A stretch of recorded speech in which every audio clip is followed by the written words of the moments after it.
Hey guys, welcome to this video. In today's video, we are going to create a MERN Stack expense tracker application. This project will provide you with a good knowledge about analytics, real-time data visualization through various graphical representations. You can add this project to your resume or can use it in your day-to-day life.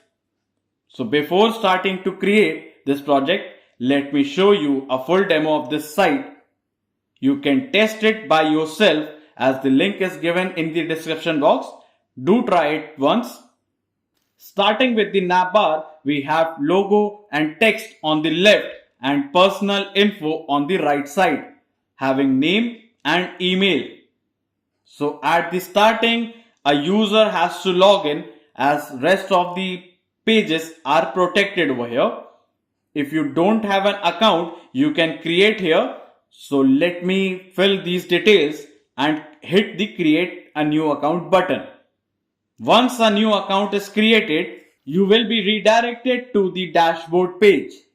On the dashboard page, you can see total balance, monthly income, monthly expense and saving rate. Now on finance dashboard, you can see income, spent and saving details. Then on expense distribution, you can see the distribution of data in a graphical representation. You can also see the income and expense transactions details here. Now on profile page, here you can edit your name, email. Once save changes, a toast is shown and it gets updated on both sidebar as well as on the navbar automatically. Now on income page, you can add an income. So let me fill these details and hit add button. You can see the chart gets updated. You can filter as daily, weekly, monthly or yearly. Adding future transaction is blocked in this application. Now on expense page, let me add an expense by filling description, amount, select the category, choose the date and hit the add button. Here too, you can filter by yearly, monthly, weekly and daily. The date selected and time will be shown on the graph when added any transactions. Now on dashboard page, you can see here the total balance, this month expense and this month savings. From the dashboard, you can add both income or expense directly and after adding, the changes will be reflected on the UI. Here, the gauze will get filled according to the data. On expense distribution, it will show the expense done by category shown by percentage over here. Now from here, you can log out too. So now on new Chrome, let me sign in using a different account. Now for this particular account, the data will be changed as only a particular user can see its own data. Now here on the gauze card, you can see the gauze will get full when the limit is reached. On expense distribution, you can see the data. So this is how it will look if you add multiple transactions into multiple categories over here. You can see the recent income and expense and can also toggle to view more or you can toggle to view less over here. Now in recent transactions, you can see all the transactions that have been made till now. The section spent by category will show details, info as where the user is spending the amount by showing category with prices. On income page, this is how the chart will look if you add multiple datas and you can filter here by daily, weekly, monthly and yearly and according to that the chart will get updated. Similarly, on the expense, you can see the chart will look like this if you add multiple transactions over here and you can again filter using the yearly, monthly, weekly and daily, and according to that the chart will get updated. Here on export data, if you click on this button, it will export the data into the Excel sheet and the sheet will be get downloaded into your system. Similarly, for the income, you can export the Excel data and you can see it too. This site is fully responsive for all the pages, that is for the dashboard, income, the expense as well as the profile page. All the pages are responsive for all the devices, that is for the mobile view, the tablet or it can be laptop view. You can also join our membership. The link is given in the description box.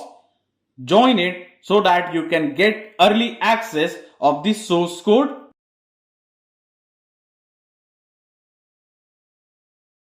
So this is it. Now let's get started.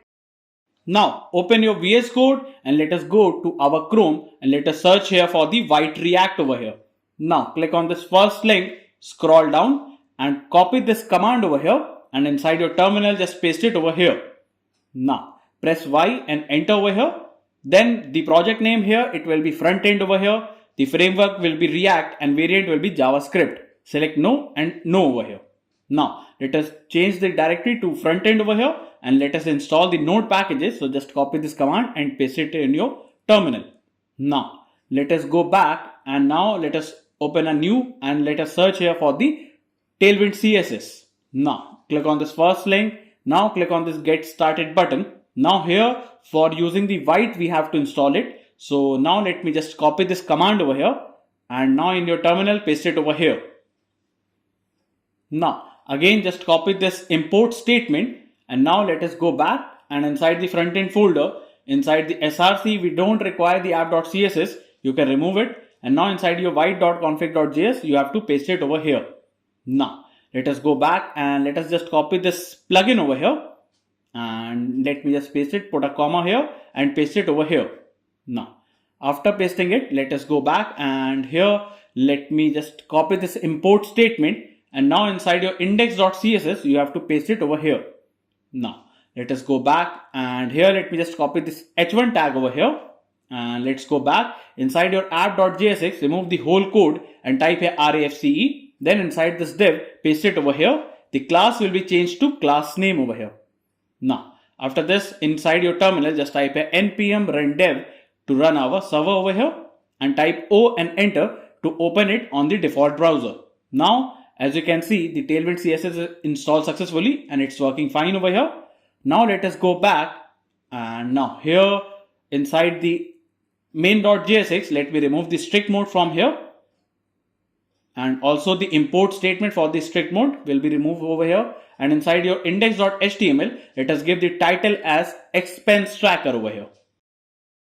After writing this, let us go to our app.jsx and here inside the assets folder, here the link is already given in the description box.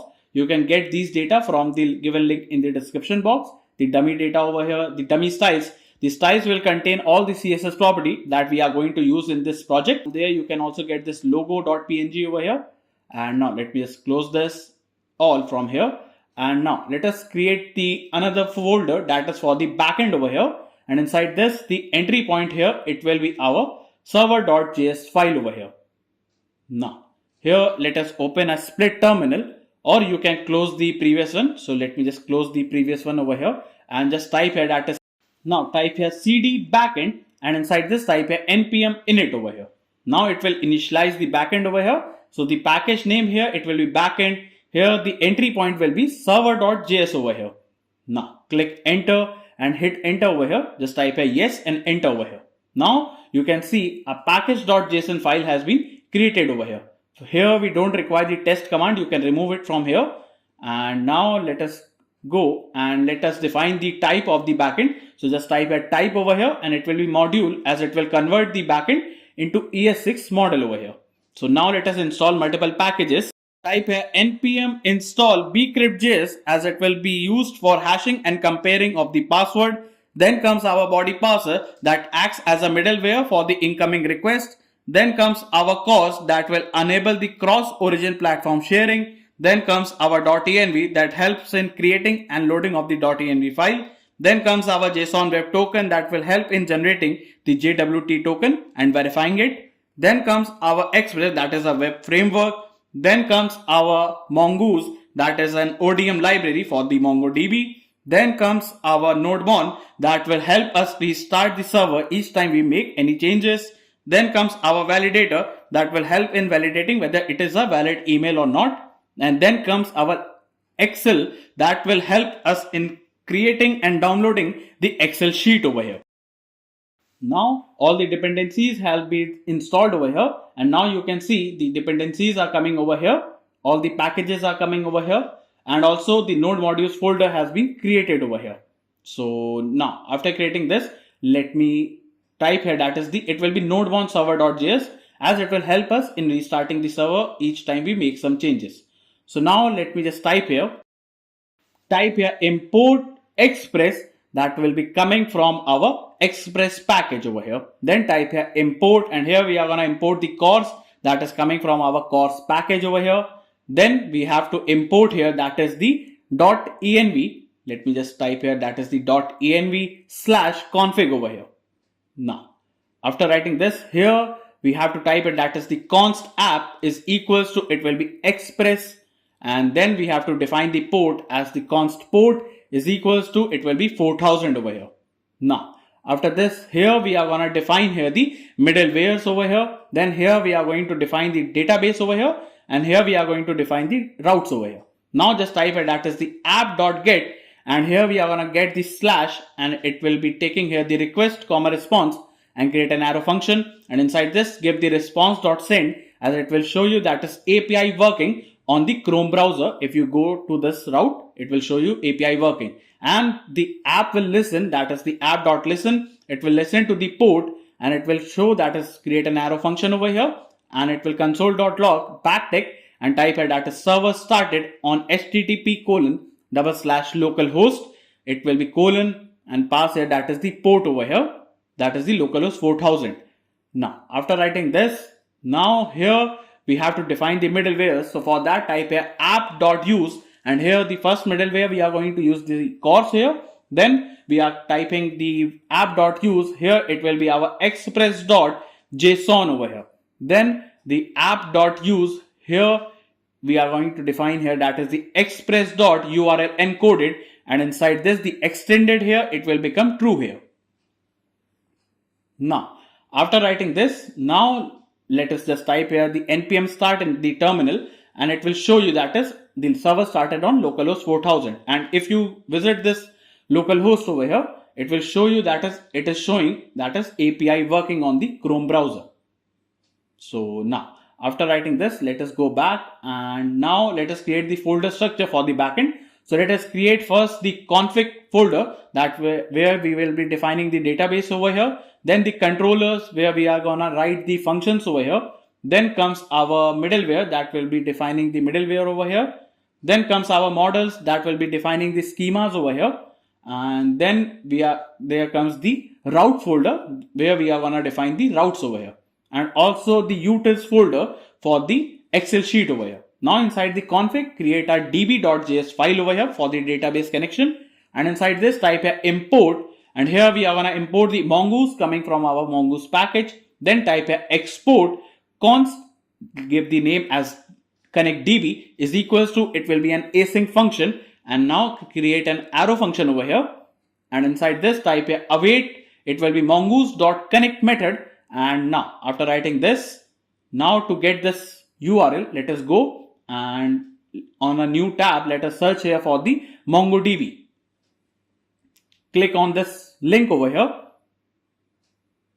Now here click on this get started button over here. Now here you have to sign up using the Google over here. Now it will show you that it is signing in. Now once you get signed in, here you have to click on this project section over here, view all projects over here. Then on the right side you have to click on this new project, and let us give here the name of the project. As in my case, it will be our tracker expense over here. Then click on this next button and create your project over here. Now, here if you are a new user, you will be landing over here to create a cluster. Click on this button. So if you are a new user, you will be landing over here. So click on this free over here, and now click on this create deployment button.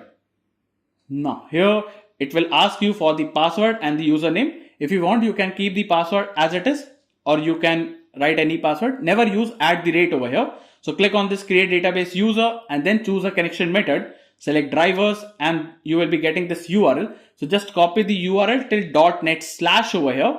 Just copy it from here, and now inside this paste it over here.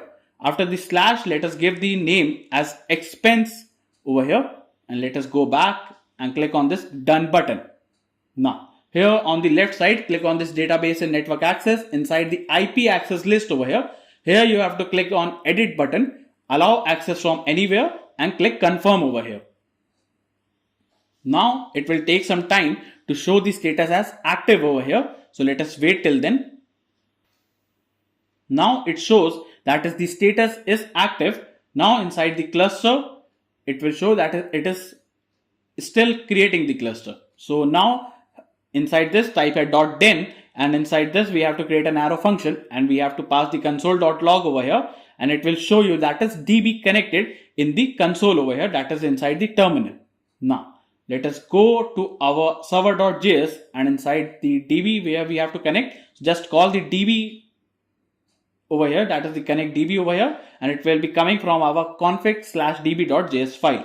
Now inside your terminal, it will show you that is DB connected and server started on localhost 4000. So it is working fine over here, and our database is connected over here. Now inside the models, let us create our first model, that is the user model.js file over here. And inside this type here import the mongoose coming from our mongoose package. Then type here const user schema. Here we are going to define the user schema. It will be new mongoose.schema over here. And inside this we have to pass here, that is we are going to take the name and the type of the name here. It will be our string type. Then it will be required as it will be true over here. Then after this we have to take the email over here for the user. Then the type of the email, it will be string type, and the required here, it will be true over here. Then also we have to take a unique property so that a particular email is registered only one time over here. Then we are going to take the password over here, and the type of the password will be string type again, and the required here, it will be true over here. Now after writing this, here we have to also type here, that is the const, it will be our user model is equals to, it will be our mongoose.models, and dot, it will be our user, or it can be mongoose.model. And now inside this we are going to pass the user with the user schema over here. Now after writing this, we have to export this user model. So just type a export default user model over here. Now by writing this, we have completed the user model over here. Now let us go to our controllers and let us create our first controller, that is the user controller.js file over here.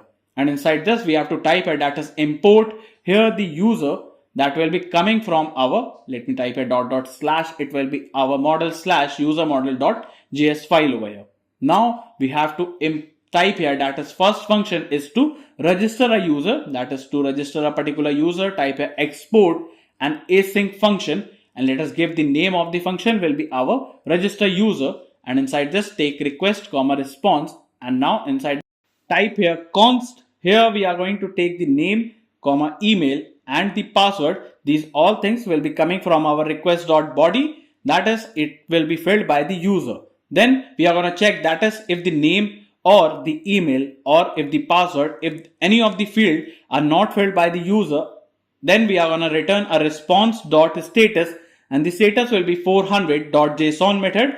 And inside this, the success here, it will become false over here, and the message here, it will show that is all fields are required over here. That is the user must fill all the fields to register a user. Now after this, we have to also type first import it, that is the import validator that will be coming from our validator package over here. Now after this, we have to type here, that is if the validator dot is email, that is the email it is checking, and it is not a valid email, in that case it will return a response dot status, and the status will be 400 dot JSON method, and inside this the success here it will become false again, and the message here it will say that is invalid email over here. That is the email is invalid. Now after this we are going to check, that is if the password dot length over here, if the password length is less than 8 characters, then it will return a response dot status, and the status will be 400 dot JSON method, and inside this the success here it will become false over here, and the message here it will say that is password must be at least of 8 characters. That is the length of the password must be of 8 characters over here.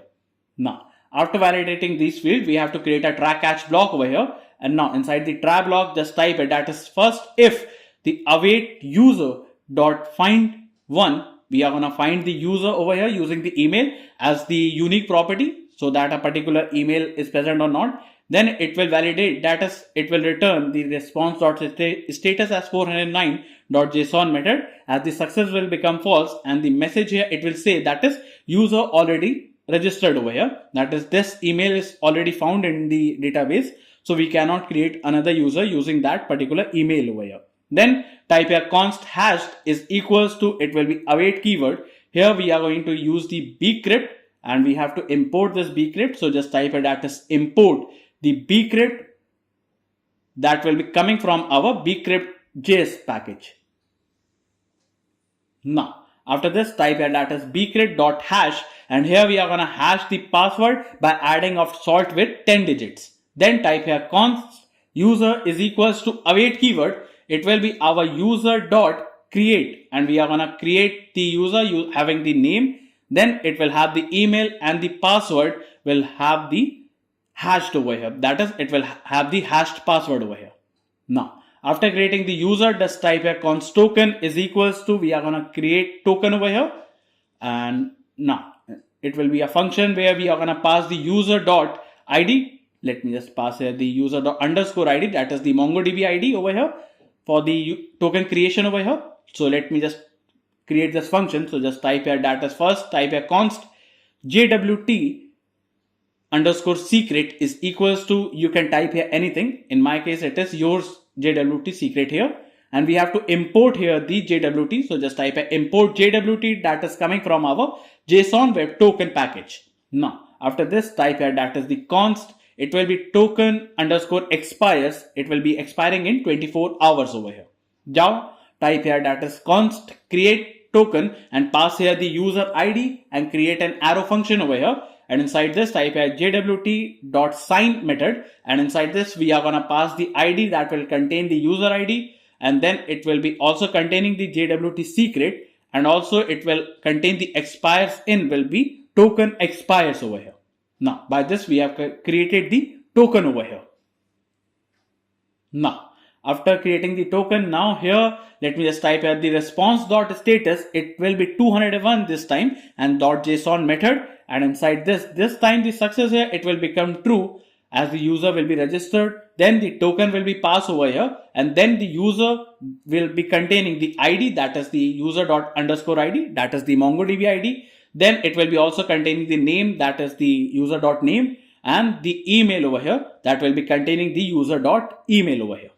Now after giving this response, in case of anything went wrong, just type here, that is console.error, and the error will be passed over here, that is the error, and the response.status will be shown as 500.json method, and inside this the success here it will become false over here, and the message here it will say that is server error.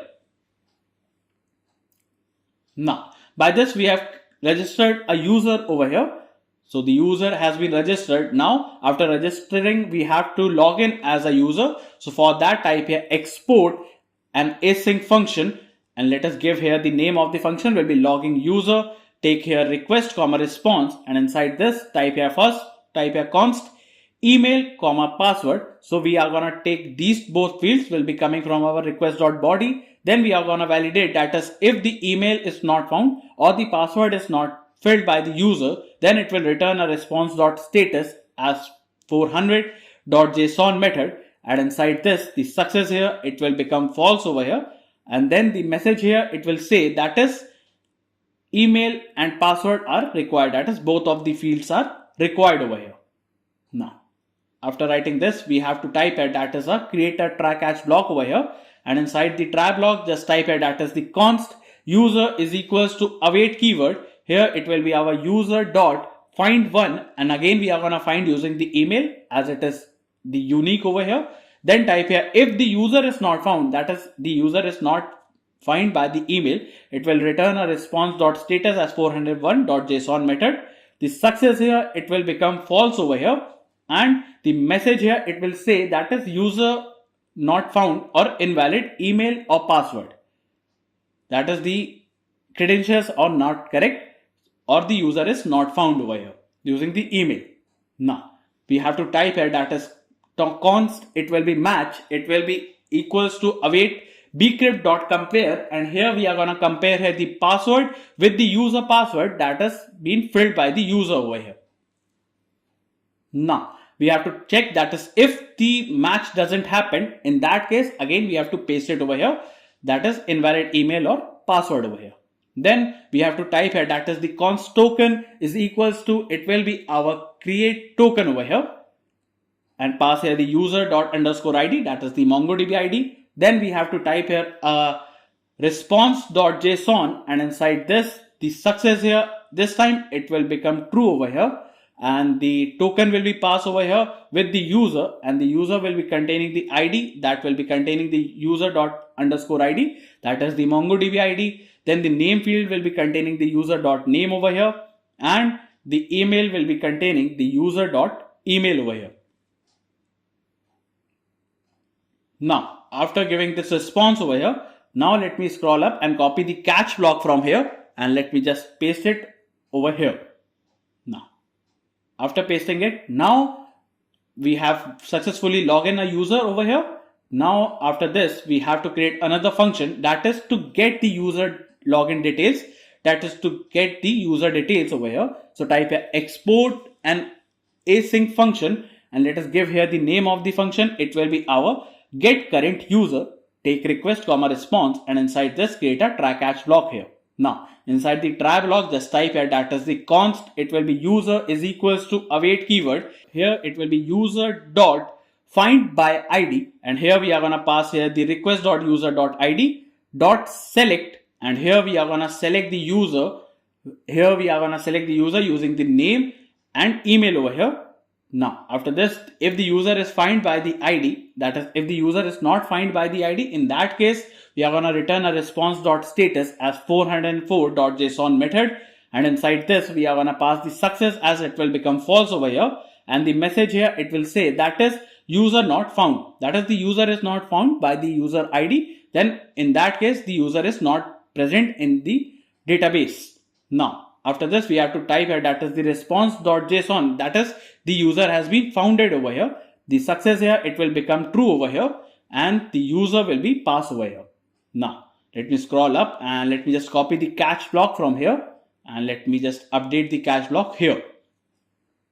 Now after finding the user here, let me just type here that is to update a user, that is to update a user profile. Type here export, it will be an async function, and let us give here the name of the function will be update profile take request comma response, and inside this type here first the const email, and the name is equals to it will be coming from our request.body. These both things will be coming from our request.body. So let me just cut the name and paste it here. And now after writing this we have to type here that is if the name or the email field is not filled by the user, or the validate, here we are going to validate the email, that is email over here, and we are going to pass the email over here. If any of these things doesn't happen, in that case we are going to return a response.status as 400.json method, and inside this the success here it will become false, and the message here it will show that is valid email and name are required over here. Now after getting both of them as valid over here, we have to create a try catch block over here, and inside the try block type here const exist is equals to type a await keyword user dot find one, and here we are gonna again use the email as it is unique over here. And also we are going to pass here the ID, that is the underscore ID, that is the MongoDB ID. And inside this we are going to pass here the request.user.id over here. Now, after writing this, now we have to check that is if the user exists, that is the new email already exists. In that case, we have to return a response.status as 409.json method. And inside this, the success here, it will become false over here. And the message here, it will say that is email already present over here, or the email is already in use by some other user over here. Type here const user is equals to await keyword. It will be our user dot find by ID and update, and inside this we are going to pass here the request dot user dot ID. For that particular user we have to change here the name or the email over here, and then we have to run new. And inside this we have to pass here that is new will be true, and run validators here, it will become true over here. Now also we have to select here, and the select here it will be done over here for the name and email over here. Now we are going to update these fields over here and show the response.json, and inside this the success here it will become true over here, and the user will be passed over here, that is the updated user over here. Now let me just copy the catch block over here and let me just paste it over here. Now after pasting the catch block, now for the password, that is to change up user password for that particular ID, we have to change the password. Type here the export and async function, and let us give the name of the function will be update password over here. Take request comma response, and now inside this type here first const, it will be our current password. And then we are going to pass the new password will be coming from our request.body. Then we are going to validate that is if the current password is not found or the new password is not filled by the user. Also, if the new password dot length, if the length of the new password is less than 8 characters over here, in that case we have to return a response dot status. It will be our 400.json method, and inside this the success here it will become false over here, and the message here it will say that is password invalid or too short over here. Now after this we have to type here create a try catch block over here, and inside the try block we have to type here that is the const user is equals to await keyword. It will be our user dot, we are going to find the user by ID. It will be taking the request dot user dot ID over here, and then we have to pass here the dot select, and this time we are going to select the user using the password over here. Then for that field we have to check that is if the user is not found using the ID, then it will return a response.status as 404.json method, and inside this the success here it will become false over here, and the message here it will say that is user not found over here, that is the user is not found by the ID. Then it will show you this error over here. Now after this we have to type here that is const match is equals to await keyword. It will be bcrypt.compare, and here we are going to compare the current password with the user.password, that is the password present over here. Then if the match doesn't happen, that is the previous password doesn't match with the password, then in that case we are going to show the response.status as 401, and the success here it will become false with the message as it will say that is current password is incorrect, that is the password for the current password doesn't match is over here. Now after this we have to pass here the user dot password is equals to, it will be our await keyword. It will be our bcrypt dot, it will be hash, and here we are going to hash the user password with the new password over here with adding with the 10 salt over here. Now the user dot password will be containing this. Then type a await keyword. It will be our user dot save over here, and then we are going to pass here the response.json, and here inside this it will be our success here it will become true over here as the password will be updated over here, and the message here it will say that is password changed. Now after this for the catch block, let me scroll up and copy the catch block over here, and now let me just paste it over here. Now after pasting this we have completed the user controller.js over here. Now let us go to our routes and let us create our route, that is the user route dot Express.js file, and inside this type here import the Express coming from our Express package over here. Then we have to type here that is the const, here it will be our user router is equals to express.router over here. And now we have to pass here that is the user router dot a post method, as it will be done for the creation method. It will be done on /register, and we are going to call the user register function that is coming from our user controller.js file. Now type here the user router dot, it will be again a post method. It will be done on /login, and we are going to call the login user over here. Now after this, here we have to create the protected route, that is the user must be logged in for these things. So to validate, we have to create a middleware, that is the auth.js file, and inside this we have to type here that is the import the user that is coming from our model / it will be user model.js file over here. Then we have to also import the JWT that is coming from our JSON web token package. Then type here that is the first, we have to grab the token. So first we have to paste the JWT secret over here, as it has to be same what we have written over there. So just type export our default function, that is an async function, and the name of the function will be auth middleware, take request, response, next.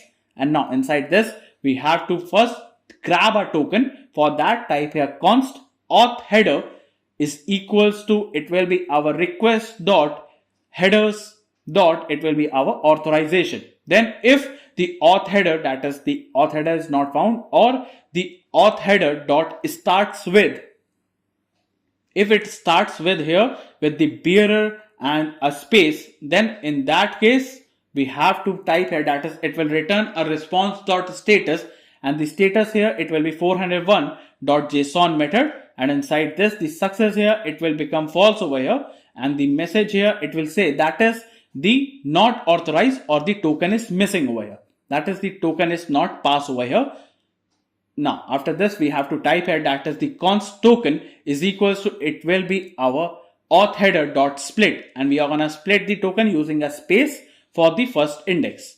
Now here we have to verify the token, that is to verify we have to create a try catch block over here, and now inside the try block we have to type here that is the const payload is equals to, it will be our jwt.verify method, and here we are going to verify the token with the jwt secret over here.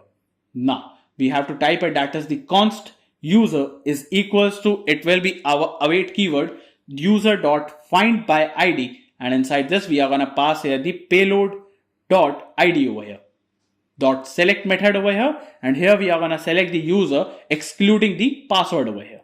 Now after this we have to check, that is if the user is not found, in that case we are going to return a response.status, and the status will be 400.json method, and the success here it will become false over here, and the message here it will say that is the user not found by the ID over here. Now we are going to pass the request.user is equals to user over here, and then we are going to pass the next over here, that is the user is found over here. In case of any error, just type it that is console.error, and the error here it will say that is JWT verification failed over here, and we are going to pass the ERR over here, then return the response.status, and the status here it will be our 401.json method, and inside this the success here it will become false over here, and the message here it will say that is the token invalid or expired over here, that is the token is expired or it is invalid over here. So now we have created the user verification over here. Now for this type a user router dot get method, and it will be done on /me, and pass here the auth middleware that will be coming from our auth.js file. Then we have to call here the get current user over here. Then type a user router dot, it will be our put method, that is to update here. It will be done on /profile over here, pass here the auth middleware over here for the user verification, and pass here the user profile over here, that is the updated profile. Then again the user router dot put method, it will be done on /password over here, and then we are going to pass here the auth middleware, and then we are going to pass here the update password over here. Now we have to export this user router, so type here export default the user router over here. Now after writing this, let us go to our server.js, and now inside the routes over here here we have to type a that is the app.use. Here we are going to use the /API/user and we are going to call here the user router over here. That will be coming from our user router.js file over here. Now we have to test it. So to test it, we have to go to our Thunder client. To get this extension, you have to search here for the Thunder client over here. And now you can get this extension. You have to download it from here. And now let us go to our Thunder client over here. And inside this, click on this new request. Now here we have to go to our Chrome here and let us copy this backend URL. And now let me paste it over here. It will be our post method. And now it will be done on /API/user/register over here. And how am I getting this /API/user? This is the /API/user we have defined. And to register, we have used this /register.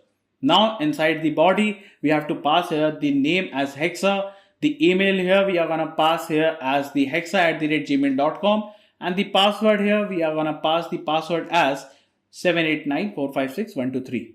Now send it. Once you have sent it, it will show you the message as success and the token is found here.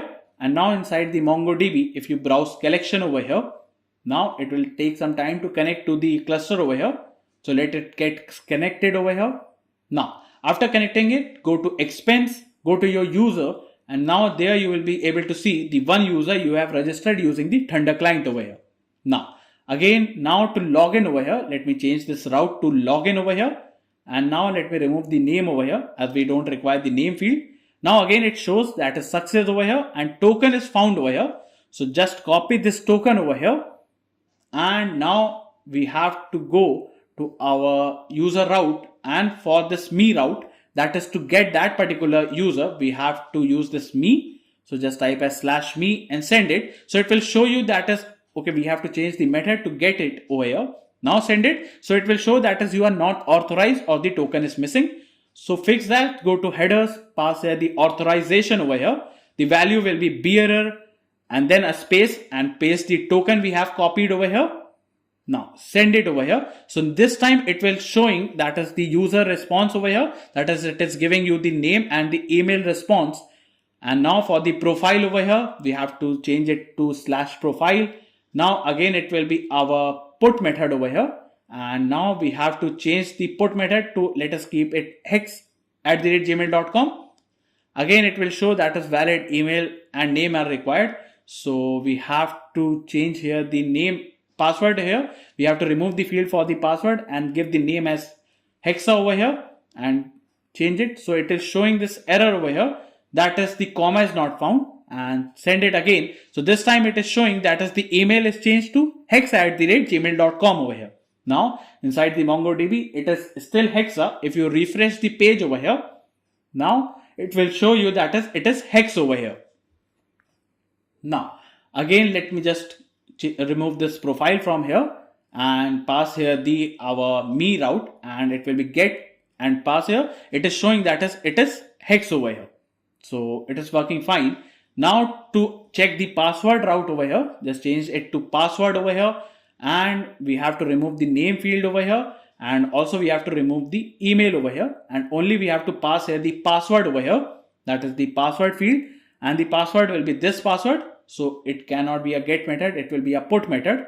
Send it. So it will show you that is password invalid or too short. First we have to pass here the current password field with the new password field, and now it will show you that as the password has been changed over here.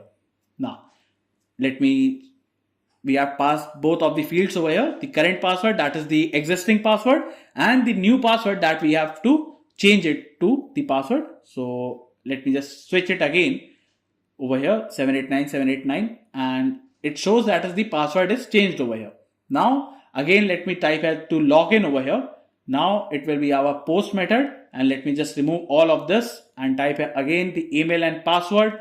This time it is different from the login one, and now it is showing the success. So everything is working fine over here. So let me close all of this, and now inside the models, let us create another model, that is our income model.js file. Inside this, type here import, and here we are going to import the mongoose coming from our mongoose package. Type here const income schema is equals to, it will be our new mongoose.schema, and inside this we have to pass here. First let us go to our GitHub. The link is already given in the description box.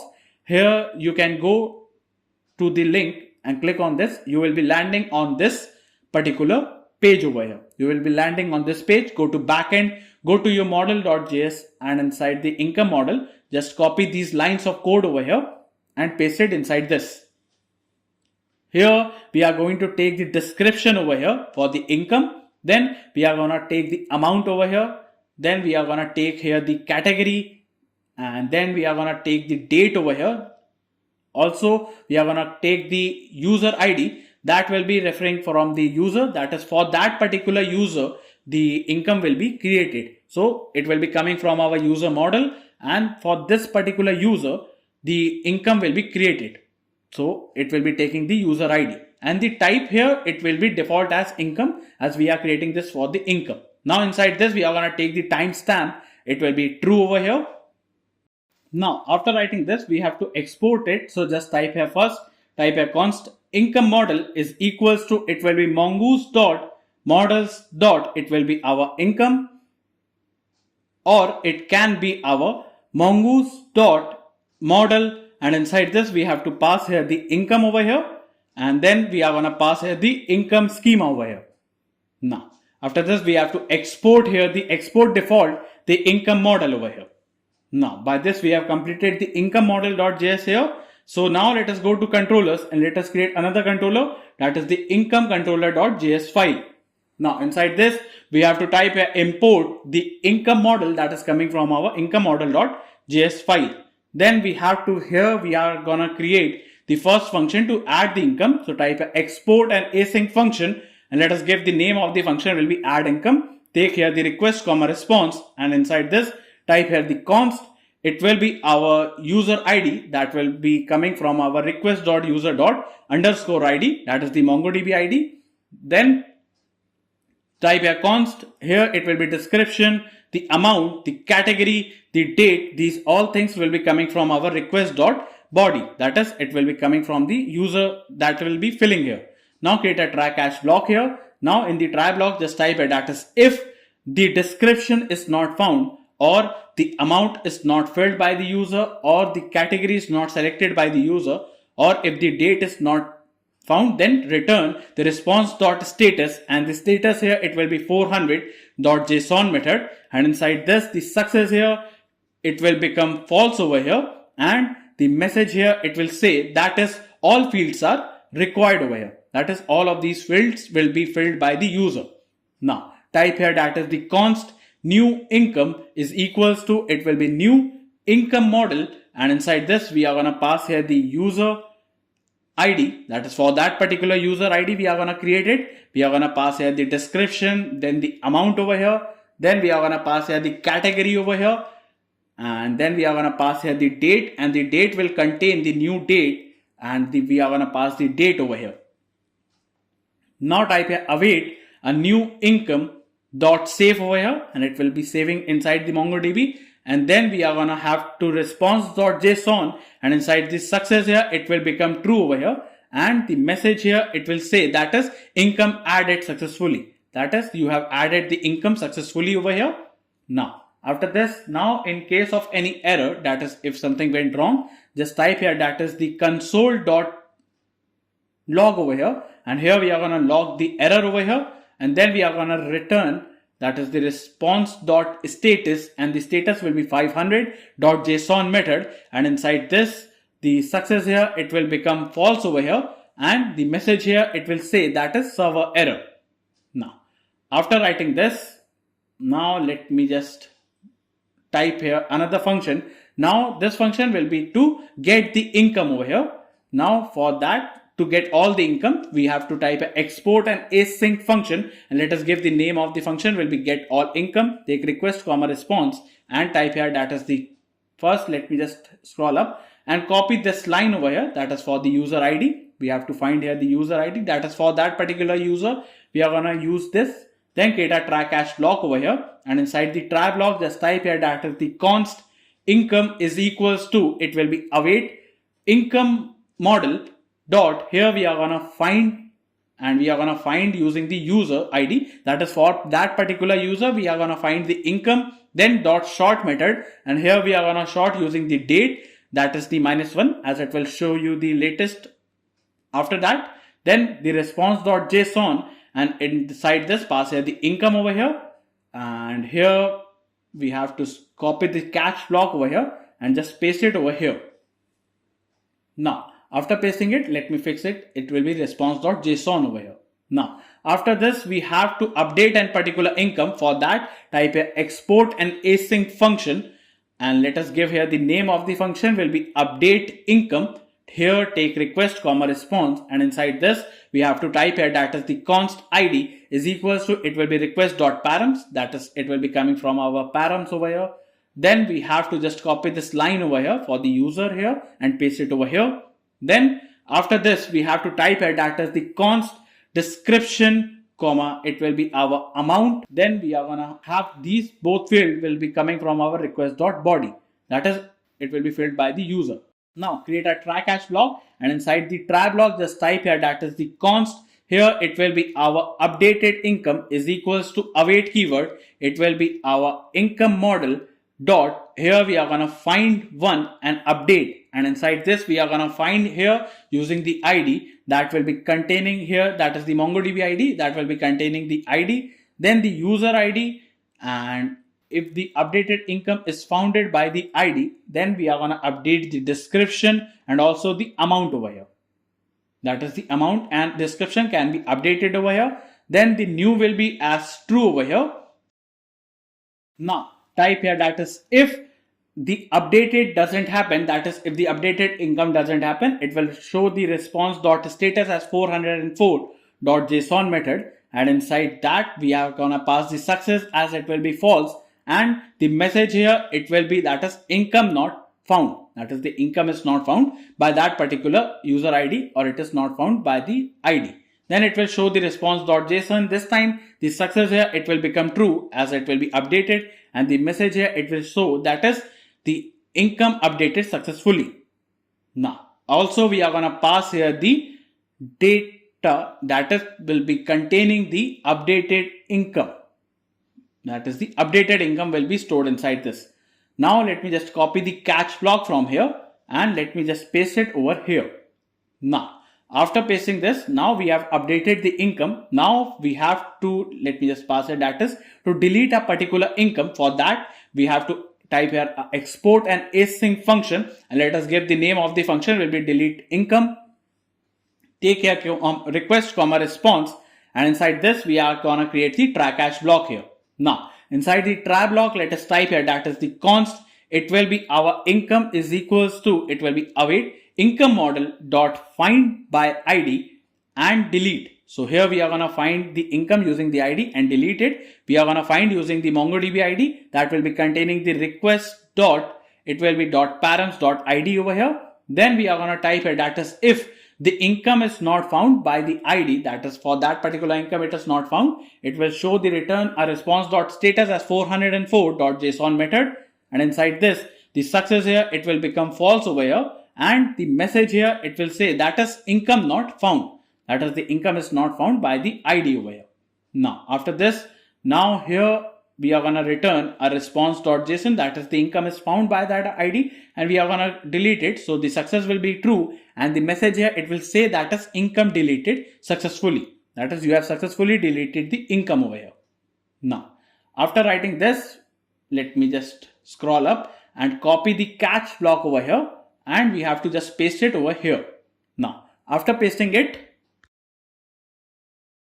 type here to download the Excel sheet, that is to download the data in an Excel sheet. For that we are going to create the function that is the export an async function, and let us give here the name of the function. Here it will be our download income Excel. We are going to take the request comma response, and inside this we are going to type here, let me just scroll up, and here let me just copy this line over here for the user ID, and let me just paste it over here.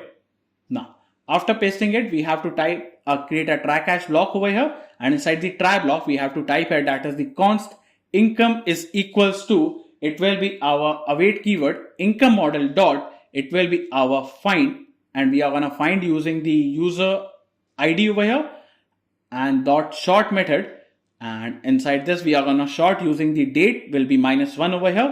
Then we are going to type here that is the const plain data is equals to income dot, it will be map, and we are going to map here, let me just map it the income over here and create an arrow function, and inside this we are going to pass here the description that will be containing the income dot description over here. Then we are going to pass here the amount that will be containing the income dot amount over here. Then we are going to pass here the category over here, and the category will be containing the income dot category over here. Then the date, and the date will be containing the new dot date, and we are going to pass here the income dot date over here. Then dot to local date string over here. Then we are going to created the plain data. Now we have to create the worksheet over here, that is const worksheet is equals to our this package, that is the Excel package over here. And for the Excel package we have to import it, so just type here that is the import the Excel package over here, that will be coming from our Excel package over here. Now we have to go to our utils, and here we are going to create the data filter.js over here, and inside this let us go to our GitHub. Inside the utils, inside the data filter.js, just copy the whole code over here and just paste it over here. Now once you have pasted it, it is basically a filter over here that will be filtering by the range, that is it will show you the daily filter over here, it can show you the weekly filter over here, the monthly, and as well as for the yearly over here.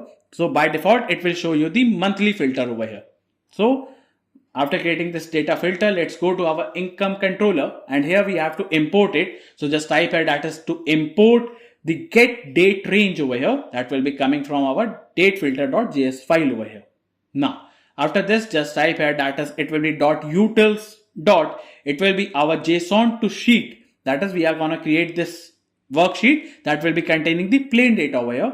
Then type here const workbook is equals to, it will be we are going to create that workbook, that is the Excel sheet that will be having the book new, that is a new book will be created over here. Then the Excel dot utils dot, it will be our book append to sheet, that is the sheet will be appended to the book over here, and we are going to pass here the workbook, and then we are going to pass here the worksheet over here, and also we are going to have to pass here the income model over here.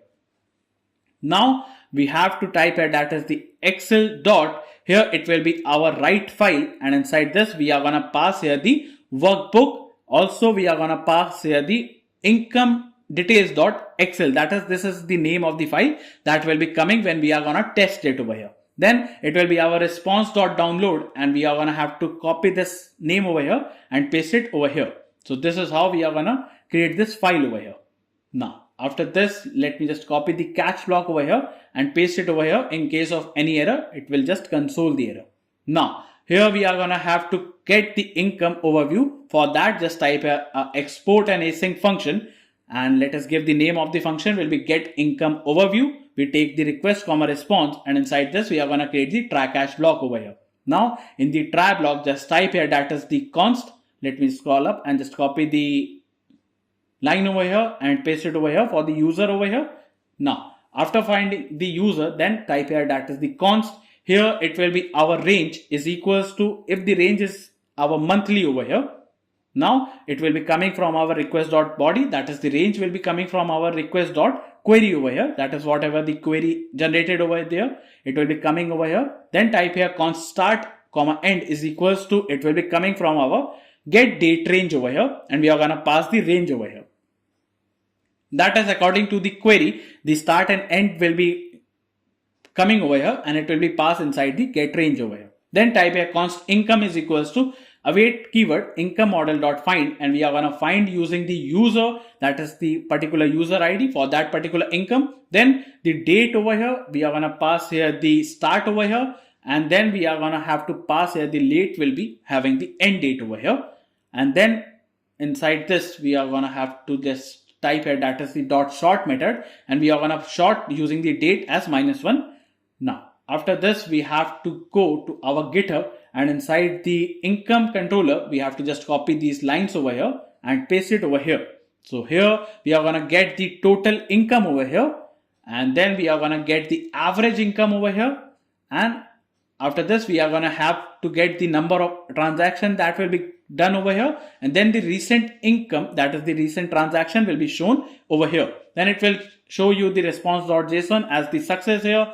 It will become true over here. And the data will be containing these details, that is the total income it will be containing. It will be containing over here the average income. Then it will be containing the number of transaction that will be happening over here and the recent transaction that has happened over here. Also, it will contain the range over here so that it can show you these details according to the range over here. Just copy the cache block over here and just paste it over here. Now, once you have pasted the cache block, we have completed the income controller.js. So now let us go to our routes and let us create our route, that is the income route.js file. Inside this, just type here that is the import express coming from our express package. Then we are going to have to import the auth middleware for the user validation over here. That will be coming from our auth.js. Just type here const income router is equals to, it will be our express.router over here. Then we have to type here that is the income router dot, it will be our post method, that is the creation method. It will be done on /add. Then the auth middleware will be passed over here with the add income, that will be coming from our income controller.js file. Then type here income router.get method. It will be done on /getRoute, and we are going to pass the auth middleware for the user validation. Then get all income over here. Then type here income router.put method for the updation over here. It will be done on /update for that particular transaction. For that particular ID, we are going to do it and call the update income over here. Then income router.get method, and this time we are going to get that particular using the Excel sheet for the downloadation over here. It will be done for the download income Excel over here. Then again income router dot, it will be our delete method. It will be done on /delete route. It will be done on for that particular transaction using the ID over here. We are going to pass here the auth middleware for the user validation, and the delete income will be called over here. Then the income router dot, again a get method. It will be done on /overview to get the stats over here, and we are going to call the income overview over here. Then we are going to have to export the default, the income router over here. Now, by this we have completed the income route.js file. Let's go to server.js and let us type it, that is app.use. And here we are going to use the /API/income. And here we are going to have to pass here the income router that will be imported from the income route.js file. Now, after this, now let us test this here. So let us go to our Thunder client, and here we have to click on this new request, and inside this we have to give here the HTTP localhost 4000 over here, that is the route, and we have to change it to /API, and it will be our /income. So let me just paste it over here, the /income, and to add this we have created the route. To add it, we have created this /add over here. So it will be our /add. Now it will be our post method, and inside the body we are gonna paste it over here and just send it over here. So it will show that is the user validation is missing. So again we have to pass here the authorization over here. Then the value will have the bearer, and then give a space, and let us go to our new request and send it again. This time it will go give you the login token, and just paste the token over here, and again just send it over here. So it will show that is income added successfully. Now, if the income is added over here inside the MongoDB, if you refresh it over here, now if you have refreshed it over here, inside the incomes, you can see that is you have added an income using the Thunder client, and it is present over here. It will have the income ID and also the user ID, that is for that particular user ID it has been created over here. That is, this user ID is similar to this ID, that is the user ID. Now, let me just cancel this over here, and now let me just go back, and here let me just test it. So I'm gonna add here, and let me just change it to our web only and send it again. This time it shows that it is added again. Now to get it, it will be done on get method, and it shows that as we have added two entries. First is the web project, and the second ID is for the web over here. Now to get this particular income, that is to delete a particular income, we have to method a delete, and it shows that is income deleted successfully. Now again we are gonna get it over here, and it will be get method, send it again. So it only shows that as one entry is done over here. Now to download it, so we have to copy this route over here. That is to download this particular, just make it as a send over here. It is a get method. So it shows that it is a binary file. So you have to use the postman to check the file over here. Now it will be coming over here. Let me show you, that is it will be coming over here as the income details.xl file over here. So it will be coming over here, but you can only see it using the postman over here. Now let me close all of this, and now inside the model, let us create our expense model.js file. Type here import the mongoose coming from our mongoose package. Then type here const expense schema is equals to, it will be our new mongoose.schema. And inside this, let us go to our GitHub again. And inside the expense model.js, we have to just copy these and paste it over here.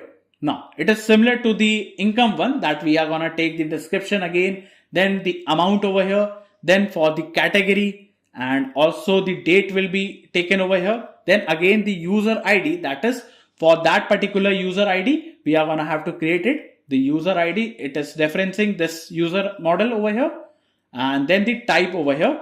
Then we also have to take here the timestamp. So just type here the timestamp over here. It will be true over here. Now we have to export it. So just type here that is const expense model is equals to mongoose dot models dot, it will be our expense, or it can be mongoose dot model, and inside this we are going to pass here the expense over here, and also we are going to pass the expense schema over here. Then we have to export the default, the expense model over here. So now by this we have completed the expense model over here. Now let us go to our controllers and let us create our expense controller.js file over here. Now inside this, type here that is import the expense model coming from our expense model.js file. Then we have to type here that is to import, and we are going to get the range coming from our date filter. Then now to add a expense, just type here export an async function. We have to create this function that is to add expense, and here take request comma response. And inside this, now let us go to our income controller.js over here. And now here we have to just copy multiple of things over here. That is, it is similar to the income controller. So we have to just copy and paste it over here, and we will make the changes over here. So create a catch block and pass here the error over here. And now inside the first we have to change it over here. That is the income over here. First we have to just copy all of this from here. Just copy these lines over here and paste it after the if block, and just change it to new expense over here. That it will be changed to new expense over here, and the model will be changed to our new expense model, and then rest of the things will be same. Then we have to change it to await new expense dot save over here, and then the message here, it will show that is expense added successfully. Now let us just copy the catch block from the income controller and update it over here. Now after updating it, now let me just go and create another function that is to get all the expense over here. Just type here that is export an async function, and let us give here the name of the function will be get all expense, take request comma response over here. And inside this again, let us go to our income controller and just copy these lines of code over here and paste it inside this. Now here we have to change it to const expense over here. Then it will be changed to expense over here. Then the await here, it will be changed to our expense model dot find over here. And again, let me just scroll down. And now after this, we have to create another function that is to update the expense over here. That is to update a particular expense. Type here export an async function, and let us give the name of the function will be update expense. Here take request comma response, and inside this again, let us go to our income controller, and let me just copy these lines of code over here, and inside the expense we have to paste it over here. Now here we are gonna change it to our updated expense over here, Then it will be coming from our expense model.find one and update over here. Then here we are going to change it to our update. Let me remove it and type update expense over here. Then it will be changed to our update expense over here. We have to change it to update expense over here. Now, after this, updated expense will be passed over here. Then we have to create another function, that is to delete a particular expense, that is to delete a particular expense transaction. For that, create a export and async function, and let us give here the name of the function will be our delete expense, take request comma response. And inside this, let us go to our income controller and just copy these lines of code over here and just paste it over here. Now here it will be changed to our const, it will be our expense over here. Then the income model will be changed. First we have to change it to expense, then it will be changed to our expense model. Then here it will be changed to that is expense not found over here. And then we are going to have to copy it and paste it over here. That is the expense deleted successfully. Then we have to change it over here also, and the message will be changed here also. Now we have to check that as we have changed it over here. Now let me scroll down over here, and now after changing this, now we have changed it over here. So now after this we have to download the Excel for the expense over here. So type here export and async function, and let us give here the name of the function will be download and change it to expense Excel, and take here the request comma response. And now inside this, let us go to our income controller and just copy these lines of code over here. Now let me just paste it over here.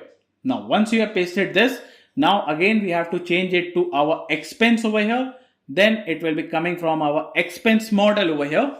Then we have to change it to our expense.map over here, and we have to change these lines. That is, first we have to change it to exp, that is the expense over here, and for the inc we have to change it to exp over here for each of them. That is for the description, then for the amount, then for the category over here, and also for the date over here.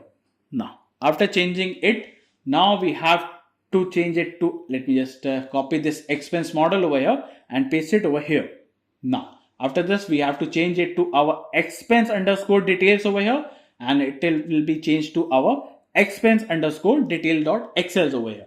Now after this, now to get the overview of the expense over here, that is to get the overview of that expense, type here export and async function, and here let us give here the name of the function. It will be our get expense overview. Here take request comma response over here, and now inside this we have to go to our income controller, and let me just copy these lines of code again from here and paste it inside this.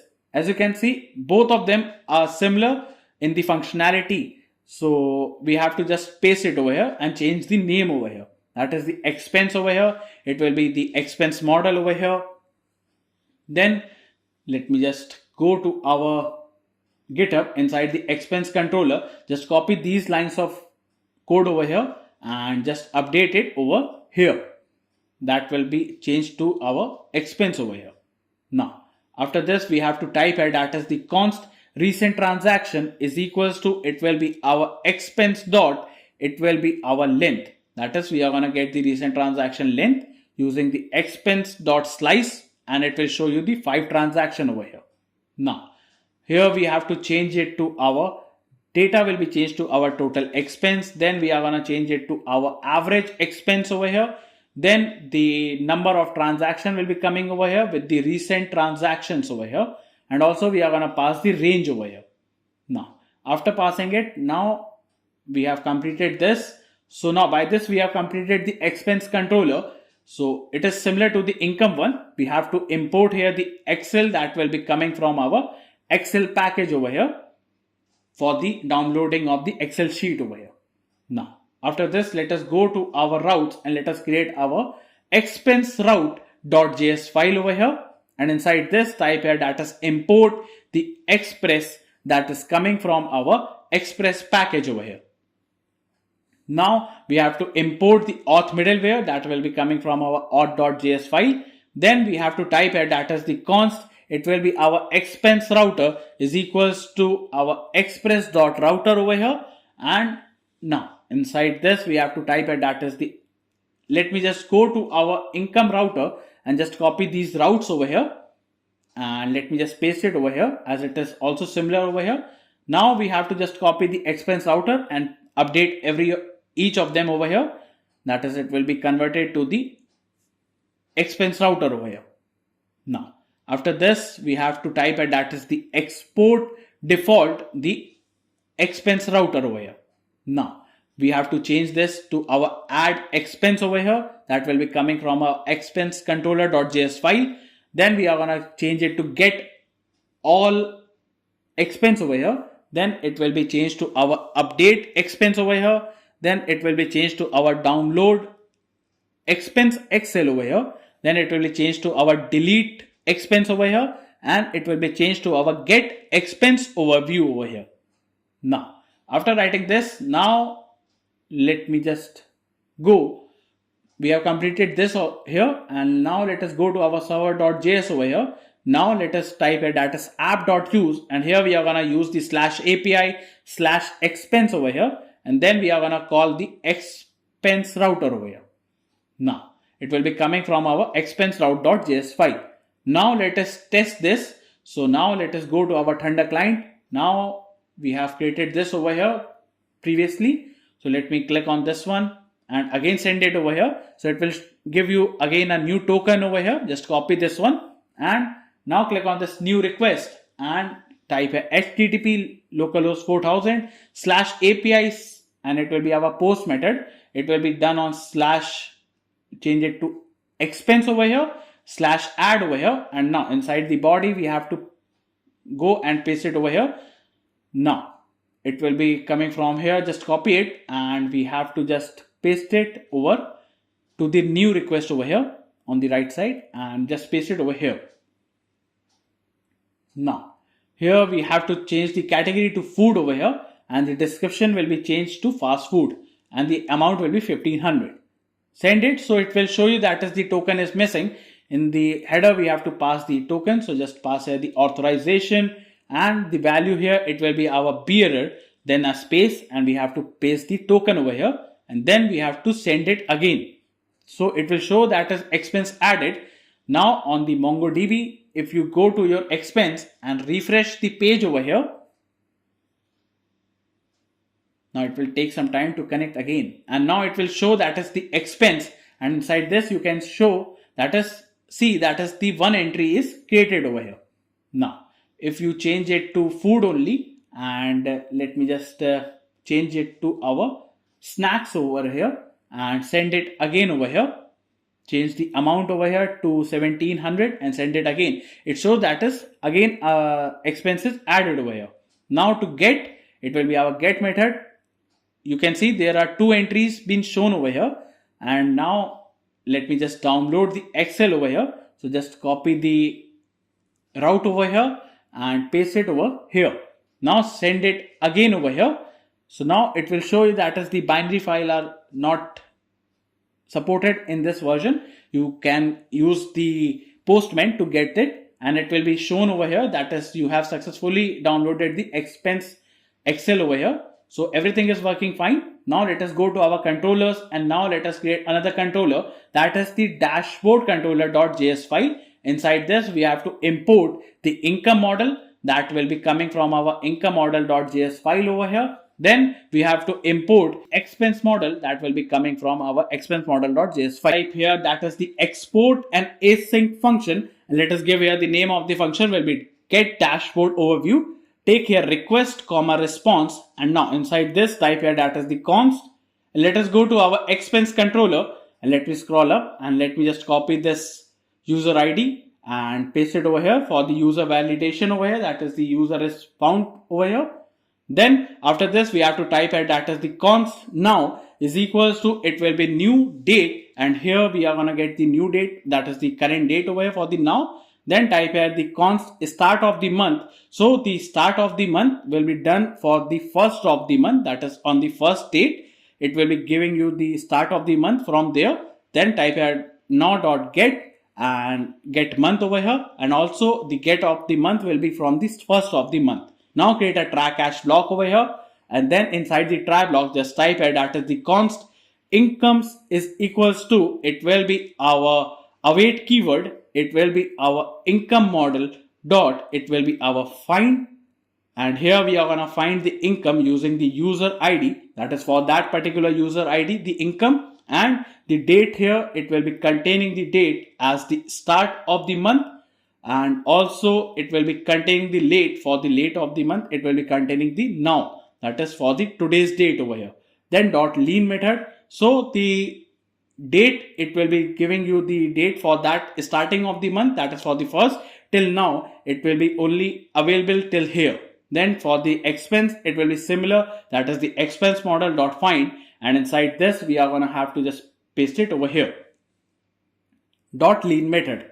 Now after this let us go to our GitHub again over here inside the dashboard controller.js and just copy these lines of code over here and just paste it over here. Now once you have pasted this, now it will give you the monthly income, and then it will give you the monthly expense. According to that it will get the saving, and according to that it will generate the saving rate over here. Now it will be showing you the recent transaction for the income as well as for the expense, and it will show you the, for the expense it will show you the how you have expend according to the category, and for the expense distribution, that is for the graph over here, that is for the chart, it will be creating the expense distribution according to the pie chart, that is it will create a pie chart for that. So just create a response.status as 200 and .json method, and inside this the success here it will become true over here, that is it will be found over here, the data will be fetched, and the data will be containing the monthly income, then it will also contain the monthly expense, then according to that it will be containing the savings over here as well as the saving rate over here. And then we are going to also pass here, that is the recent transactions done over here, and also the spend by category, and for the distribution chart we are going to pass here the expense distribution. Now according to this we have created the data. Now in case of something went wrong, it will be our console.error, and the error here it will say that is the get dashboard overview error, and we are going to, let me just pass here the error, that is the ERR over here, and then we are going to return a response.status, and the status here it will be 500.json method, and inside this the success here it will become false over here, and the message here it will say that is the dashboard fetch field, that is the fetch for the dashboard is failed over here. So by this we have completed this also. Now let us go to our routes and let us create another route, that is the dashboard route.js file. Inside this type here import the express, that is coming from our express package. Now after this we have to type here, that is the import the get dashboard overview coming from our dashboard controller.js file. Then we have to also import the auth middleware over here, that is for the user validation over here, the auth middleware. Now after this we have to type here, that is the const dashboard router is equals to express dot router over here.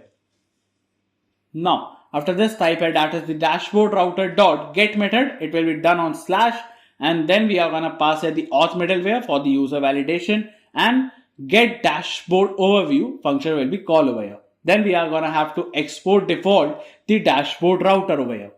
Now after this let us go to our server.js file over here, and inside this we have to type here, that is the app.use, and here we are going to use the /API /dashboard over here, and we are going to call here the dashboard router over here. Now it will be coming from our dashboard route.js file. Now let us test this over here. So just copy it from here. Let us go to our Thunder client, and now let me just find here, that is we have created this one. So let me remove it, and we have to paste it over here. Then remove this, and it will be localhost /API /dashboard, and it will be a get method. So it will give you these details over here. That is the expense distribution will be coming over here, and it will be spent by the category as food over here, and the income is coming over here, that is the type is income. Then the expense is the type as well as the description is food and the category is food over here. So that is why it is showing the details over here. Also, it is showing the monthly income as 15,000. The monthly expense is calculated over here with the saving also, and the saving rate is coming over here. So for this ID, it is showing these details over here. So now let me close all of this. And now we have completed the backend over here.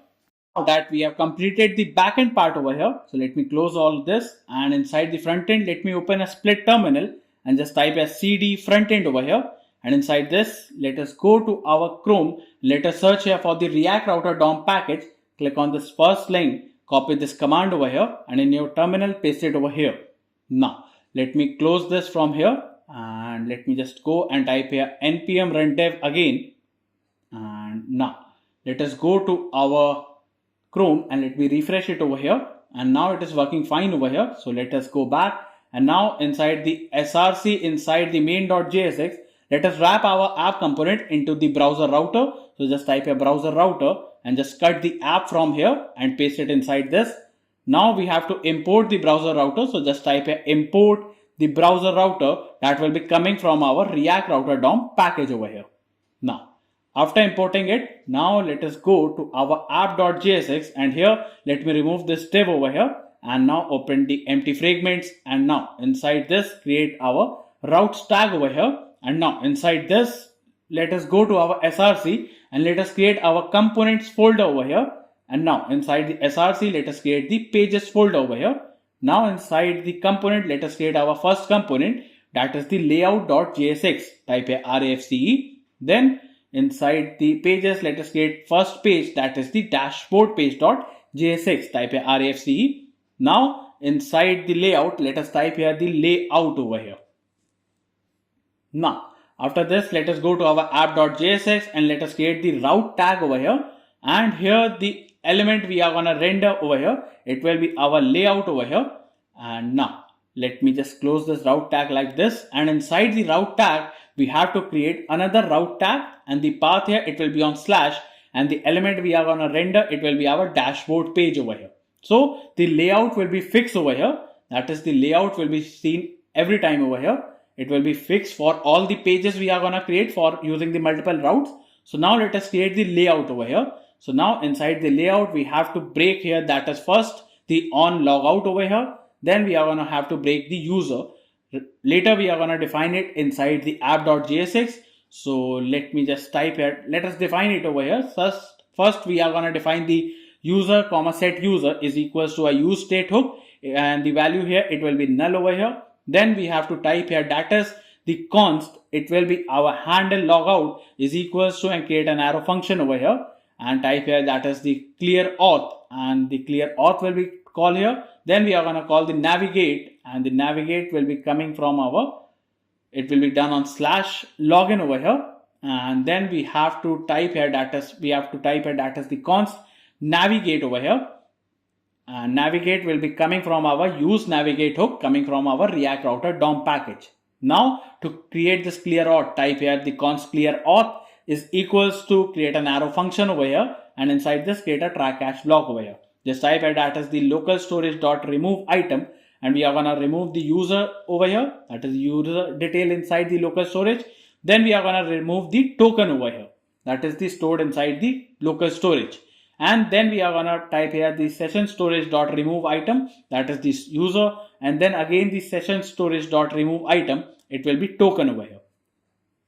Now in case of any error, that is the ERR, it will be our console.error, and we are going to pass here the error as the clear auth error and pass here the ERR over here. Now after this, we have to just type it that is the set user will be our null over here.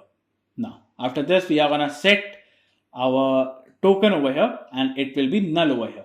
Now the set token, for this we have to define another use state, that is the const token comma set token is equals to, it will be our use state hook, and the value here, it will be null over here. Now after this, now let us go to our layout, and now inside this, let us first type here that is the, let me just type here that is the import, and here we are going to import the styles coming from our asset slash dummy styles over here. So here we are going to use the CSS property, for our this particular component over here. Now, after writing this, now let me just give a class name to this div. It will be our styles dot layout dot, it will be root. Now, inside this, let us go to our component and let us create another component, that is the navbar.jsx. Type here RAFCE. Now, inside the layout, let us import the navbar over here. Let us import the navbar, and inside the navbar, we are going to pass the user, that will be containing the user over here, and the on logout will be passed over here, that will be containing the on logout over here. Now let us go and create the navbar over here. So for the navbar, we have to type here, that is the import the navbar styles coming from our dummy styles, and here we are going to use the CSS property for our this particular component over here. Now, after writing this, now we have to also import. So let us import the image one that is coming from our asset slash, it will be our logo.png, and here we are going to use this logo for our this navbar. Now we are going to break here the user, that will be containing the prop user, and then we are going to break here the on logout over here. Now let me remove this div tag, and inside the return we have to create a header tag over here, and let us give here the class name property. It will be our navbar styles dot, it will be header. Then we are going to create a div tag. Let us give the class name. It will be our navbar styles dot container. Then we are going to create the logo over here. So for that, create a div tag. Let us give the class name property. It will be our navbar styles dot logo container. Then inside this, we are going to give the on click property and create an arrow function over here. And now inside the arrow function, first we have to define this, that is the const navigate is equals to use navigate hook, that will be coming from our React router DOM package. And now we have to pass here the navigate over here, and it will be navigating us to on slash, that is the home page over here. And now create a div tag with the class name. It will be our navbar styles dot logo image. Now inside this, create a image tag. In source, it will be image one. In alternate, it will be logo. And let us go to our Chrome, and now you can see that as the logo is coming over here, and if you click, it will take you to the home page. Now let us go back, and now after this, create a span tag, and let us give the class name to the span. It will be navbar styles dot logo text, and type the text as expense tracker. Now after writing it, now let us create the if the user is present. In that case, that is the user is logged in and it is present. For that, first type here, that is the const user is equals to prop user. If it is not found, in that case, we are going to pass here the name, and the name will be empty and the email will be empty over here. We have initialized both of them over here, and now we have to just go and type here, that is the user is present, and in that case, create a div tag with the class name property. It will be our navbar styles dot user container. Then the reference here. For the reference, we have to define here another state, that is the use, that is the menu ref is equals to use ref hook, that will be coming from our React, and type here const menu open comma set menu open is equals to use state hook, that the value will be false over here. It will be used for the toggling over here. So now the reference here, it will be our menu ref over here. And then let us give a button tag with the on click property and pass here the toggle menu with the class name over here. It will be our navbar styles dot, here it will be user button. Then create a div tag with the class name, position will be relative. Then create another div tag with the class name property. Here it will be our navbar styles dot, it will be user avatar. And then we are going to pass here the user dot name. And if the name is present, it will be taking the initial letter of that name. That is, if in case the name is, for example, it is Rohan, it will take the R over here. If it is not present, it will take the U, that is for the user. Then create a div tag with the class name. It will be navbar styles dot, it will be our status indicator. And now let me just create this function for the toggle menu. So for that, type here, that is the const, paste it over here, is equals to create an arrow function over here. And inside this, set menu open will be previous, and create an arrow function. And inside this, it will be not previous. That is it will toggle the menu for the smaller screen. So you can see that is the user is present over here.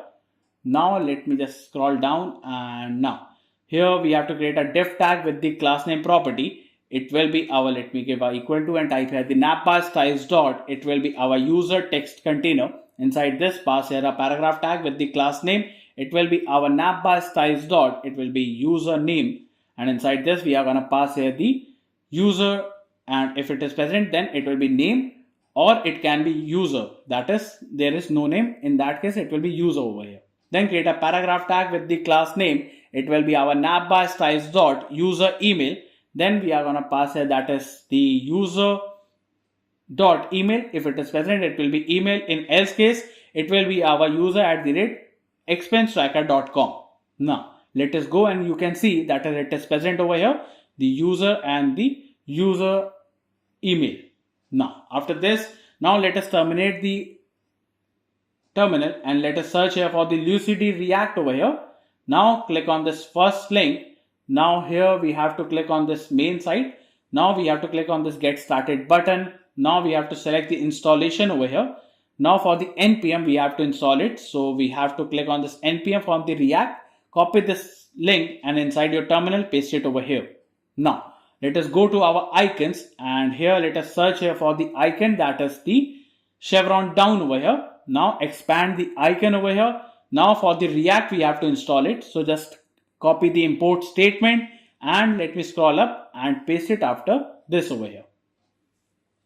Now once you have pasted this, now let us run the server again. Let me close this and let us refresh the page over here.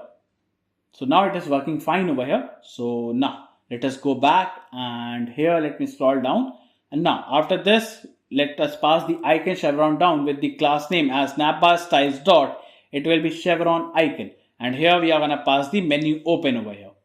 Now once you have done this, now here we are going to create the drop down menu over here. So for that, create the menu open. If the menu is open, we have to create a div tag with the class name. It will be our nap by styles dot drop down menu over here. Then we are going to have to create the div with the class name property. It will be our nap by styles dot. Here it will be our drop down header.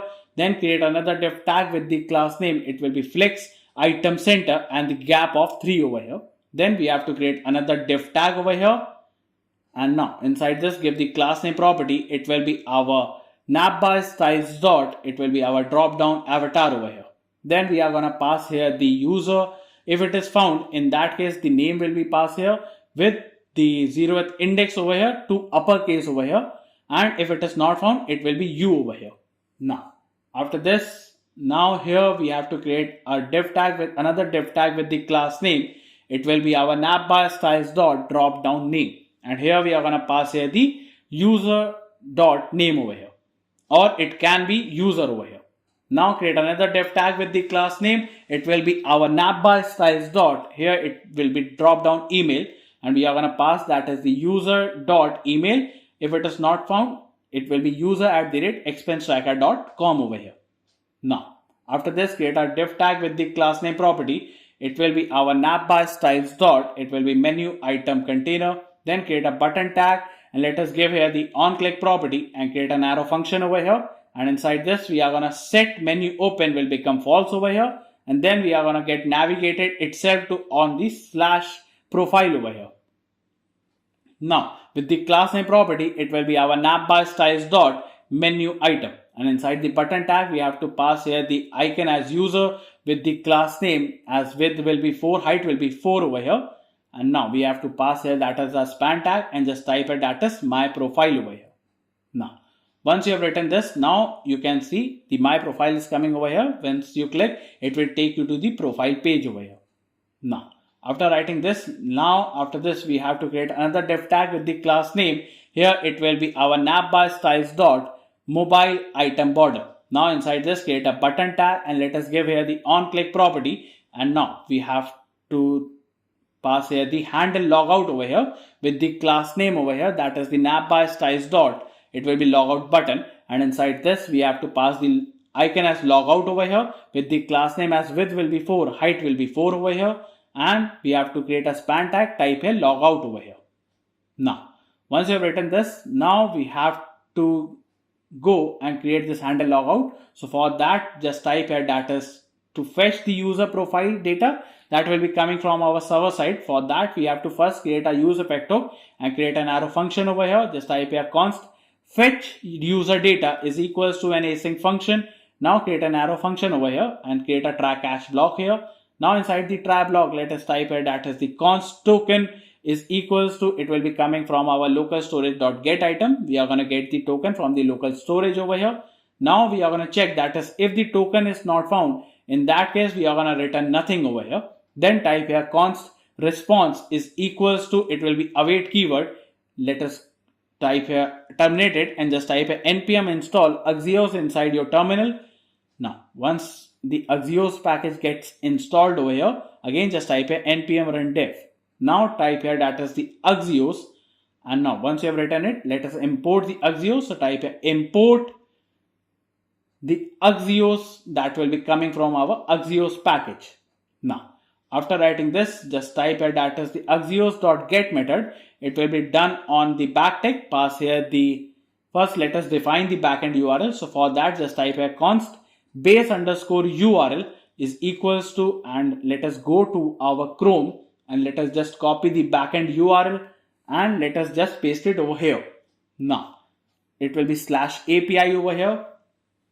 Now inside this, type here that is the base URL over here. Now it will be on /user/me, and then we are going to have to pass here that is the header, and the header will have the authorization as backtick bearer, and then we are going to pass the space with the token over here. That is for the user verification. We are going to pass the authorization. We are using this /user/me. How am I getting this? In the server.js, we have used this /API/user, and inside the get route, it is the /me for the user router, and the authorization we are going to pass for the user verification for the auth middleware. That is this route. Now after this, just type here that is the const user data is equals to, it will be response.data, that will be coming over here, or it can be the response.data over here. Now we have to type here that is the set user will be our, let me just type here set user will be our user data over here. Now after writing this, now in case of any error, just console.error, and the error will be console over here, that is the failed to load the profile over here. And we are going to pass here the error that is over here. And now after this, we are going to type it that is if the prop user is not found, in that case we are going to fetch the user data again, and now it will be done for the prop user over here. Now after this, now let us go, and now you can see it is working fine. Now let me just go back and let us create the handle logout over here. So for that, let us go and type here that is the const, it will be our handle logout is equals to, create an arrow function over here. Inside this, we are going to set menu open will become false over here, and the local storage dot remove item, and we are going to remove the token from the local storage over here, and also on logout will be called over here. Now after this, we are gonna get navigated ourselves to the /login over here. That is, we must be logged in to view this layout over here, and you can see the logout button is coming over here, and it takes us to the login, that is the /login over here. Now let us go to our GitHub inside the src over here, inside the components, inside the our navbar.jsx, just copy the use effect hook over here and paste it over here. That is, it will close the menu if you click outside the box over here. You have pasted it over here. Once you have pasted it, let us check. If you click outside the box over here, it is closing the toggle menu. Now it is working fine. So now by this we have completed the navbar.jsx. Now let us go to our UI, and now let us check it for the smaller screen. So it is working. The toggle is also working for the mobile screen also. So now let us go inside the component. Let us create another component, that is the sidebar.jsx. Type a RFCE. Now inside the layout, we have to import the sidebar over here. So let us import the sidebar, and inside the sidebar we have to also pass here. First we have to type here that is the const. Here it will be our sidebar collapse, comma set sidebar collapse is equals to a use state hook, and the value here it will be false over here. Then we have to just pass here that is the user, and the user will be passed over here. Then we are gonna sidebar collapse will be passed over here. Let me just type it, that is the sidebar collapse will be passed as the is collapsed is equals to sidebar collapse, and set is collapsed is equals to set sidebar collapsed over here. Now, after writing this, now let us go to our sidebar, and here we have to type a data import, and here we are going to have to import the sidebar styles coming from dummy styles, and here we have to import the CN also, and here we are going to use these CSS property for our this particular component over here. Also this CN over here, that will help as a boolean over here. Now, after this we have to break here the user, also the is collapse and set is collapse over here. Now, after writing this, we have to type here data. We have to remove this div over here, and now open the empty fragments, and now let us go to our Chrome and let us search here for the framer motion over here. Now, click on this first link over here. Now, copy this command and in your terminal just paste it over here. Now, let me close this, and now let us go back and now type a npm run dev again. Now let us go and type here data to import, and here we are going to have to import the motion that is coming from our framer motion over here. Now let us go on the UI. Let me refresh it over here, and it is working fine. So now here inside this we have to type here data to create our motion.div, and now inside the motion div here we have to type here data's const. Here we have to type data's path name is equals to use location hook coming from our React router DOM, and type here const navigate is equals to use navigate hook that will be coming from React router DOM. Then type here const sidebar reference is equals to use ref hook, and now the value will be null over here. Now inside this type here data is the const mobile open comma set mobile open is equals to a use state hook, and the value here it will be false over here. Then type here const, here it will be our active hover comma set active hover is equals to a use state hook, and the value will be null over here. Then type here data is the const name, and the name will be contain the username, that will be our user over here, and then the email here it will be containing over here as the user@example.com. Now it is equals to the user over here, or it can be our empty over here, that is the user is not filled over here. Now after writing this we have to type here data is the const initial is equals to, it will be our username dot character add, that is the char at the 0th index dot to uppercase, that is it will be converted to the uppercase over here. Now after writing this we have to go to our GitHub over here, and inside the sidebar.jsx over here. Now here we have to just copy these menu items over here and paste it over here. Now we have to import these icons for the dashboard page over here, for the income page over here, then for the expense page over here, and for the user page, that is for the profile over here. Now once you have imported these icons, now we have to type here that is to check for overflow in mobile menu. Just copy the use effect hook over here and paste it over here. Let us import the use effect hook over here, and now after this again we have to define this function, that is if we click outside the box it will just collapse the sidebar. Now after this, now to log out from here, that is just type here that is const handle logout is equals to create an arrow function over here. It will be local storage dot remove item, and here we are gonna have to remove the token from the local storage. Then it will navigate us to /login over here. Once you are logged out, it will navigate to the login page over here. Just type here const toggle sidebar is equals to create an arrow function, and just type here that is set is collapsed will be C, that is not collapsed over here, it will be pass over here. Now we have to type here that is a small component, that is a helper function over here. Just go to GitHub and just copy this small function over here till this over here. Just copy it and paste it over here. Now once you have pasted this, the random item menu, we have to import the link tag coming from our React router DOM over here. And now let me scroll down, and now inside this div, inside the motion div, we have to give the reference over here. It will be sidebar reference with the class name as sidebar size dot. It will be our sidebar container dot. It will be base. Now type here initial, and here the initial value here we have to define it as the x axis it will be 100 over here, that will be minus 100. Then the opacity over here it will be 0.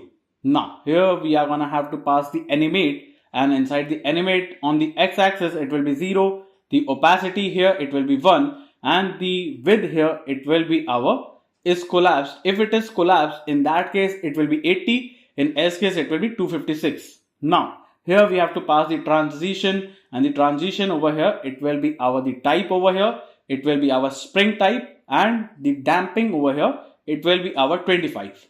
Now after this, create a div tag with the class name. Here it will be our sidebar styles dot sidebar inner dot base over here. Now inside this, create a button tag, and let us give here the on click property and pass here the toggle sidebar with the class name property. It will be our sidebar styles dot, here it will be toggle button dot base over here.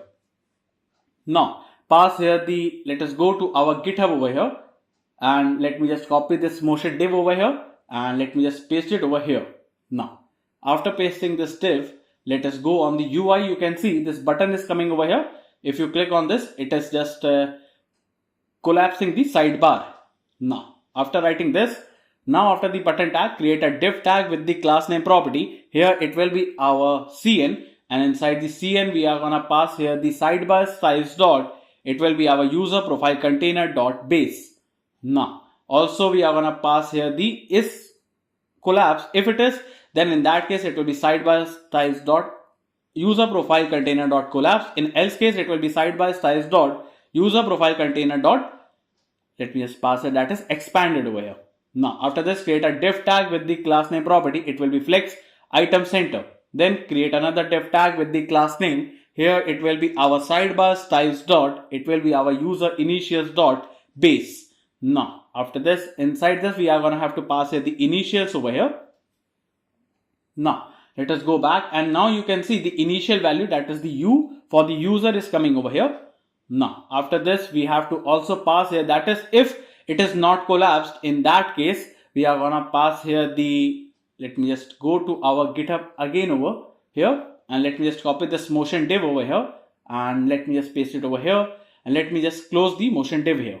Now inside this we are gonna pass the heading tag with the class name, as it will be our text will be small, font will be bold over here, and text gray 800 with the truncate. Now we are gonna pass here the username, that is the username over here.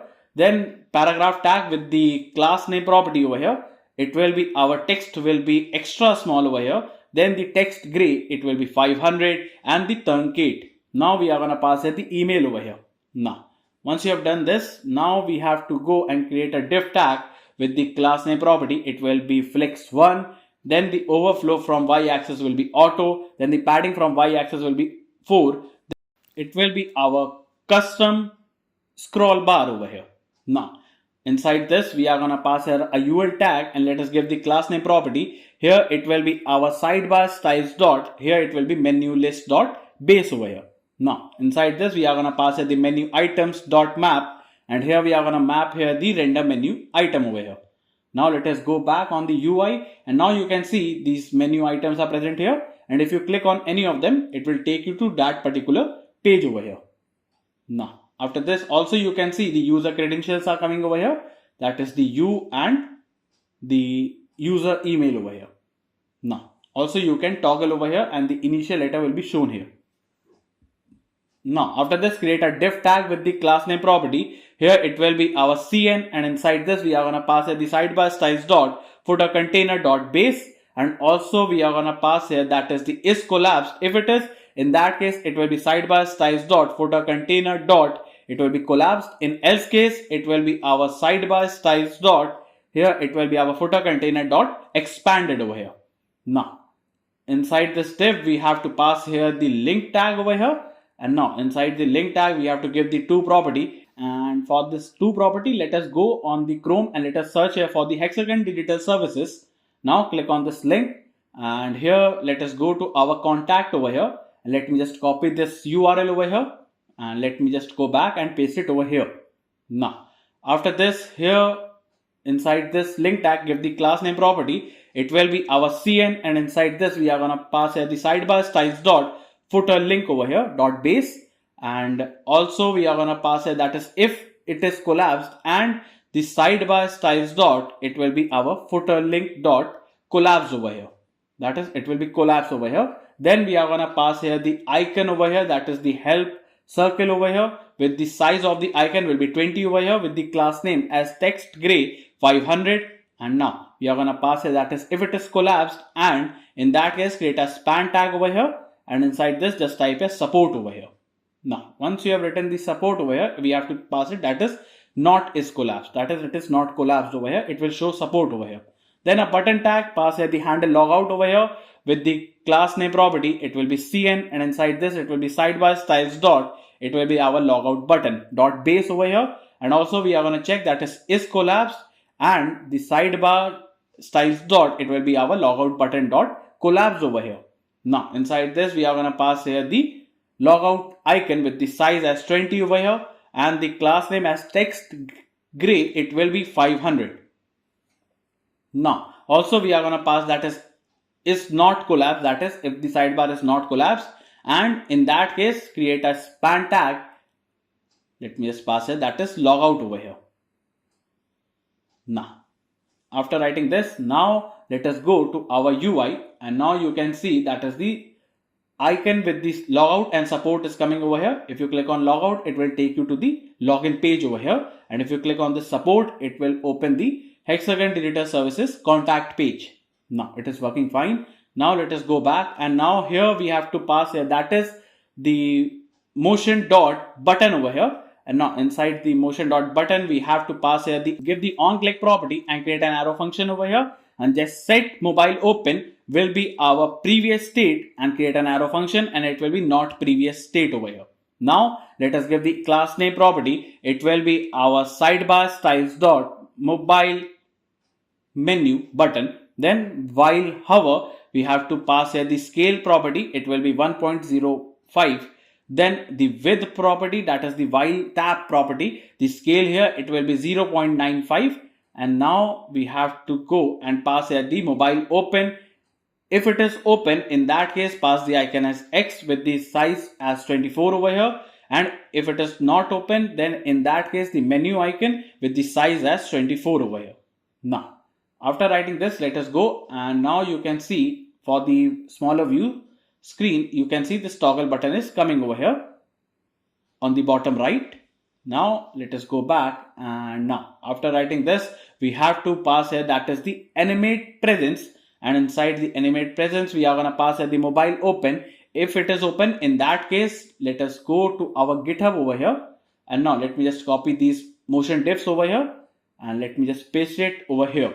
Now after this we have to close the motion div over here, and now once you have closed this, now inside this motion div create a div tag with the class name property. Position will be relative and height will be full over here with the flex column. Then create another div tag with the class name property, it will be our sidebar styles dot, here it will be our mobile header. Then we are going to create a div tag with the class name property, here it will be our sidebar styles dot, here it will be our, let me type a mobile user container. Then create a div tag with the class name property, it will be our sidebar styles dot, here it will be user initials dot base over here.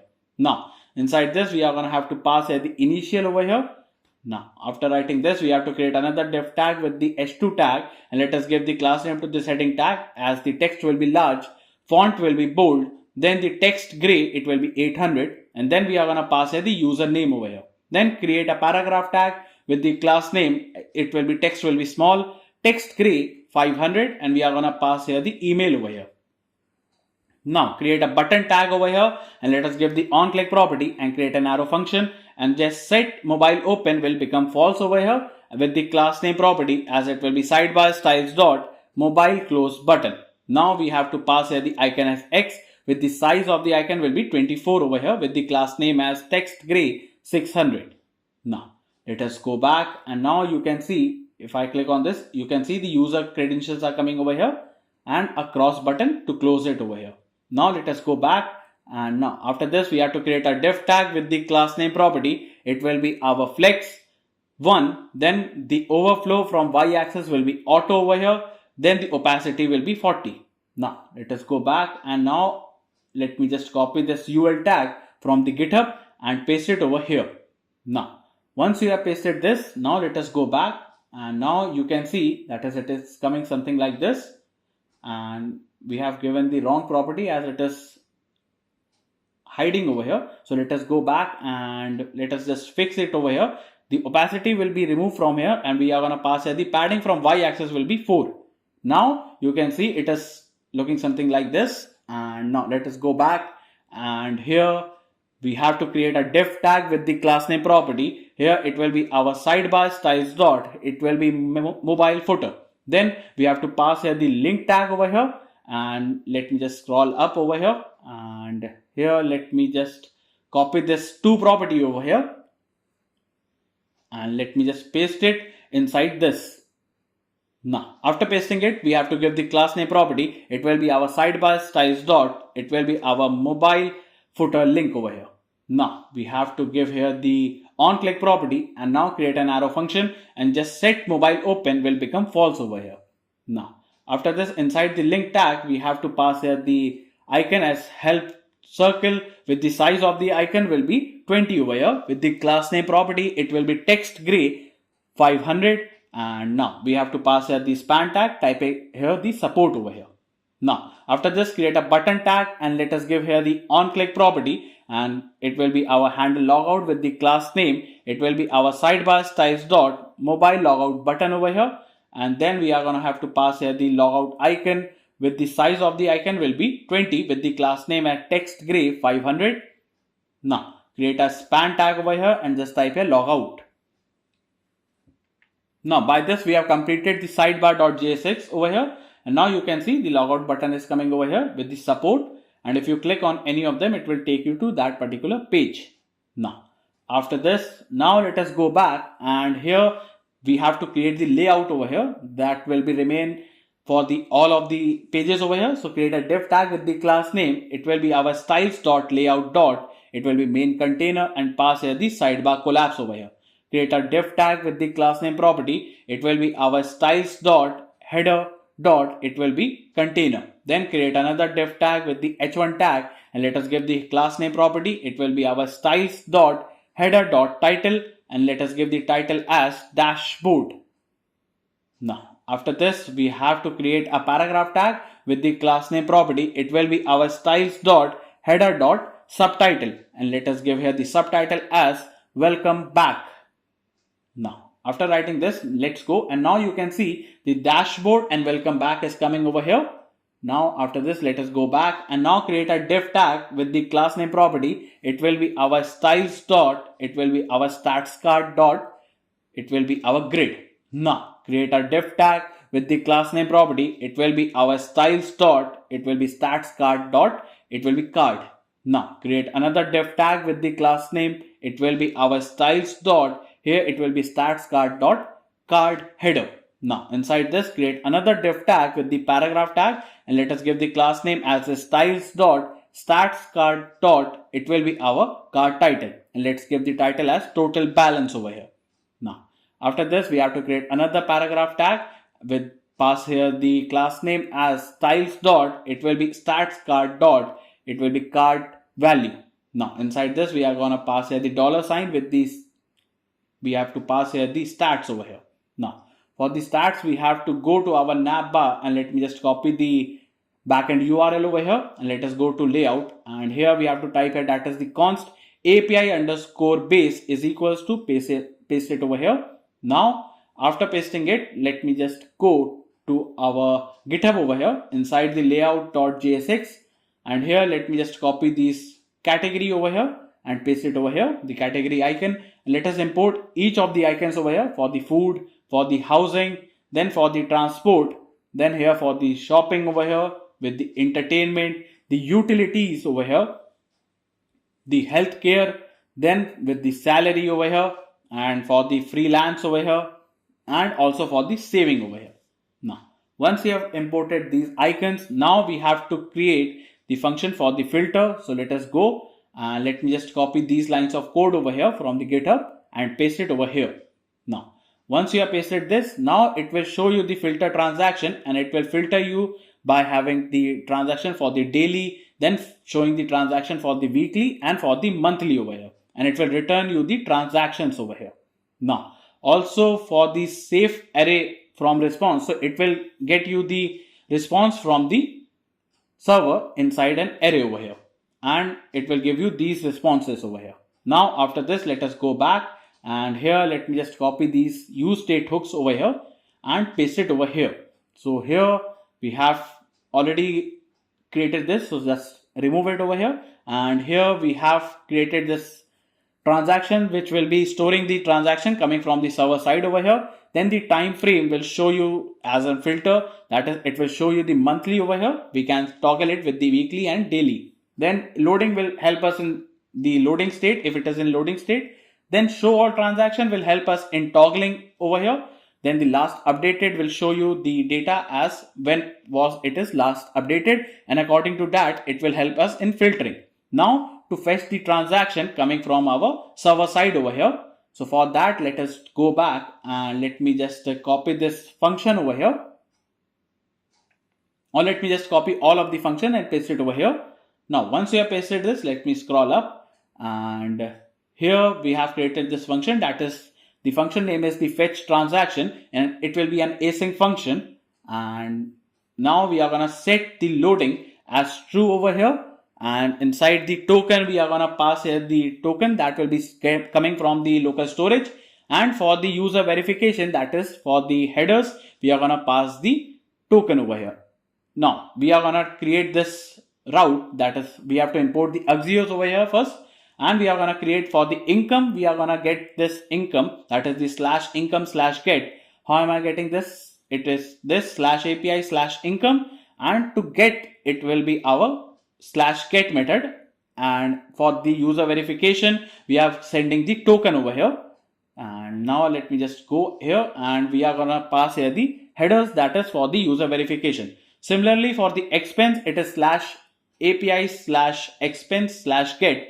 It is this /API/expense, and now to get method it is /get over here. Now after this, we are gonna again pass the header for the user verification. Now it will be stored inside an array, and all transaction will be coming over here, that is it will be fetching these details over here, and we are going to set the transaction as all transactions over here. And also it will show you that is the last updated over here. If something went wrong, it will be inside the catch block over here, and finally we are going to just set the loading as false over here. Now to add a transaction, so that either it can be income or it can be expense over here, so we have to create this function, that is add transaction. It will be an async function, and we are going to pass the transaction over here. Now again for the token, we are going to get it from the local storage, and for the header, that is for the user validation, that is user is logged in, we are going to pass it inside the authorization as bearer token. And the endpoint, if it is income, it will be on income/add, and if it is else case, it will be expense/add over here. This is the route for the add over here, that is it will be a post method, and for the expense over here, again it will be on /add over here. So it will be our post method over here, and now we are going to pass this function. Now after this, for the edit transaction, that is to update an particular transaction, for that we are requiring the ID over here. So here we are going to create this function edit transaction. It will be an async function. We are going to take the ID so that a particular transaction will be updated over here, and with the transaction over here, again we are going to find the token coming from our local storage, and for the headers we are going to pass it for the user validation. Then the endpoint will be, if it is income, it will be on /update for the income one, and for expense it will be /update. If it is income, it will be done on this /update over here with the ID over here, and if it is expense over here, it will be again done on /update and with the ID over here. Now it will be our put method over here, that is the axios.put method.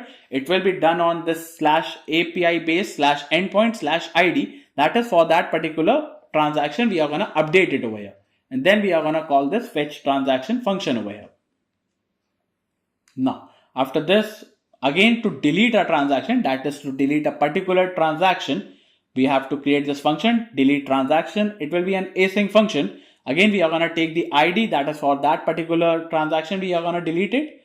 So now we are going to get the token from the local storage. Again, for the user validation, we are going to pass it inside the headers, and we are going to create this endpoint as for the income it will be /delete, and for the expense it will be /delete over here. For the income, we have created this route /delete/id so that a particular income is deleted or a particular expense is deleted for this /delete route over here.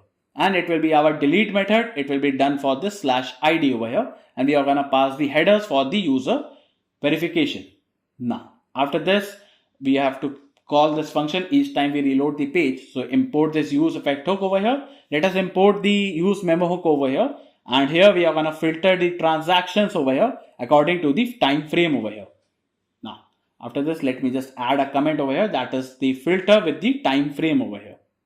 Now after this, for the stats over here, that is for the stats over here, we are going to get the stats according to the time over here. That is, these stats will be coming over here, and according to that we are going to return each of them. That is, it will return these details over here. Now after this, we are going to get this time from label. That is, if it is today, then it will be daily over here, and for the weekly it will be this week or monthly. Now we are going to pass this use outlet context over here that will be sending these details to multiple pages over here.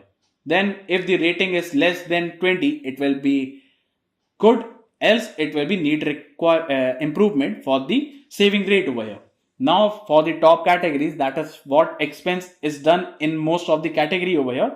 So for that, we are going to use this function over here, and it will display the transaction. That is, it will show you the 4 transactions first, and rest will be for the toggle button. Now type here the stats.alltimesaving dot, it will be our to local string, and now inside this pass here the en, it will be US over here, and also inside this we are going to pass here the maximum fraction digit will be 2 digits over here.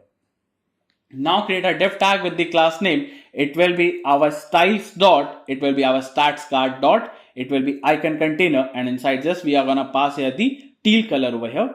Then we are going to pass here the icon over here, that is the $sign with the class name property. It will be our styles dot, here it will be our stat card dot icon over here, and we are going to pass the color as teal over here. Now after this, let us close this over here, and now create a paragraph tag with the class name.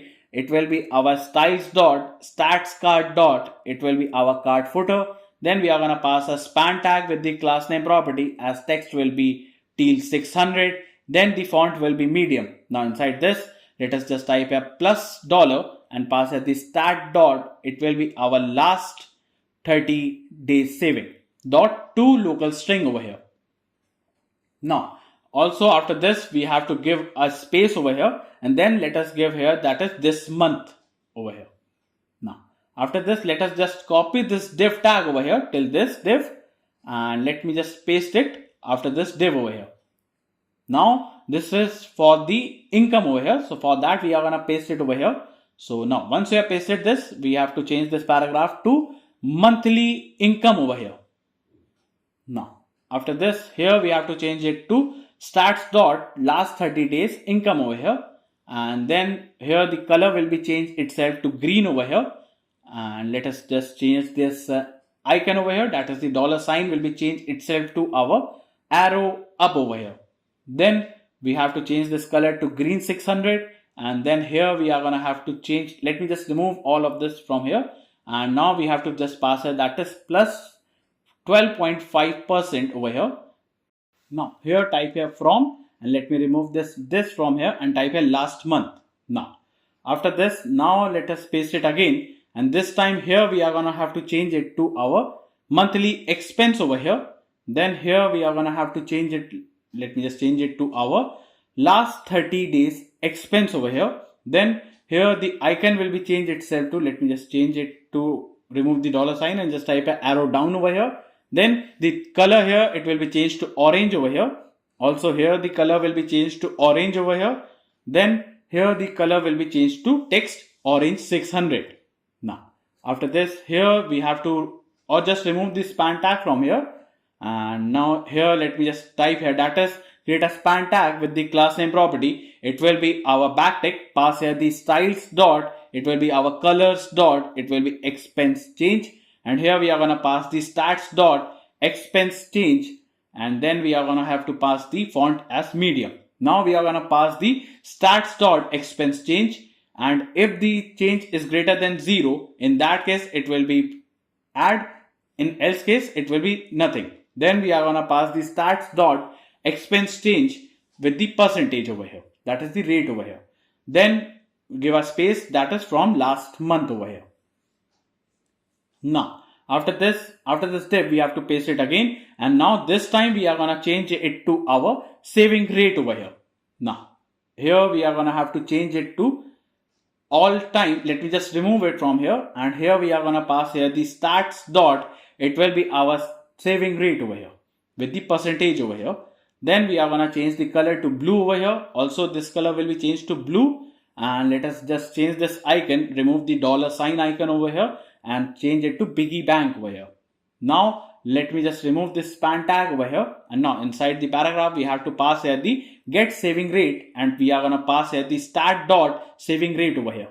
Now after passing it, create another div tag with the class name property. It will be our styles dot grid dot main over here. Then we have to create another div tag with the class name property. It will be our styles dot grid dot, it will be our left column. Now we have to create another div tag, and let us give the class name property. It will be our styles dot, here it will be our cards dot, it will be base. Then create another div tag with the class name property. It will be our styles dot, here it will be, let me just type it, that is the cards dot, it will be our header over here. Now inside this, create a h3 tag with the class name property. It will be our styles dot, here it will be our card dot title, and inside this let us pass here the icon as trending up over here with the class name property, as width will be 6, height will be 6 over here, and the text will be teal 500 over here. Now let me just close it over here, and now here pass here the financial overview over here. After writing this, let us go on the UI. Now you can see all the 4 cards are present here for the total balance, monthly income, the monthly expense, as well as for the saving rate, and also the financial overview is present over here. Now after this, create a span tag with the class name property, as text will be small, then the text gray will be 500, and font will be normal over here. Now we are gonna have to pass here the time frame label, and now after this we are gonna have to pass here the outlet over here, and the context here, it will have the outlet context over here. Now after this, now we have to pass here, that is the right side over here. That is to create the right side, create a div tag with the class name property. Here it will be our styles dot grid dot right column. Now inside this, create another div tag with the class name property. It will be our styles dot cards dot base over here. Then create another div tag with the class name. It will be our styles dot, it will be our transactions dot card header. Then we have to create a h3 tag with the class name property. It will be our styles dot, it will be transactions dot, here it will be our card title, and let us give the title first, that is the icon as clock with the class name as width will be 6, height will be 6, and text purple 600. Now change it to 500, and now pass here, that is the recent transactions over here. Now after giving this heading, let us create a button tag, and let us give the onClick property and type here, pass here the fetch transactions over here. It will be disabled when it is in loading state over here with the class name as styles dot, it will be transactions dot refresh button, and just pass here the icon over here, that is the refresh CW, with the class name as it will be our styles dot transactions dot, it will be our let me just type a refresh icon, and then pass here the loading over here. Now let us go, and now on the right side you can see this is the recent transaction is coming over here, and the button is over here. Now after writing this, now let us create a div tag with the class name property. It will be our styles dot transactions dot, it will be our data stacking info over here. Now here we have to pass the icon as info with the class name, as it will be styles dot transactions dot, it will be our data stacking icon, and a span tag, and let us give the class name property. It will be our, let me just don't give the class name over here, just pass here, that is the transactions are stacked by date that is, it will show you the newest as first over here.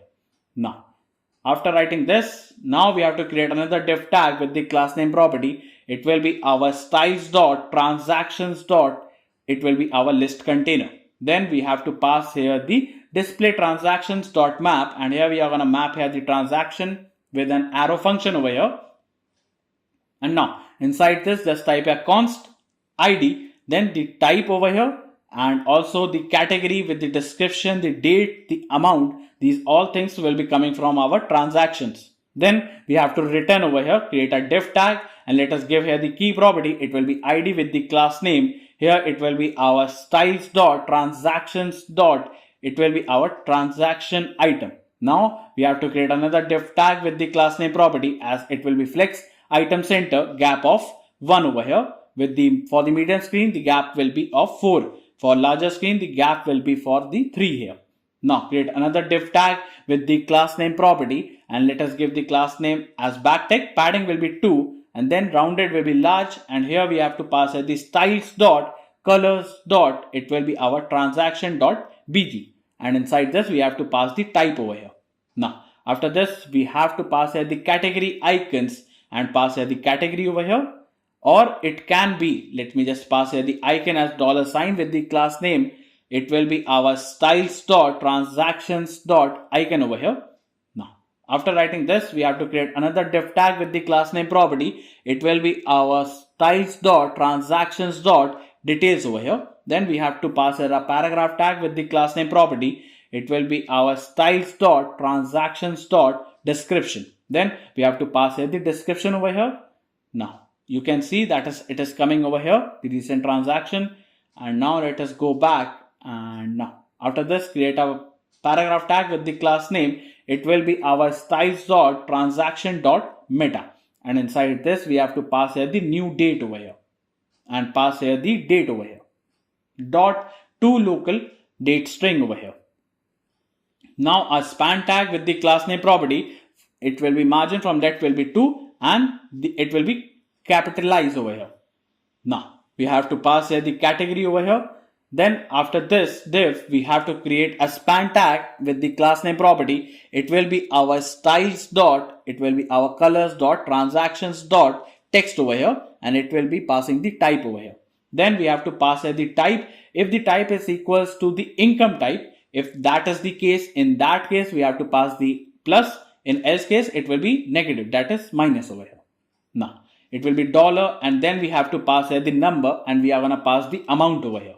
Now after this, now you can see it is not showing till now, it will be shown later. So now after this, we have to pass here the transaction dot length. If the length is 0, in that case we have to create a div tag with the class name property. Here it will be our styles dot transactions dot, it will be our empty state. Then create a div tag with the class name property. It will be our styles dot, it will be again the transactions dot, it will be our empty icon container. Then let's give the icon as clock with the class name. It will be our styles dot transactions dot empty icon.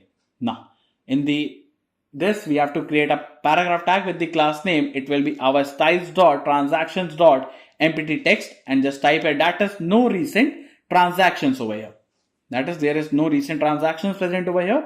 Now in the else case, that is the transaction is present, then create a div tag with the class name property. It will be our styles dot transactions dot, it will be our view all container. Then create a button tag over here, and let us give here the on click property and create an arrow function. And inside this, just set show all transaction will be not show all transaction. Then we have to pass the class name property over here.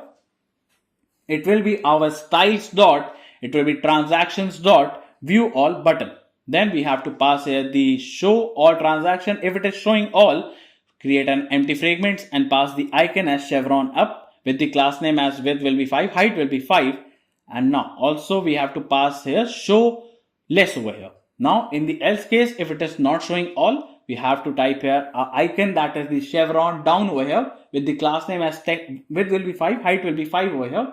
And we have to pass here that is view all transactions, and inside this we have to pass here the transaction dot length, that is whatever the transaction dot length is present over here. So it is showing that is no recent transactions done for this user over here.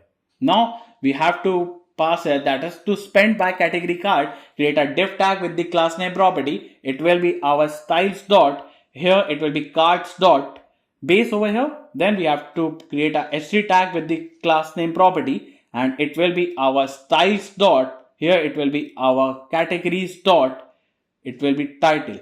Now we have to pass here the icon as pie chart over here with the class name property. It will be our styles dot categories dot, it will be our title icon. Type here that is spending by category as the heading. Now you can see it is coming over here on the UI, spending by category. Now after writing this, create a div tag and let us give here the class name. It will be our styles dot, it will be categories dot list over here. Then we have to pass here the top categories dot map, and here we are going to map here the category over here with the amount over here and create an arrow function. And inside this we have to create a div tag. Now give the key property, it will be category, the class name, here it will be our styles dot categories dot, it will be category item. Now inside this create another div tag and let us give the class name, it will be flex item center and gap of 3. Now inside this create another div tag with the class name property, it will be our styles dot categories dot, it will be our category icon container. Then pass here the category icon for the category over here, or it can be, let us just pass here the dollar sign with the class name to this icon, it will be styles dot categories dot category icon. Now after this create a span tag and let us give the class name property, it will be our styles dot categories dot, it will be our category name. Now we are going to pass here the category over here. Now after this we have to pass here the span tag, let us give the class name property, it will be our styles dot categories dot, it will be category amount over here. And then we are going to have to pass the dollar sign with the amount over here. Now after this create another div tag with the class name, here it will be our styles dot categories dot, it will be our summary container. Then create another div tag with the class name, it will be our styles dot categories dot, it will be our summary card. Now create another div tag with the class name, it will be our styles dot categories dot, here it will be our summary income card over here. And then a paragraph tag with the class name, it will be our styles dot categories dot, here it will be our summary title. Then pass here the title as total income over here. Now after this create another paragraph tag with the class name, it will be our styles dot categories dot, here it will be our summary value, and here we are going to pass here the dollar sign with the stats dot, it will be all let me just pass here the all time income over here dot, let me just type here to local string over here.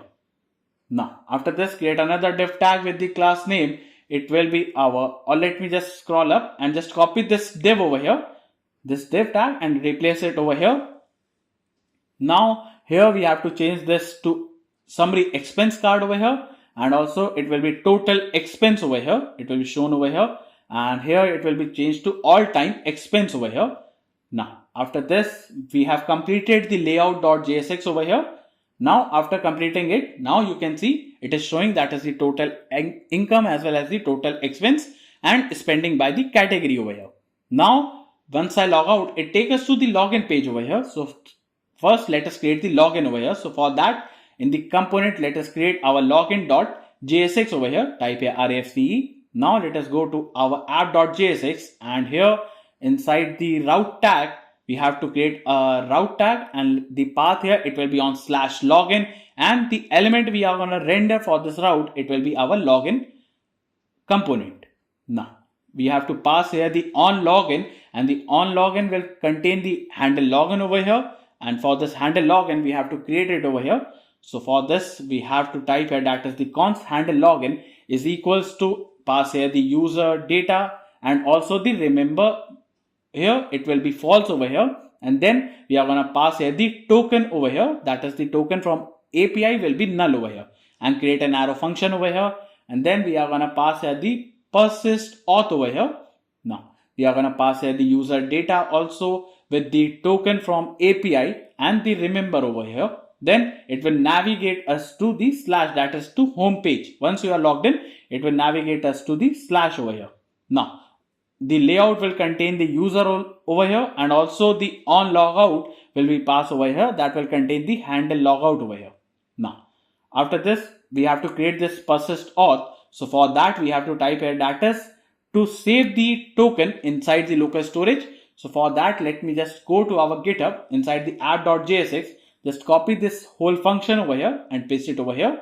So this is the function for the persist auth. We are going to set the user data that will be coming from our server side, and also the token will be saved inside the local storage.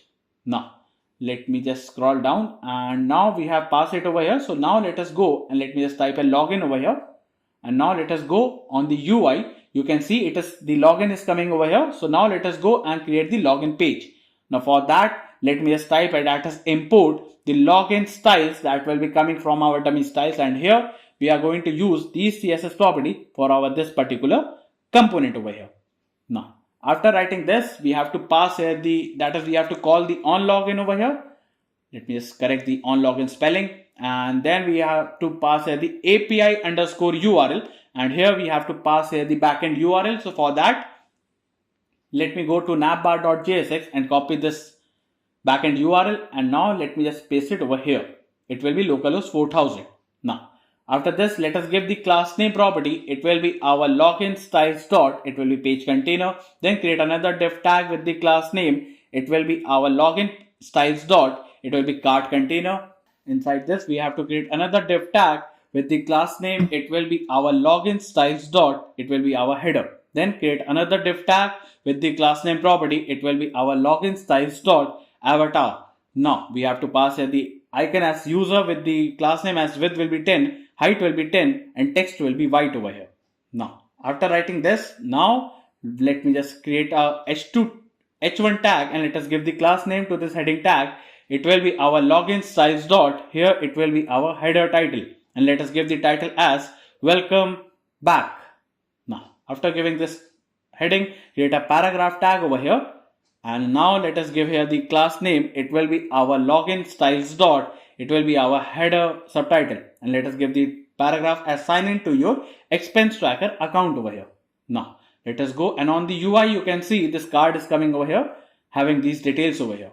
Now after writing this, now here we have to type here the use state hook, that is for the email comma set email is equals to a use state hook, and the value here it will be empty. Then type here const password comma set password is equals to a use state hook, and the value will be empty over here as it will be initialized with empty over here. Then type here const show password comma set show password is equals to the use state hook, and the value will be false as it will be for the toggling over here.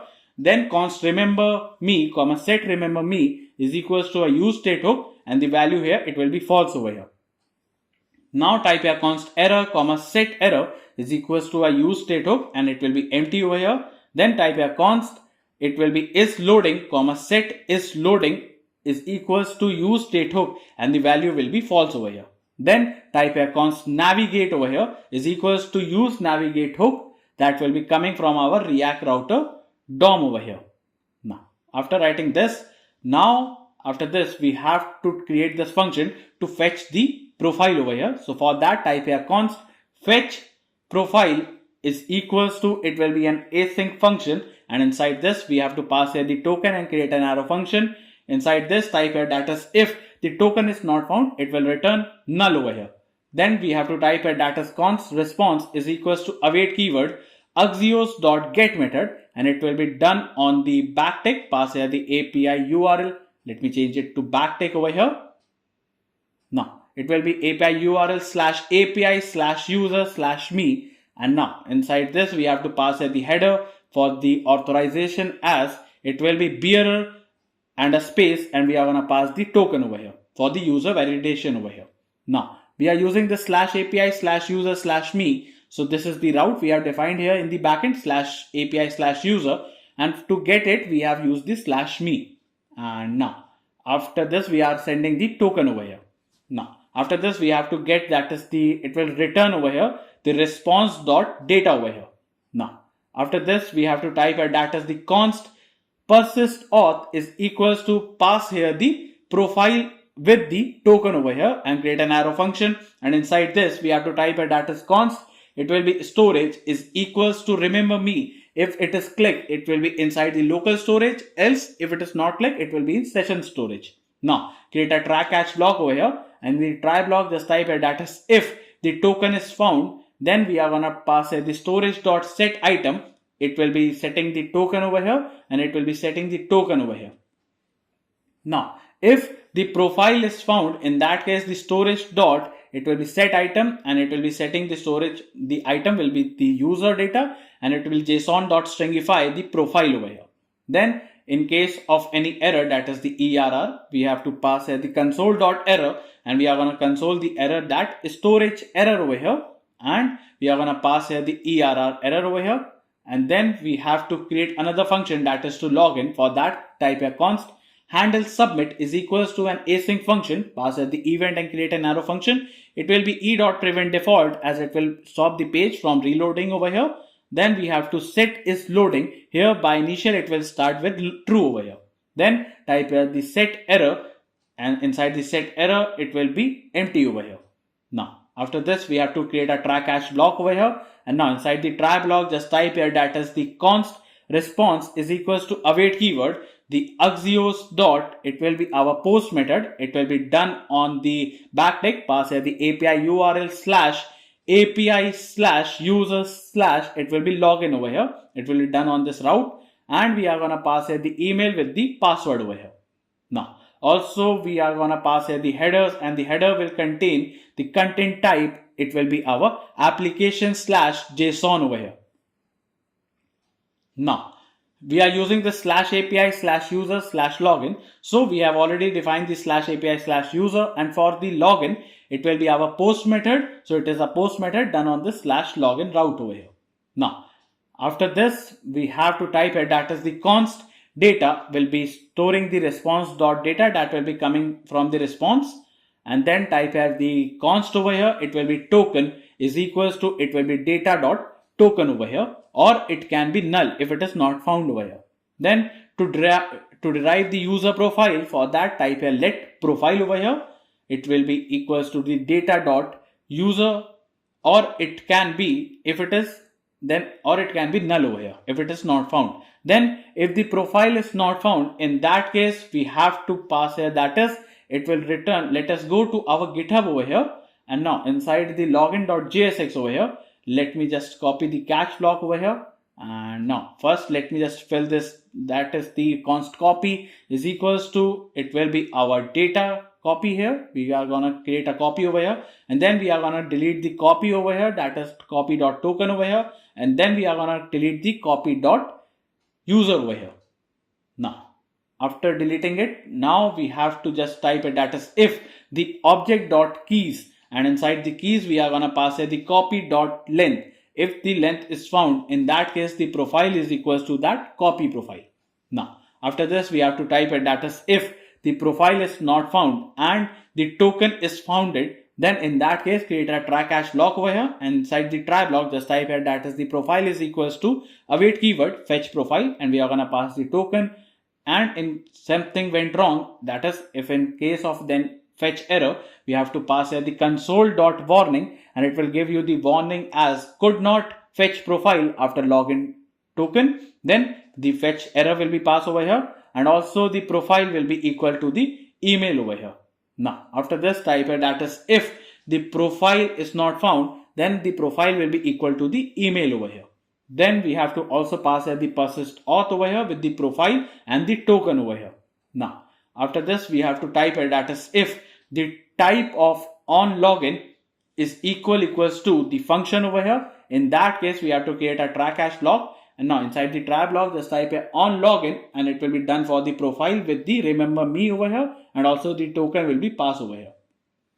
Now if something went wrong, it will be our call error, and we are gonna pass here the console.warn, and it will show you the warning again. That is, it will show you that is on login through, let me just type it, that is it is throw error, and the call error will be passed over here. Then we are gonna get navigated itself to our slash, that is to the home page. Now in the else case, we are going to get navigated onto the slash over here, that is the home page over here. Then we are going to pass here the set password will become empty over here. Now after this, let me just replace the cache log what we have copied from there and paste it over here. And then in the finally block, we have to pass it that is set is loading will become false over here. Now after writing this function, we have successfully logged in as a user. Now after writing this, now here after this div, create another div tag and let us give here the class name property. It will be our login styles dot, it will be form container. Then let me just go to our GitHub and let me just copy this. In case of any error, it will be pasting over here. It will show you this SVG with the span tag as containing the error. Then create a form tag over here and let us give here the on submit property. It will be our handle submit, and inside this create a div tag and let us give here the class name property as it will be margin bottom will be 6. Then create a label tag over here and the HTML will be for email. Then the class name will be login styles dot label, and inside this pass here the email address over here as the label. Now after this, create a div tag with the class name property, and here it will be our login styles dot, it will be input container. Then create another div tag and let us give the class name as it will be our login styles dot, here it will be input icon, and let us give here the icon as mail over here with the class name as width will be 5, height will be 5 over here. Then create a input tag over here. The type here it will be our email type. Then the ID will be email over here. Then the value here it will be our email. Then the on change property, pass here event and create an arrow function, and set email will be event.target.value over here. Now after this class name over here, it will be login styles dot input over here with the placeholder over here that will say that is your @example.com over here. Now after writing this, it will be a required field over here. Now let me just copy this div tag over here, and now let me just paste it after this div over here. Now this time the HTML4 will be changed to password over here. Here it will be changed to password over here for the label over here. Then here we are going to change the icon to lock icon over here. Then the type here it will be changed itself to our check, that is first it is showing the password. If it is showing, it will be text. In else case, it will show the password over here. Now here the ID will be changed to password, the value will be changed to password. It will be our set password over here. Then we have to change the password input to the class name, and for the placeholder it will be this dots over here, and it will be required field. Now let us go, and on the UI you can see it is coming over here, and you can type anything and it is showing as password. Now to toggle this password, create a button tag over here, and let us give the type of the button will be button type over here. Then the on click property and create an arrow function over here, and just set show password will become that is not show password over here. With the class name property, it will be our login styles dot, it will be password toggle. Now we have to pass here that is show password. If it is showing the password, it will be our eye of icon with the class name as width will be 5, height will be 5 over here. And now in the else case, if it is not showing, it will be eye icon, that is the width will be 5 and height will be 5 for the class name. Now create a div tag with the class name property. It will be our login styles dot checkbox container. Then let me just scroll up and just copy this input tag over here. Now let me paste it over here. Now once you have pasted this, here the type will be changed to our checkbox over here. Now here the ID will be remember over here. Then we have to remove the placeholder from here, and now here we have to change the class name to checkbox over here. Now it will be set. Let me change it to set remember me over here. Change the value, remove it over here, and type here that is the checked is equals to it will be remember me over here. And now after this the event.target.checked over here. Now after this create a label tag, and HTML4 will be for the remember with the class name as login styles dot, it will be our checkbox label, and type here that is remember me. Now after writing this, now let me just go, and now you can see the checkbox is coming over here, and you can toggle the password over here. Now after this, now create a button tag over here, and type of this button it will be submit type. Then it will be disabled over here when it will be in the loading state, that is loading over here. and then pass here the class name over here. It will be our backtick, pass here the login styles dot button, and also we have to pass here, that is if it is in loading state, in that case it will be login styles dot, here it will be button disabled, and in else case it will be empty. Now pass here, that is if it is loading state, we have to pass here, that is, let us go to our GitHub again and just copy this SVG over here, and let me just paste it over here. It will show you that is it is in signing state, signing in. In else case we have to just pass it, that is sign in over here. Now after writing this, now let us go, and here you can see this sign in button is coming over here, and if I give you this email and password and sign in, so we have created this ID using the Thunder client, and these data is coming over here for this particular ID over here, that it is showing the monthly income, the expense, as well as this saving rate and these details over here. If I log out, it will be log out from here. Now after this, create another div tag with the class name property. Here it will be our login styles dot sign up container. Then pass here a paragraph tag with the class name. It will be our login styles dot sign up text, and inside this type here, that is don't have an account, and now we have to give here the space, and now create the link tag over here. Now inside the link tag, let us give here the to property. It will be on the slash sign up route over here, and the class name over here, it will be our login styles dot sign up link over here. And now inside this, just type here create account over here, that is create one. Now by this we have completed the login over here. Now let us go, and now you can see this create one is coming over here, and it take us to this sign up route. So just copy it from here, and now inside the component, let us create another component, that is the sign up.jsx. Type here refce, then type here the sign up over here, and now inside the app.jsx, let me just create another route tag, and the path here, it will be on slash sign up. Then the element we are going to render, it will be our sign up component over here. And now let me close this, and here we have to pass the on sign up is equals to, it will be our handle sign up over here. Now let us create this function over here. So for that, let me just copy and paste it over here. So just type it, that is const, and paste it over here, and is equals to, it will be, and let me just copy all of these lines over here and just replace it over here. Now once you have replaced it, we have created the sign up over here. Now after the sign up, let us go, and on the UI you can see that a sign is coming over here. So now let us go back and let us create the sign up page. So for that, let me just type here, that is first type here import the sign up styles that will be coming from our dummy styles, and here we are going to use these CSS property for our this particular component over here. Now after this, we have to call this function, that is first we have to just call this API URL. So just copy it from the login and paste it over here. Also we have to call here the on sign up over here. Now after this, let us go to our GitHub again, and inside the sign up.jsx over here, and let me just copy these use state hooks over here and paste it over here. Now we are going to take the name field. We have to import the use state hook. We are going to take the name field over here. Then we are going to take the email over here. Then for the user to register, we are going to take the password over here. These three things will be initialized over here. Then the show password and set show password will help us in toggling the password. Then the remember me will be for the checkbox over here. Then the error will manage the error if something went wrong over here. Then if it is in loading state, it will be managed by this. And we have to import this use navigate hook that will be coming from our React router DOM package. Now after writing this, now let me just go to our login and just copy this fetch profile function and paste it over here to fetch the profile over here. Then after this, again inside the login, we have to just copy this persist auth over here and paste it over here. Now after pasting it, now to validate that is each field is filled by the user or not, for that let me just go and from the GitHub just copy this function over here, paste it over here.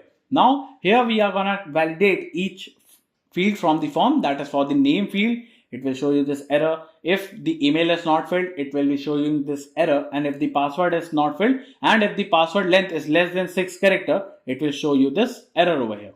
Now after writing this, it will just set the errors over here to the new errors. Then to sign up over here, just type a const handle submit is equals to an async function. Pass here the event and create an arrow function. It will be e.prevent default, as it will stop the page from reloading over here. Then we have to type a data set errors, and by initial it will be empty over here. then type here if the validate form doesn't happen, that is it will return nothing over here. Then we are gonna set is loading at initial, it will be true over here. Then we are gonna create the try catch block over here. Now inside the try block, let me type here that is the const response is equals to await keyword. It will be our axios dot a post method over here, and it will be done on the backtick. Pass here the API URL with the /API/user/register over here, and we are gonna also pass here that is the name field with the email, and also the password will be passed over here. And also we are gonna pass the header, and the header will contain the content type. It will be application/JSON.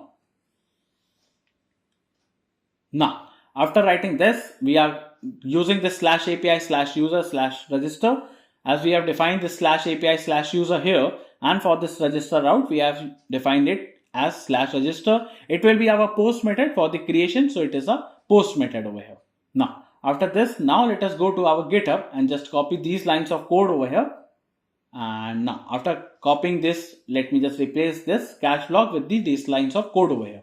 Now, after this, we are gonna have to just type it, that is in the finally block, we are gonna just set the is loading will become false over here. Now, after this, now let us create the UI. So for that, create a div tag over here, and let us give the class name property. It will be our signup styles dot page container. Then we have to pass here another div tag with the class name. It will be our signup styles dot cart container. Then we are gonna create another div tag with the class name. It will be our signup styles dot. It will be header. Then create a button tag, and let us give here the onClick property and create an arrow function, and it will navigate us to the -1, that is it will take you to the previous page with the class name as signup styles dot. It will be our back button. Then we are gonna pass here the icon as arrow left with the class name property. It will be width will be 5, height will be 5 over here. Now, after this, we have to create a div tag with the class name property. It will be our signup styles dot. It will be avatar. Then we are gonna pass here the user icon with the class name as width will be 10, height will be 10 over here, and the text will be white over here. Then we have to pass here the h1 tag with the class name property. It will be our signup styles dot header title, and just type it, that is create account. Now, after this, create a paragraph tag with the class name property. It will be signup styles dot header subtitle, and let us give the subtitle as join expense tracker to manage your financial or finances over here. Now, create another div tag with the class name property. It will be our signup styles dot. It will be form container. Then pass here the errors dot. It will be our API. That is if the error dot API happens, and create a paragraph tag with the class name as signup styles dot API error. And now inside this, we are gonna pass here the errors over here. That is the errors dot API. Now, after this, create a form tag over here. And now inside the form tag, let us give here the on submit property. It will be handle submit, and it will be no validate over here. Then create another div tag with the class name. It will be margin bottom will be 6 over here. Now, after this, create a label tag, and the HTML for it will be for name with the class name as signup styles dot label. Inside this, type a full name. Now, after this, create a div tag with the class name property. It will be signup styles dot input container. Then create another div tag with the class name. It will be signup styles dot input icon over here. Then pass here the user icon with the class name as width will be 5, height will be 5 over here. And let me close it over here. Then after this, create a input tag over here. The type here, it will be text type. The ID here, it will be for the name. Then the value here, it will be for the name. Then the onChange property, pass here the event and create an arrow function. And set name will be here the event.target.value over here. Now, after writing this, the class name over here, it will be our backtick. Pass here the signup styles dot. It will be input. And then we are gonna pass here that is the errors dot name. If that happens, then the border, it will be our border red 300, or it will be the border gray 200 over here. Now, after this, the placeholder, it will say that is John Doe. Now, after writing this, we have to pass here the errors dot the name over here. And in that case, we have to create a paragraph tag with the class name. It will be our signup styles dot, it will be our field error, and we have to pass here the errors dot name over here. Now, after this, let me just copy this div tag over here. And now, once you have, let me just copy this div tag from here, and let me just copy it till here. And now, after this div, we have to paste it over here. This time, we have to, the HTML for will be changed to email. Here, it will be changed to our email. Let me just type an email address over here. Then the icon will be changed to mail icon. Then here the type will be changed to our email over here. Now, after this, the ID here, it will be changed to our email over here. The value will be changed to email. Then here, it will be changed to our set email over here.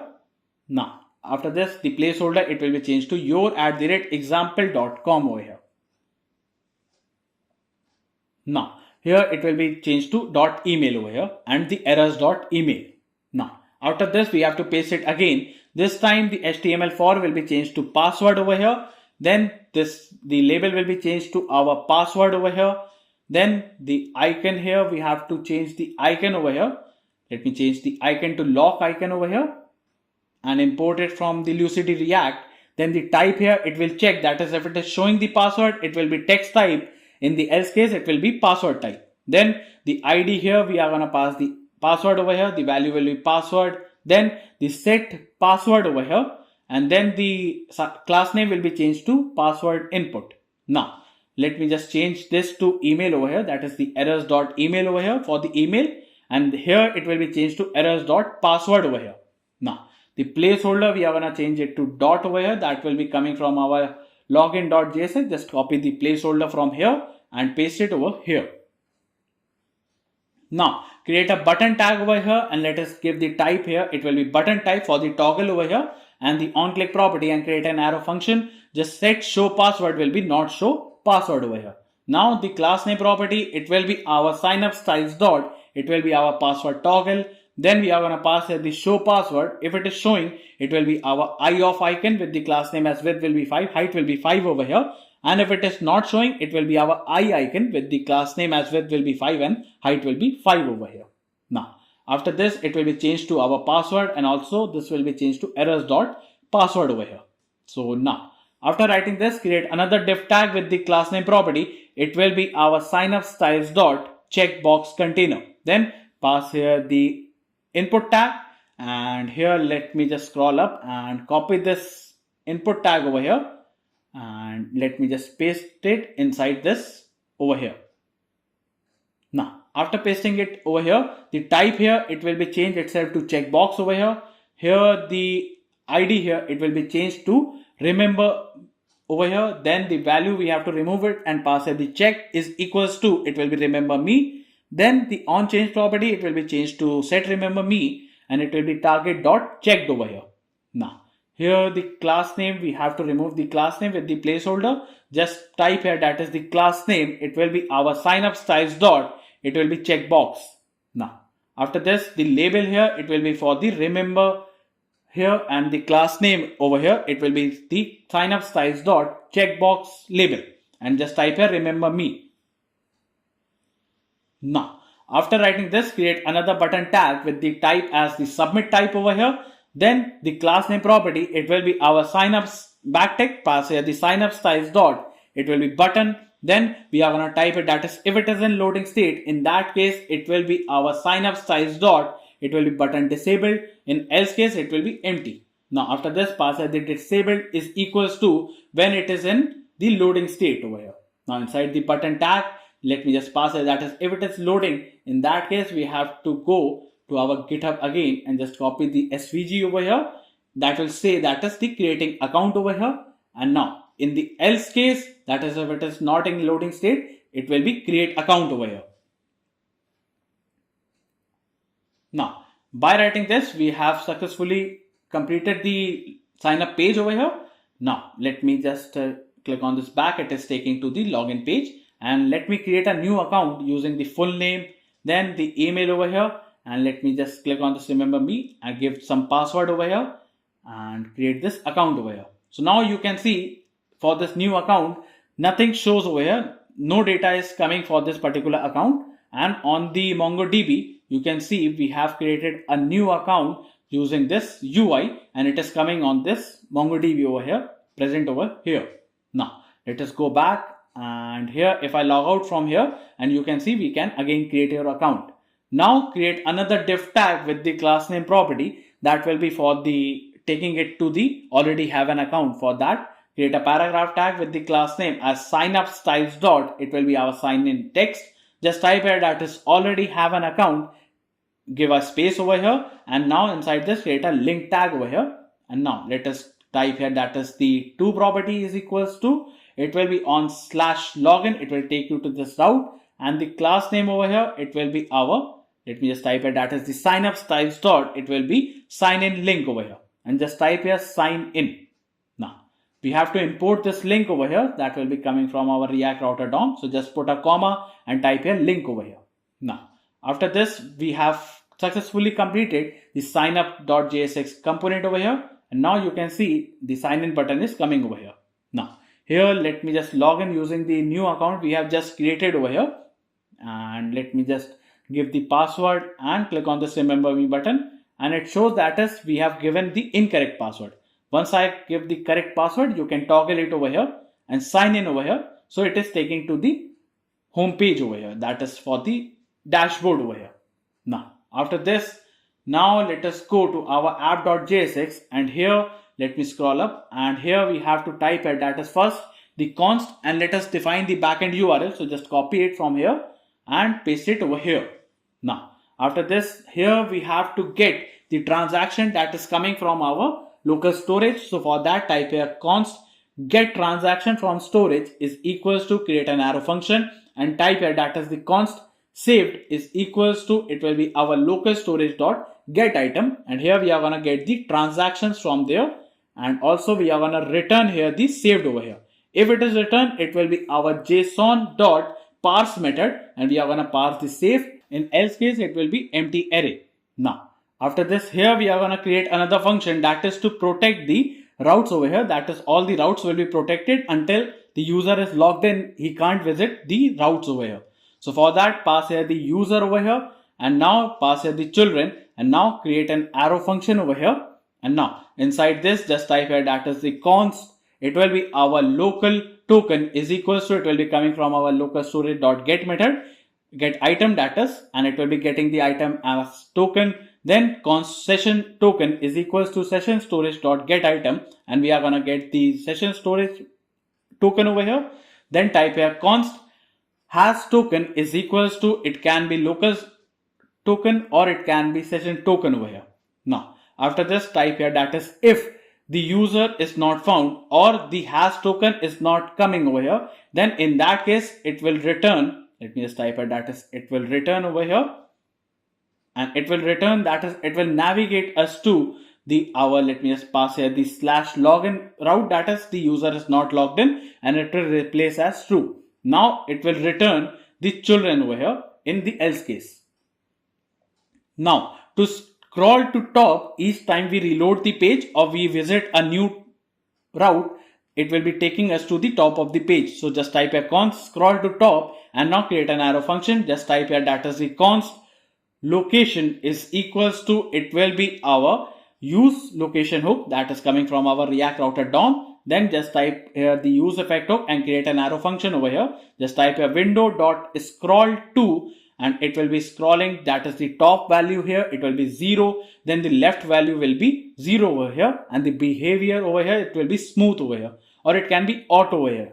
Now after this, it will be done for the location dot path name over here, and now after this we are going to return null. Now after this, here we have to type here that is the const, it will be our transactions comma set transactions is equals to a use state hook, and the value will be empty array. Then we have to type here that is the const is loading comma set is loading is equals to, it will be our use state hook, and the value here inside this it will be true over here. Now after this, we have to type here that is, now let me scroll down, and here we have to create another function that is to update the user data, that is for the both in the state as well as for the storage, that is in the local storage. But for both of them we have to update it. So just type a const update user data, and here we are going to pass the updated user and create an arrow function. The set user will be our updated user. Now type here that is the const local token is equals to, it will be coming from our local storage dot get item, and we are going to get the token from the local storage. Then type here that is the const session token is equals to, it will be fetched from the session storage dot get method, and we are going to get the token from there. Then we are going to check that is if the local token is found, in that case the local storage dot set item, and there we are going to set the user details over here with the json dot stringify, and we are going to pass here the updated user over here. Now in the else if, that is if the user is stored from the session storage, in that case the session storage dot set item, and there we are going to set the user over there, and again the json dot stringify, and we are going to pass here the updated user over here.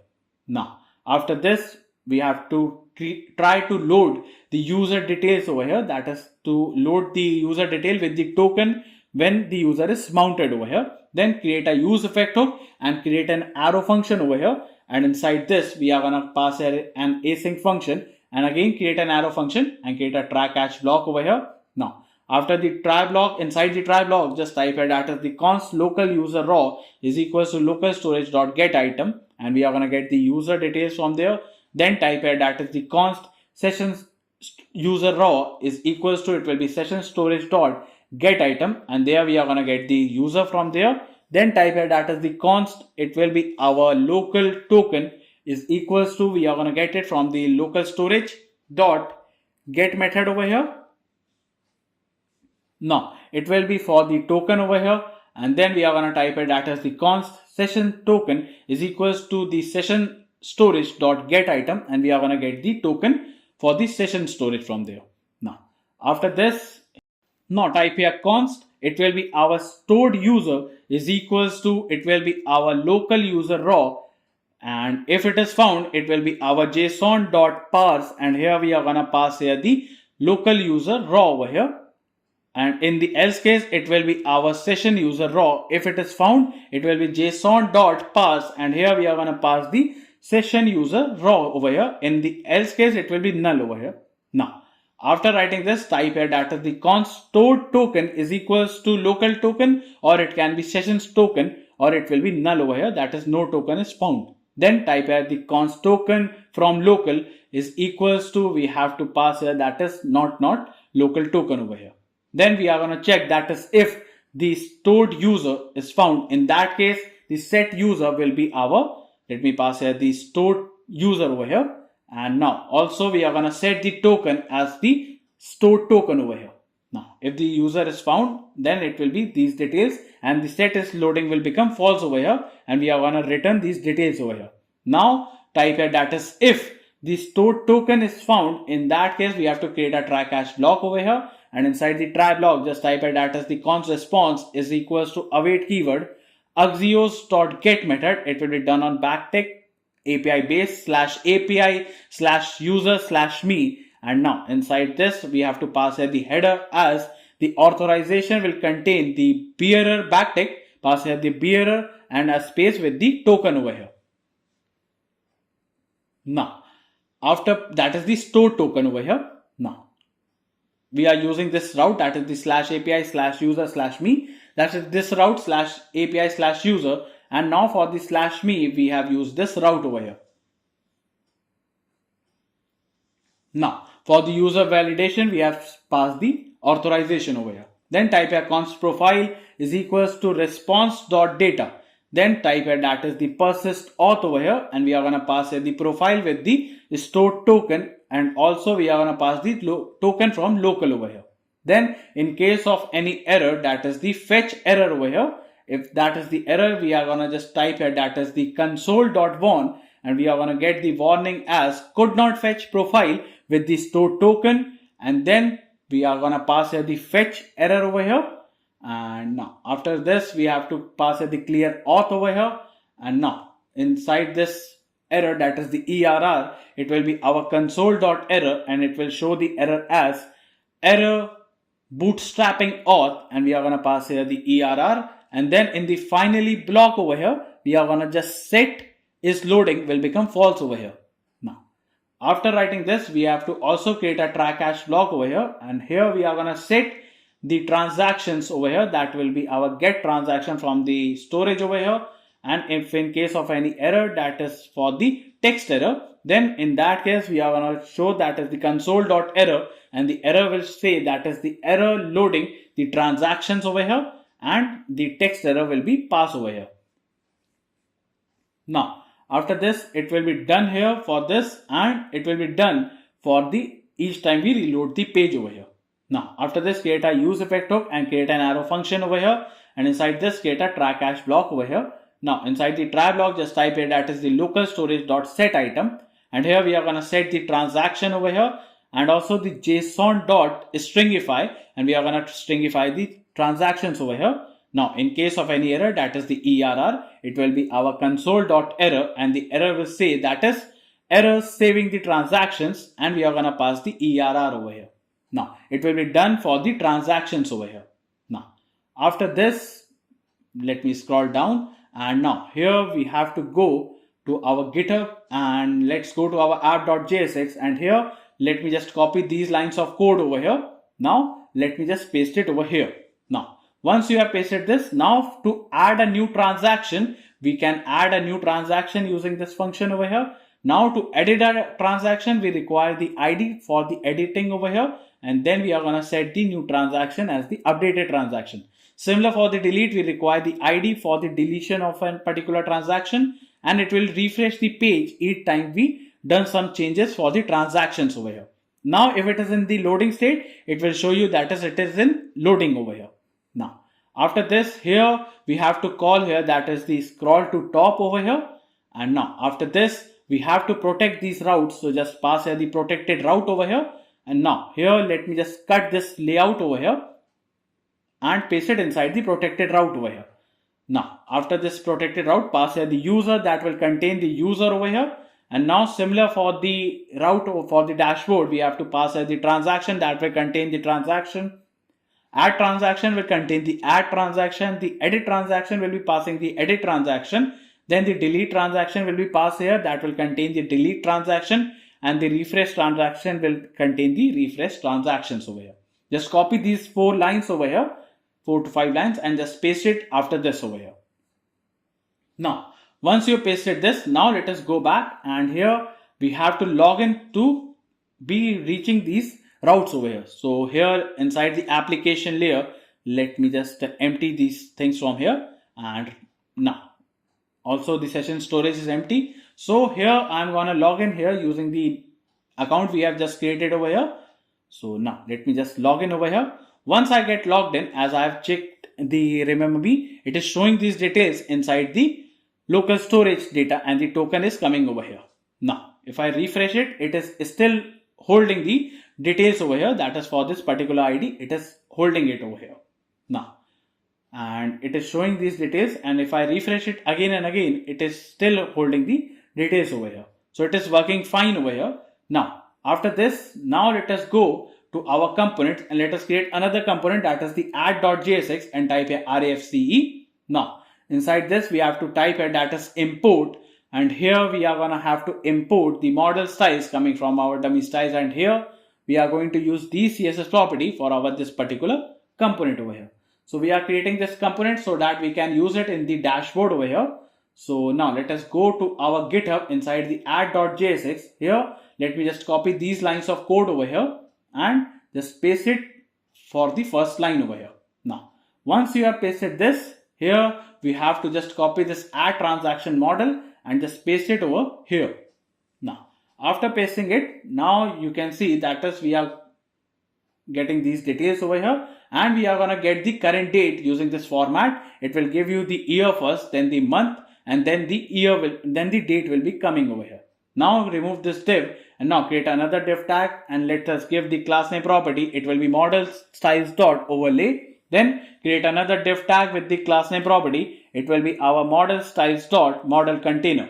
Then create another div tag with the class name, as it will be our model styles dot, here it will be our model header. Then we are going to create a h3 tag with the class name. it will be our model styles dot model title, and let us give the title as it will be title over here. Then create a button tag over here with the on click property and create an arrow function over here. Then set show model, here it will become false over here with the class name as it will be our model styles dot close button. Then we are going to pass here the icon as X with the size of the icon will be 24. Now we are going to get these details that will be coming from the dashboard. Once we fill there, it will be called here as the props over here. So we are writing the details for the creation of the add model over here. So we are creating this form for the add transactions over here. We are going to add using this add over here. So now inside this, create a div tag with, and now inside this, let us give here the class name property. It will be our model size dot form. Now create another div tag and the label over here. And now inside the label, give the class name property. It will be for the model styles dot label over here. And inside this, type a description. Now create an input tag over here. The type here, it will be text type. The value here, it will be our new transaction dot. It will be description over here. Then the on change property, pass here event and create an arrow function. Just set, it will be our set new transaction will be our previous and create an arrow function. It will be our dot dot dot previous over here. And then the description will be passed over here that will contain the event dot target dot value over here. Now after writing this, here we have to type here that is the class name property. It will be our model size dot input, and we are going to pass the color classes dot, it will be our ring over here. Now we have to pass the placeholder over here, and the placeholder, it will say that is the type. If the type is equals to the both, that is it can be income or it can be anything, that is it can be salary, funds, or something like for example groceries, rent, that is for the expenses over here, and it will be our required field. So now let me just copy this div over here and paste it again. This time the label will be changed to amount over here, and the type here, it will be changed to number over here. Then the value here, it will be changed to our amount over here. Then the on change here, it will be changed to our, let me just change this description to amount over here. Then the placeholder, we are going to have to remove the placeholder. And now inside the placeholder, we have to type a datus. It will be our 0.00. Now after this, we have to type a datus if the type is equals to the both over here. In that case, we have to go to our GitHub over here and just copy these lines of code from here and just paste it over here. Now once you have pasted this, here we can show that it is for the income over here. We are going to create a toggle button for the income, and from there we can add the expense also. So now create a div tag with the label over here, and the class name property, it will be our model styles dot, it will be label, and inside this pass the category over here. Now after this, create a select tag over here, and let me just remove all of this and just type that is the value. It will be containing the new transactions dot category over here. Now after this, we have to also pass the on change property, pass an event and create an arrow function. It will be our set new transaction will be our previous and create an arrow function. It will be our dot dot dot previous with the category, and that will contain the event dot target dot value over here. Now after this, we have to type a datus, the class name property. It will be our model size dot input, and inside this we are going to pass here the color classes dot ring over here. Now inside this, we have to pass here the categories dot map, and here we are going to map the category, that is the cat, and create an arrow function. And inside this, create an option tag over here. The value here, it will be our cat. Then the key value here, it will be cat, and inside this we are going to pass here the category, that is the cat over here. Then create another div tag with the label tag with the class name over here, that will be model styles dot label over here, and we are going to pass here the date over here. Then we have to create an input tag. The type over here, it will be changed to date over here. Then the value here, it will be changed to our new transaction dot date. Then the on, let me just pass the on change property, pass an event and create an arrow function. It will be our new transactions, and we are going to pass the previous and create an arrow function. It will be our dot dot dot previous, and again the date will be containing the event dot target dot value over here.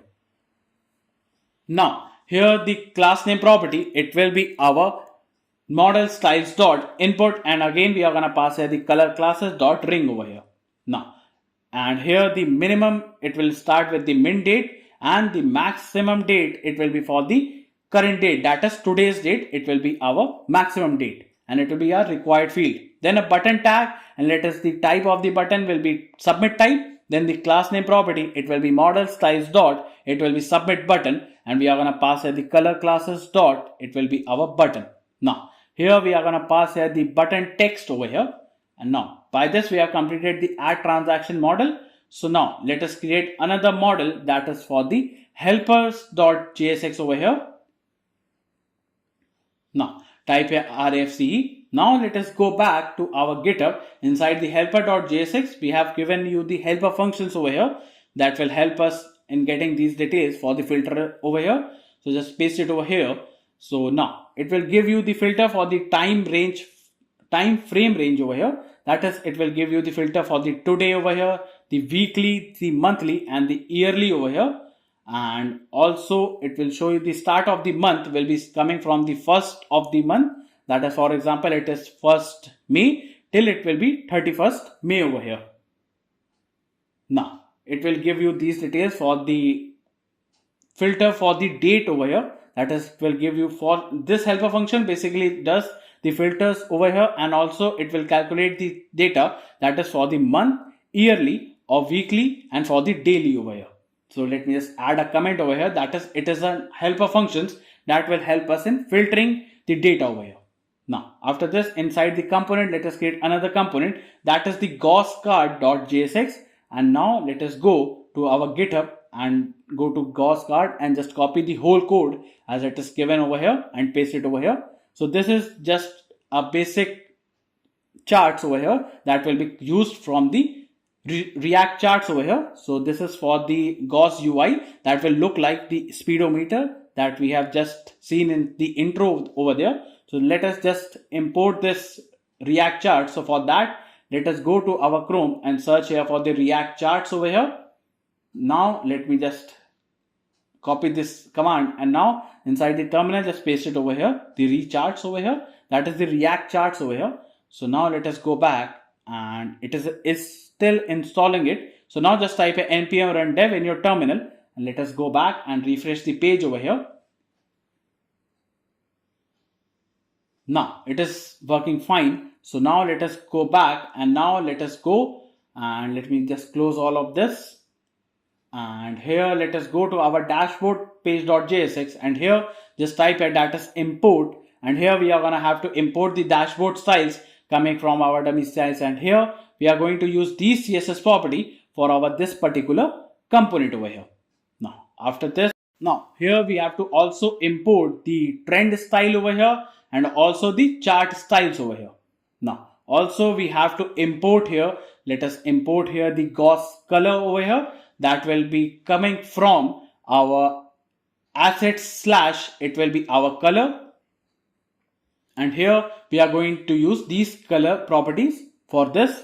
So here we also have to import here the colors over here, then the income colors over here, and then the expense category icons over here, and also we have to change it to income category icons over here. Then just type it that is the const API underscore base is equals to, here we have to go to our sign up, and let me just copy the backend URL over here, and now inside the dashboard just paste it over here. Now after this, type a slash API. Now here type here that is const, it will be our get auth header and is equals to, and create an arrow function over here, and just type here that is const token is equals to, the token will be coming from our local storage.get item, and there we are going to get the token, or it can be our local storage.get item, and it will be our auth token over here. Now after writing this, we have to return the token over here, and if it is returning the token, it will be inside the authorization over here, and it will be our backtick. Let me just type here that is the backtick, it will be bearer, and then pass here the token over here with a space. Now after this, in the else case, it will be empty, that is no token is found over here. Now to convert the date into the ISO, that is the Indian Standard Time Zone, for that let me just go to our GitHub inside the dashboard.jsx. Here let me just copy this whole code over here and just paste it over here. Now, after pasting this code, it will just convert the timeline over here. Now let us go back to our GitHub and let me just copy these lines of code from this till this over here, and after copying it, paste it over here. Now, once you have pasted this code over here, here we have to import the use outlet context coming from our React router DOM, and here we are going to get the refresh that will be coming from our outlet context that we have defined earlierly in the layout over here. Now, it will show you the time frame over here, then the set time frame over here, and also the refresh transaction. That is, if we each time we refresh, add a transaction, it will be refresh over here. Now we have to import the use state hook, and in the show model, it will show you the model over here. The Gauss data will show you the Gauss data, that is the Gauss UI for the chart over here. Then the loading will manage the loading state, and the overview meta will show you the data over here. Then the show all income will act as a toggle button to show all the income, and similarly that is to the show all expense will also act as a toggle button over here. Now here we are going to add new transactions, and for the new transaction we are going to take the date over here, then we are going to take the description over here, then we are going to take the amount, then the type over here, it will be expense type by default, then the category over here, it will be food by default over here, or the type can be changed itself to income over here, that is by the toggle button. Now after this we have to import this use memo hook over here, and here we are going to get the time frame range that will be coming from our get time frame range over here, and also for the previous time over here. Now after this function, that is date in range, will check if our date is within the range over here, that is the start and the end of the month is within the range or not. Now after this, here to filter this, it is for the filtering the data with the time over here.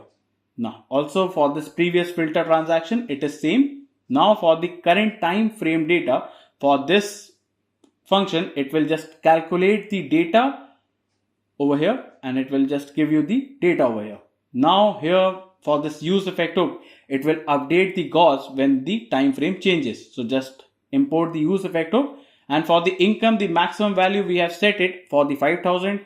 For the expense, it is 3,000, and the saving must be of 2,000 to fill the Gauss completely over here. Now it will just set the Gauss data as these data over here. Now after this, here we have to just pass here the comment, that is it will show you the graph according to the data that is filled over here. Now it will show you the display the income over here, then here it will display you the expenses over here, and by default it will show you for the monthly over here, the saving over here, and here for the expense change over here. So it will just show you that is the expense change over here, that is for the percentage over here. Now after this, here to get the financial overview data, so that is it will show you the expense distribution pie chart, that is it will show you a chart over there using this function over here. Now after this function, now let us build the server provided recent list over here. So for that, let us go to our GitHub, and let me just copy these lines of code from here, and we have to just copy the code till this and just copy it and paste it over here. Now once you have pasted this, now for the server recent, it will show you the recent transaction that you have done, either it can be income or expense. Now to get the recent income, we are going to get using this, and then to get the recent expenses done over here, it will be showing by this over here, and it will sort by the date over here. Now also we are going to get the income transaction using this functions, and also for this expense transaction using this function. Now to show that is the income list for the display, so it will show you the income list over here, and also it will provide the time frame as monthly over here. Similar for the expense over here, it will show you the expenses over here according to the time frame as monthly. Now it will display the income, and it will only show you that is the 3 income, and then it will show our toggle button to show more over here.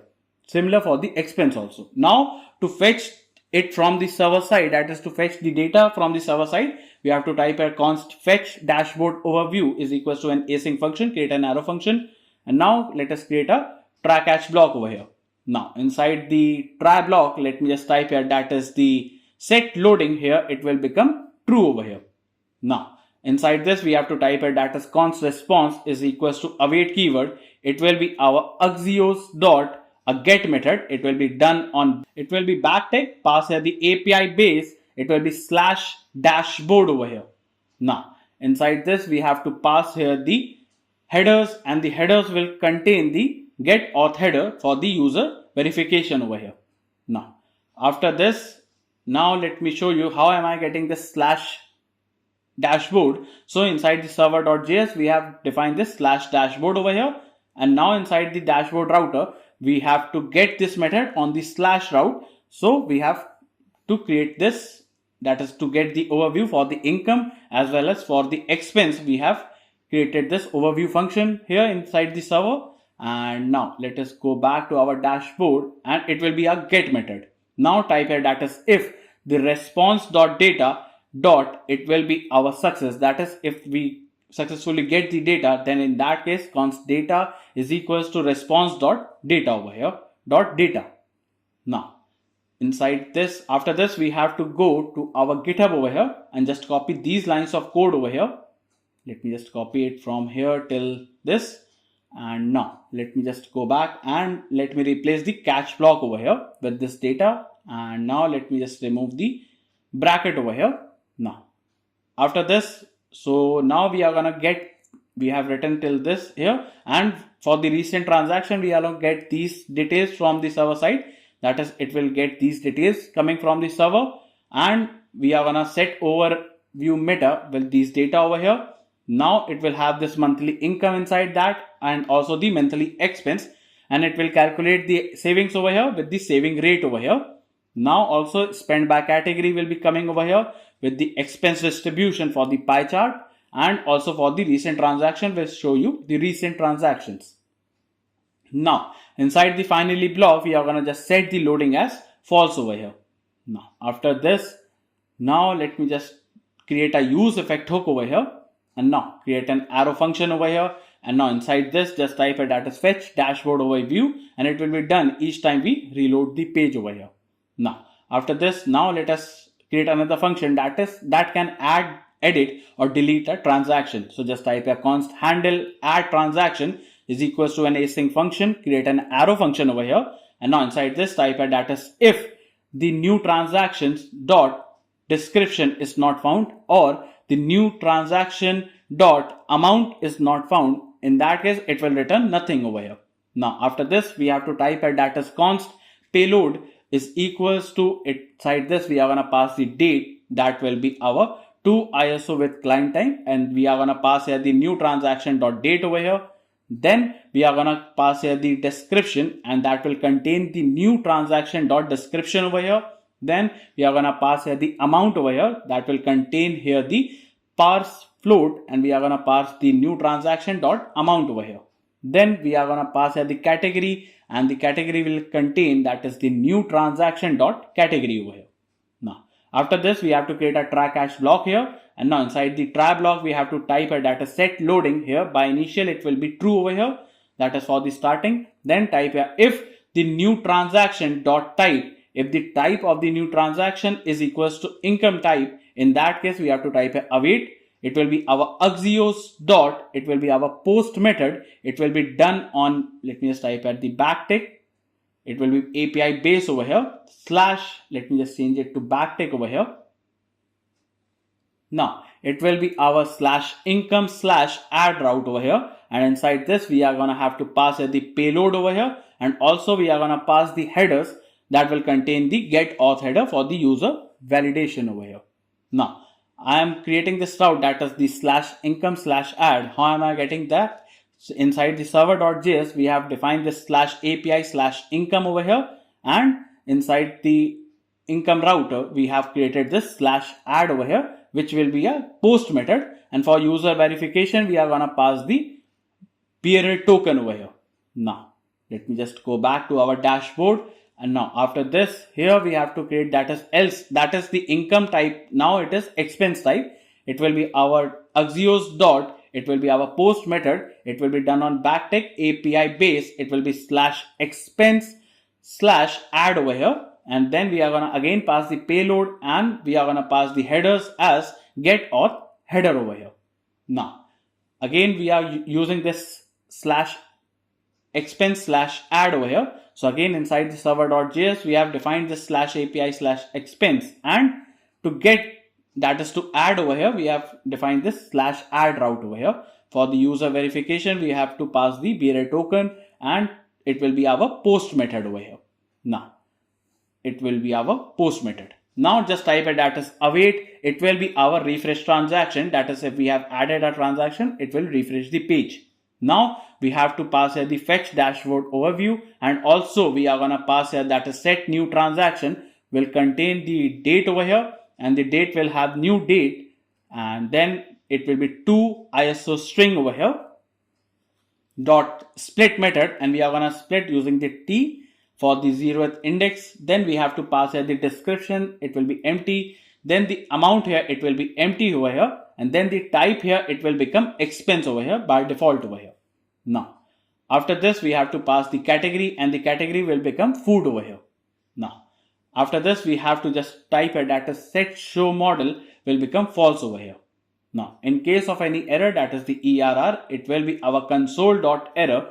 And inside this, we are going to pass here the error as failed to add the transactions over here. That is, it gets failed to add the transaction, and we are going to pass here the ERR over here, and it will be our ERR dot response, or it can be ERR dot message. That is the error message, or it will be error. Now, after this, here we have to just type it that is in the finally block. We are going to just set the loading as false over here. Now, after this, now let us create the UI for this. So just create a div tag, and let us give the class name property. It will be our dashboard styles dot, it will be container. Then we have to create the header. For that, create a div with the class name as dashboard styles dot, it will be header container. Then inside this, create a div tag with the class name. Here it will be dashboard styles dot, it will be header content. Then we have to create another div with the h1 tag with the class name as it will be dashboard styles dot, it will be header title, and let us give the title as financial or finance dashboard over here. Now create a paragraph tag over here, and now inside this, let us give the class name property. It will be our dashboard styles dot header subtitle, and let us give the subtitle as it will be track your income and expenses. Now create a button tag over here, and let us give here the on click property and create an arrow function. It will be our set show model will become true over here, and then we are going to pass the class name as it will be dashboard styles dot add button. Now inside this, we are going to pass the icon as plus with the size of the icon will be 20. Then we are going to pass it that is add transactions. Now after writing this, now let us go, and on the UI we can see there is an error. It shows that is in the app.jsx. So let me just scroll up, and here we have to get this, that is to get the time from range. For that, we have to import it here. So just type a import. We have to type it that is the get time frame range, that will be coming from our, it will be asset, or it can be our, let me change it to our component slash, it will be helpers functions. Now we are gonna also get the get previous time frame range and also the calculate data. Now let us go back, and now you can see it is working fine over here. Now it shows that is finance dashboard is coming over here with the add transaction button over here. Now let me scroll down over here, and now after this, we have to create a div tag with the class name property. Here it will be dashboard styles dot, it will be our time frame container. Then create a div tag with the class name. It will be our dashboard styles dot time frame wrapper. Then we are going to pass here that is the daily. Then we are going to pass here the weekly over here. Then we are going to pass the monthly over here, and it will be our dot, let me just type it, that is dot map function over here. And inside this, we are going to map here the frame over here and create an arrow function inside this. And now inside this, create a button tag over here. And now inside this, we have to give the key value will be frame over here with the on click property over here. Now inside this we have to pass here the create an arrow function over here first, and just pass here the set time frame will be our frame over here. Then we are gonna pass the class name property. It will be our dashboard styles dot time frame button, and inside this we are gonna pass the time frame that is will be equal to the frame over here. Now inside this pass here the frame dot, it will be char add 0 over here dot to uppercase over here. Now it will be added with the time, that is the frame dot slice, and it will be for the first index. Now inside the component, let us create our financial card.jsx component and type a RFCE. Now inside this we have to create this. So for that we are gonna break here the icon, then we are gonna break here the label, that is the value also, with the additional content with the border color that will be empty over here, and then the now background color will be BG white over here. Now here we have to remove this bracket over here, and now inside this we are gonna create a div tag over here and just pass here the class name property. It will be our back tag. Pass here the BG color over here, then the rounded will be XL, then here the padding will be 5 over here. For larger screen, the minus from margin from X axis will be 2. For larger screen, padding will be 2. Then the shadow will be small. Then it will be border over here. Then the border will be gray 100. Then the hover, the shadow will be medium. Now let me just fix this over here. Let me just type it, that is the border gray 100. Now the transition all over here, and we are gonna pass here the border color over here. Now inside this div, create another div tag with the class name property. It will be our text will be small, font will be medium over here. Then the text gray, it will be 600, flex item center and gap of 2. Now inside this we are gonna pass here the icon over here, and then we are gonna pass the label. Then we have to create a paragraph tag with the class name property. It will be our, let me just type here, that is the text will be 2XL, font will be bold over here, then the text gray 800, then the margin top will be 1, and inside this we are gonna pass the value over here. Now after this we are gonna also pass the additional content. So by this we have completed the financial card over here. Let's go to our dashboard, and now after this div, create another div tag with the class name property. It will be our dashboard styles dot, it will be summary grid. Then inside this we are gonna pass here the call here the financial card over here, and inside this we are gonna pass the icon that will contain the icon over here with the div tag first. And let me close this div, and inside this we are gonna give the class name property. It will be our dashboard styles dot, here it will be our wallet icon container, and pass here the icon as wallet with the class name property. It will be width will be 5 and height will be 5 with the text teal 600. Now here we are gonna pass the label over here, and the label will contain, that is the total balance, and the value here we are gonna pass it backtick and pass here the value at math.round, and we are gonna pass here the display income that will be minusing with the display expense over here. Now it will be 2 local string over here. Then we are gonna also have to pass a $sign over here. Then the additional content will be passed over here that will contain a div tag, and let us give here the class name property. It will be flex item center and gap of 2 over here. Then the margin top will be 2 and the text will be small. Now we are gonna create a span tag. Let's give the class name property. It will be our dashboard styles dot, it will be our balance badge over here. Then we are gonna give the plus dollar and the math dot round over here, and we are gonna round the display income dot to local string over here. Now after the span, create another span tag, and here let me just give the class name property. It will be our dashboard styles dot, it will be our expense badge over here. Now we are gonna pass here the minus and $sign with the math dot round over here, and inside this we are gonna pass here the display expense dot to local string over here. Now let me just close the financial card over here. Once you have created this financial card, you can see on the UI this card is coming over here for the total balance over here. Now let us go back, and we have to create multiple financial cards. So just copy the financial card over here, and let me just paste it again over here. This time the class name will be changed to arrow down icon container, and the icon will be changed to our arrow down over here. Then the color will be changed to orange 600. Then the label here, it will be changed itself to backtick and pass here the dollar sign, and inside this pass here the time frame range dot label over here and type here that is expenses over here.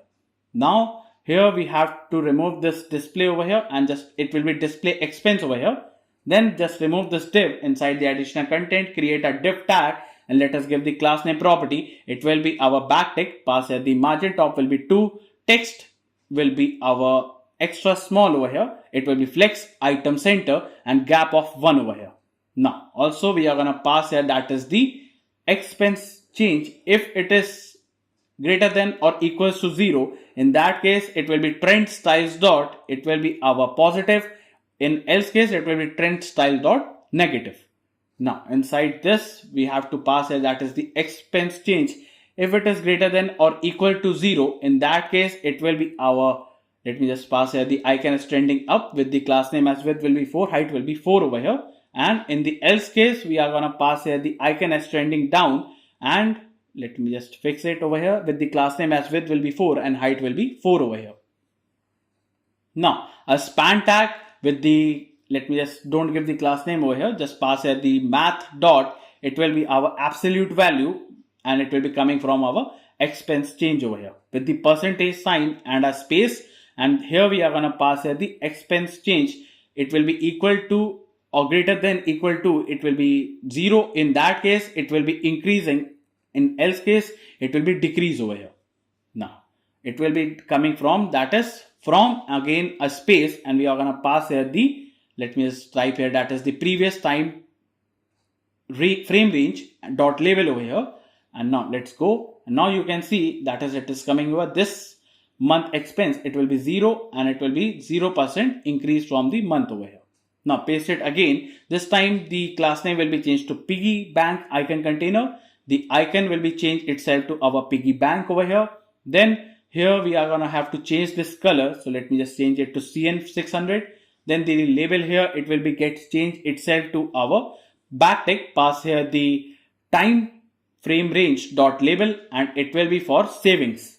Now here we are going to have to remove all of this from here and it will be our display savings over here dot to local string over here. Just remove the additional content and inside this create a div tag and let us give here the class name property. It will be margin top will be 2, then the text will be extra small over here, then the text will be, let me just type it, that is text CN600, then it will be flex, item center and gap of 2. Then inside this create a div tag with the class name property, it will be our flex, item center, then the gap of 1 over here, and inside this pass here the icon as, it will be our bar chart to icon with the class name as width will be 4, height will be 4 over here. Now after this create a span tag with the, let me just don't give the class name and just pass here the, it will be our display income. If it is greater than 0, in that case it will be math dot round over here and it will be our passing here the display savings over here, that will be divided with the display income over here and it will be our multiplied by the 100 over here, or in else case it will be 0. Now after this it will be percentage of the income over here. Now after this we have to pass here the type of, if the type of overview meta dot saving rate is equals to, it will be number. In that case we are going to create the span tag and let us give here the class name property. It will be our backtick, pass here the padding from x axis will be 2 over here, then the padding from y axis will be 1, then the rounded will be full, then the text will be extra small, then the font will be medium over here, and then inside this we are going to pass here the overview meta dot saving rate. If it is less than 0, in that case the trend styles dot negative will be shown over here, that is the negative rate. In the else case it will be trend styles dot positive rate over here. Now we are going to pass here the overview meta dot saving rate over here, that will be containing the percentage over here. Now after this here we are going to create the ghost card over here. So for that create a div tag with the class name as dashboard styles dot, it will be our ghost grid. Then we are going to pass here the ghost dot data dot map here over here, it will be mapping the ghost and create an arrow function, and here we are going to pass here the ghost card over here. So let me just open the ghost card over here, that is this ghost card, and here let me import the gauss card over here coming from our components, and now pass here the key value will be gauss dot name over here. Then the gauss will contain the gauss over here, and here the color info that will contain the gauss colors over here, and also we are gonna pass the gauss dot name over here. Now here we are gonna pass the time frame label, and it will be our time frame range dot label. Now once you have done this, now on the UI you can see this gauss is coming over here. Now after this it shows the saving, the spent and the income. Now after this, here let me just go, and now inside the GitHub here let me just copy these lines of code over here, and after this div paste it over here. Now here we have to import these icons, that is the chevron down, then the chevron up over here, then the shopping cart icon over here. Then here let me scroll up, and here we have to import this arrow down over here, and here we have to import the dollar sign over here. Then let me scroll up, and here we have to, for this profit icon, let me scroll up, and here we have to just type a datus. It will be trending up as a profit icon, and also we are gonna pass here the pie chart as it will be our pie chart icon over here. Now after this let me scroll down over here, and now after this is the pie chart icon, and now we have to import this responsive container that will be coming from our recharts over here. Then that is the React charts over here. Then the pie will be imported over here. Then we have to import the cell over here. Then we have to import the tool tip over here. Then the legend over here will be imported from the recharts over here. Now after this, now let us go on the UI. You can see that it is coming over here, and it shows that is the recent income and recent expense over here with the expense distribution over here. Now let me log out from here, and let me log in using the previous ID we have created, and click on this remember me. And now once you are logged in, it shows that is these things are coming filled over here, that is the prices above the range we have defined over here. And now inside the index.css, let me just copy these CSS property over here, and inside the index.css just paste it over here. Now once you have pasted this, now let us go back. It will show some animations over here, and also it will show that it is showing income, spent and saving over here, and also the expense distribution is coming as 100% expense distribution is for the food over here. It is showing the recent income as well as the recent expenses shown over here. Now after this, let us go back. For this add transaction, we are gonna have to, let me just go and type a datus, the add transaction model, and inside the add transaction model here we have to pass here, that is this add we have created over here. So for that we have to pass here these values. So let me just type here datus. It will be our show model, and inside this we are gonna pass here the show model over here. Then we are gonna pass here the set show model will be our set show model over here. Then we are gonna pass here the new transactions that will contain the new transactions over here. Then we are gonna pass here the set new transaction will be our set new transactions over here. Then we are gonna pass here that is the handle add transaction, which will have the handle add transaction. Then the loading will be passed here, that will contain the loading over here. Now by this we have completed our dashboard.jsx page over here, and now let us go back. On the UI you can see it is looking something like this. Now if I click on this add transaction button, and if I add the description over here, let me just give here the description as food over here. Then the amount here, it will be 200. It will be expense type. The category will be food, and if I change it to category as health over here, that we have added the category for the food. So let me change it to health here. Now once I have added this, the data gets updated over here for the monthly expense, and it is showing that is the recent transaction is for the medicine over here, and the saving rate is changed over here. Now for the cost card to be fixed over here, just change the CY to 50 over here. Many of the screen don't have this issue, but it is showing on my screen, so I am gonna fix it over here. Now the expense distribution, it shows that is 73% is for the food and 27 is for the data. Now let me just copy the link tag from the GitHub over here, and let us go to our index.html. If you want, you can change this, you can paste these links tag over here for the UI, that is for the text, that is for the font style over here. You can paste it over here if you want, that's up to you. And also you can see this data is coming over here, that will have the distribution as 73% for the food and the 27 is for the healthcare, and the recent transactions are being shown over here. Now after this, let us go back and let me just close this from here, and now let me close all this. And now inside the front end, inside the pages, let us create another page, that is the income.jsx over here. Type a REFCE. Now let us go to our app.jsx, and after this create a route tag, and inside the path here it will be on /income over here, and the element we are gonna render on this route, it will be our income that will be coming from our pages over here. Now after this, here let me just copy these 5 lines over here and just paste it over here. Then let me just close the route tag over here. Now after this, now let us go back, and now if you click on income, it will be working fine over here. Now let us go back and let us create the income over here. So for that, let me just, and now here for the income part, let us go to our GitHub, and inside the pages, inside the income.jsx, the whole code is given over here. Just copy the whole code and paste it over here. Now once you have pasted this, the income.jsx component will be completed over here. And here for the income, we have to create this time frame. So for that, inside the component, let us create this time frame.jsx, type a REFCE, and now inside this also we have to create the transaction income. So for that, just paste it over here, type a .jsx and type a REFCE. Now inside this income, we also have to create this utils over here. So for that, just copy it from here, and inside the src, let us create the utils folder over here.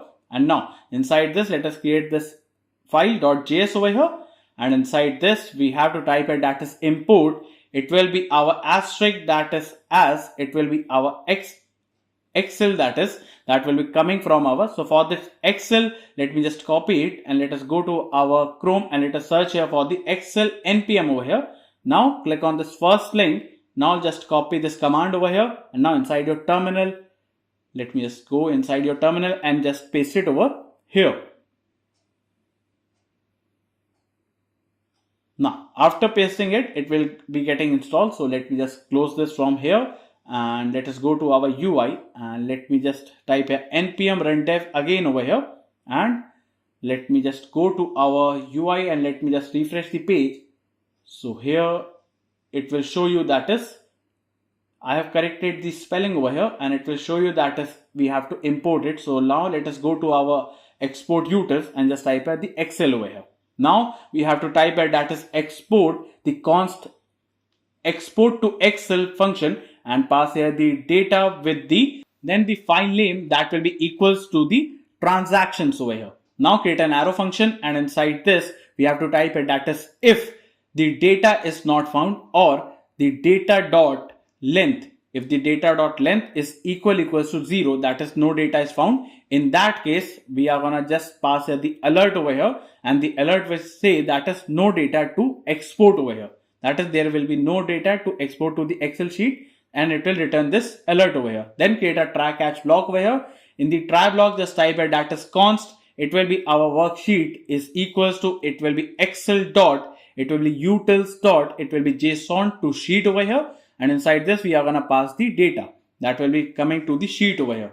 Now to create a workbook, we have to type a const workbook is equals to, it will be our Excel dot, it will be our utils dot book new over here. We are gonna create a new workbook over here, that is book new. Then the Excel dot utils dot, it will be our book append to sheet, that is the sheet will be appended to the book over here. That will be the workbook with the worksheet over here, and also we are gonna pass the transactions over here.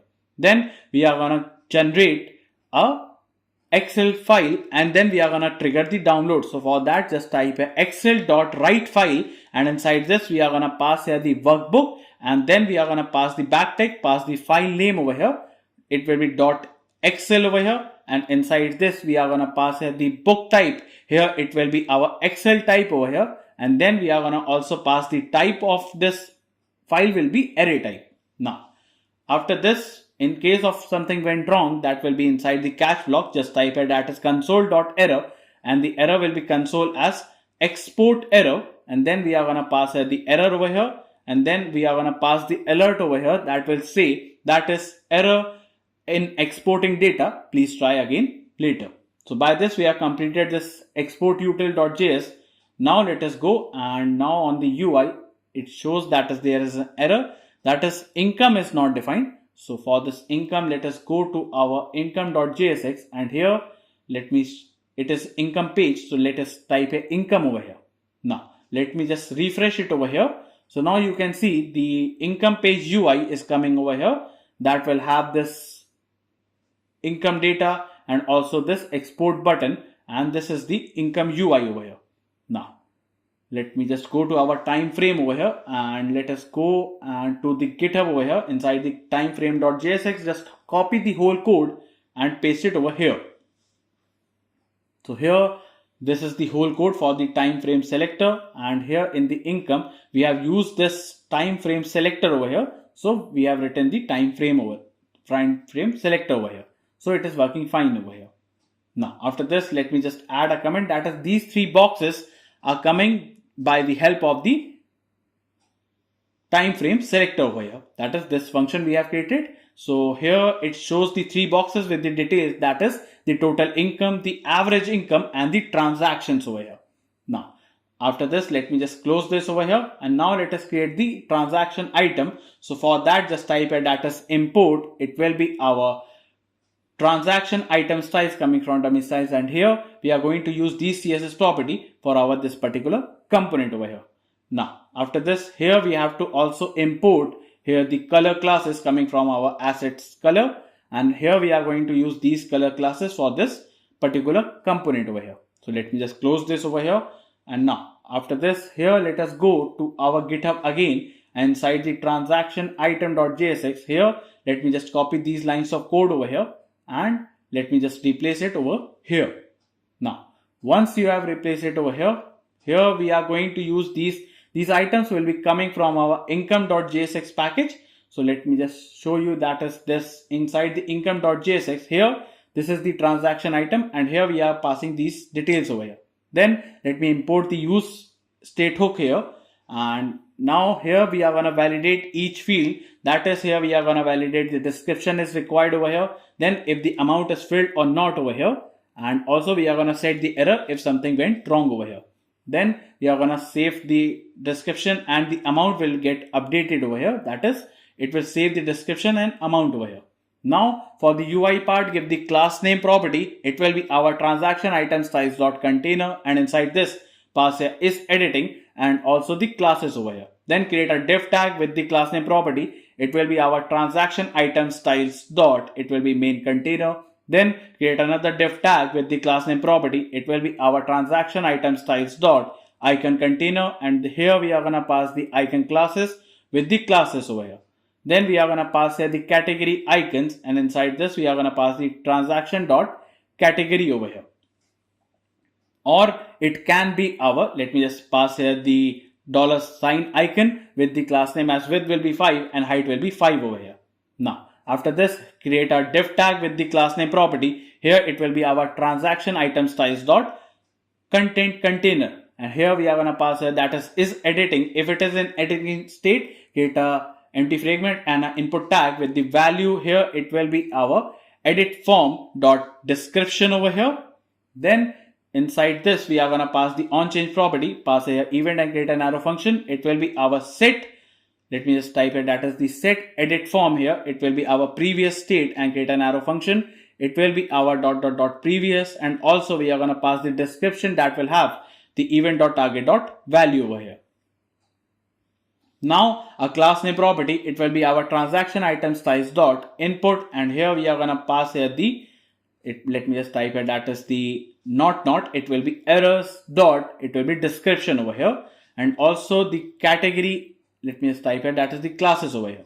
Now inside this we are going to pass here the errors dot description, and we are going to pass here that is a paragraph tag, and let us give the class name property. It will be our transaction item styles dot error text, and here the ID here it will say that is backtick description with the error and the transaction.id over here. Then we are going to pass the error.description over here.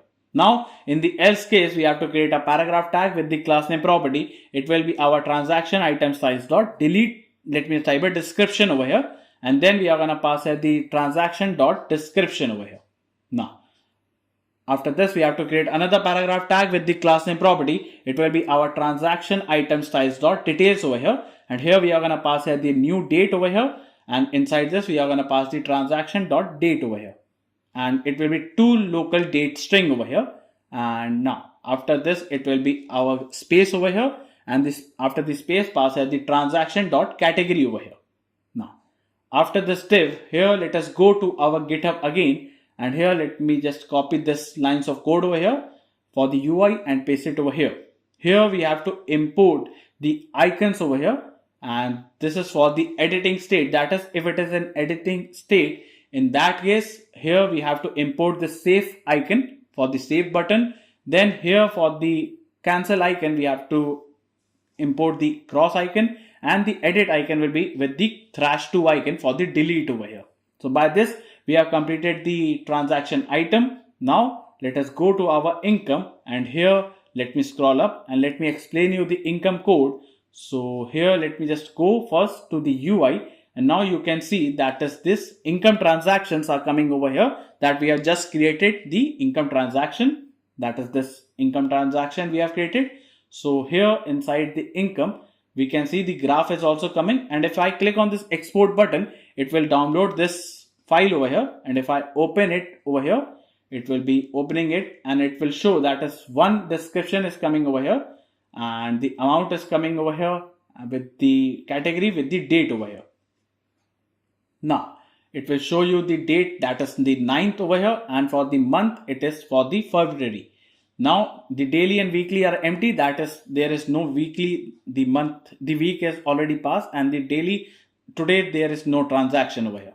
Now here we are using this API base, that is the backend URL. Now it helps the date, that is to convert into the ISO time over here that we have just used in the dashboard. So it is a small component for the income chart over here, and it will show you the income chart we have created over here. This is the code for the income chart we have seen there. So it is for the income chart over here. Now the filter section over here. So this is for the small component, that is for the filter over there, that can help us in filtering the data. Now it is for the added filter for the data. Now in the income again, we are going to use this use outlet context that will have these details inside that, that is the transactions. It can be our time frame, the set time frame, and the refresh transactions over here. Now here the show model will help us in showing the model, that is to show the model for the add transactions. Then the editing, if it is in editing state, it will be using this over here for that particular ID we are going to edit. Now show all will help us in toggling over here. The filter, by default it will show you all of them. You can filter using this. The loading will manage the loading state, and the overview at initial it will give you the overview as total income will be 0, average will be 0, the number of transaction will be 0, the recent transaction will be empty, and the range here it will be by default will be monthly. Now for the new transactions, we can add a new transaction using we have to fill the date, then the description over here, the amount over here, then the type of the transaction, and also the category over here. We have to fill it. By default it is salary. Now if we are gonna edit, we can only edit the description, the amount over here, and the category we can filter. By default it will be salary. Now here we are gonna get the token from the local storage for the user verification over here. Now after getting the token, here we are going to create this function, that is the similar function we have defined inside the dashboard over here, that will give you the time frame range over here. And again this is similar function, that is to check whether a date is within the range or not, that is to get the range for the date over here. Then we are going to get the income transactions done over here, and here let me just add a comment, that is to filter transaction coming from our outlet context over here. So it will just filter the transactions over here, and it will filter using the time frame transactions over here. So it will just filter by the time frame over here. Then again we are going to filter here using this month. We can filter using the year, and if we are filtering using the month, we are going to get the start of the month, that is for the first, till the end of the month, that is for the last of the month over here. For example, if it is February, it will be till 28 over here. Now we are going to get the additional filter for the chart data, that is to get the filter using the chart over here for the chart. Then to fetch the overview for the server side, we are using this function, that is the fetch overview, and we are using the /income/overview. So how am I getting the /income/overview? It is coming from this route /income over here, and for the overview we are gonna get this using this overview over here. It will be a get method, so it is a get method, and we are gonna pass the user verification so that we can pass it inside the auth middleware over here. Now again we are gonna get these details over here, and now it will be done for this. Each time we reload the page over here, that is to fetch over here, then it will show you the total income, and the average income will be calculated over here. So let me just add a comment, that is it will use the backend overview if available, and in the else case it will just use the local storage over here. So we are going to get the total income with the average income coming from the server side over here. Then we are going to get the number of transaction count coming from the server side, and here we can handle transaction add, that is to add a particular income. So for that we can create this function. Now here we are going to use this route, that is the /income/add, and it will be our post method over here. So how am I getting this route? It will be our /income, and to get this we are going to use the /add, and it will be our post method, and we are going to pass the get auth for the user validation, that is the user verification over here. Now after this we are going to set the new transactions over here, and it will get these details, and we are going to set these details over here. Now to edit the transaction, now to update or put method the transactions, we are going to use this route, that is the /income/update/edit on the ID. So how am I getting this? It is the /income, and now to update we are going to use this /update/id, and it will be our put method, and again we are going to pass the get auth for the user verifications over here, and we are gonna, it is a put method to update it over here. Now to delete, again we are gonna use the ID over here, that is to delete a particular transaction.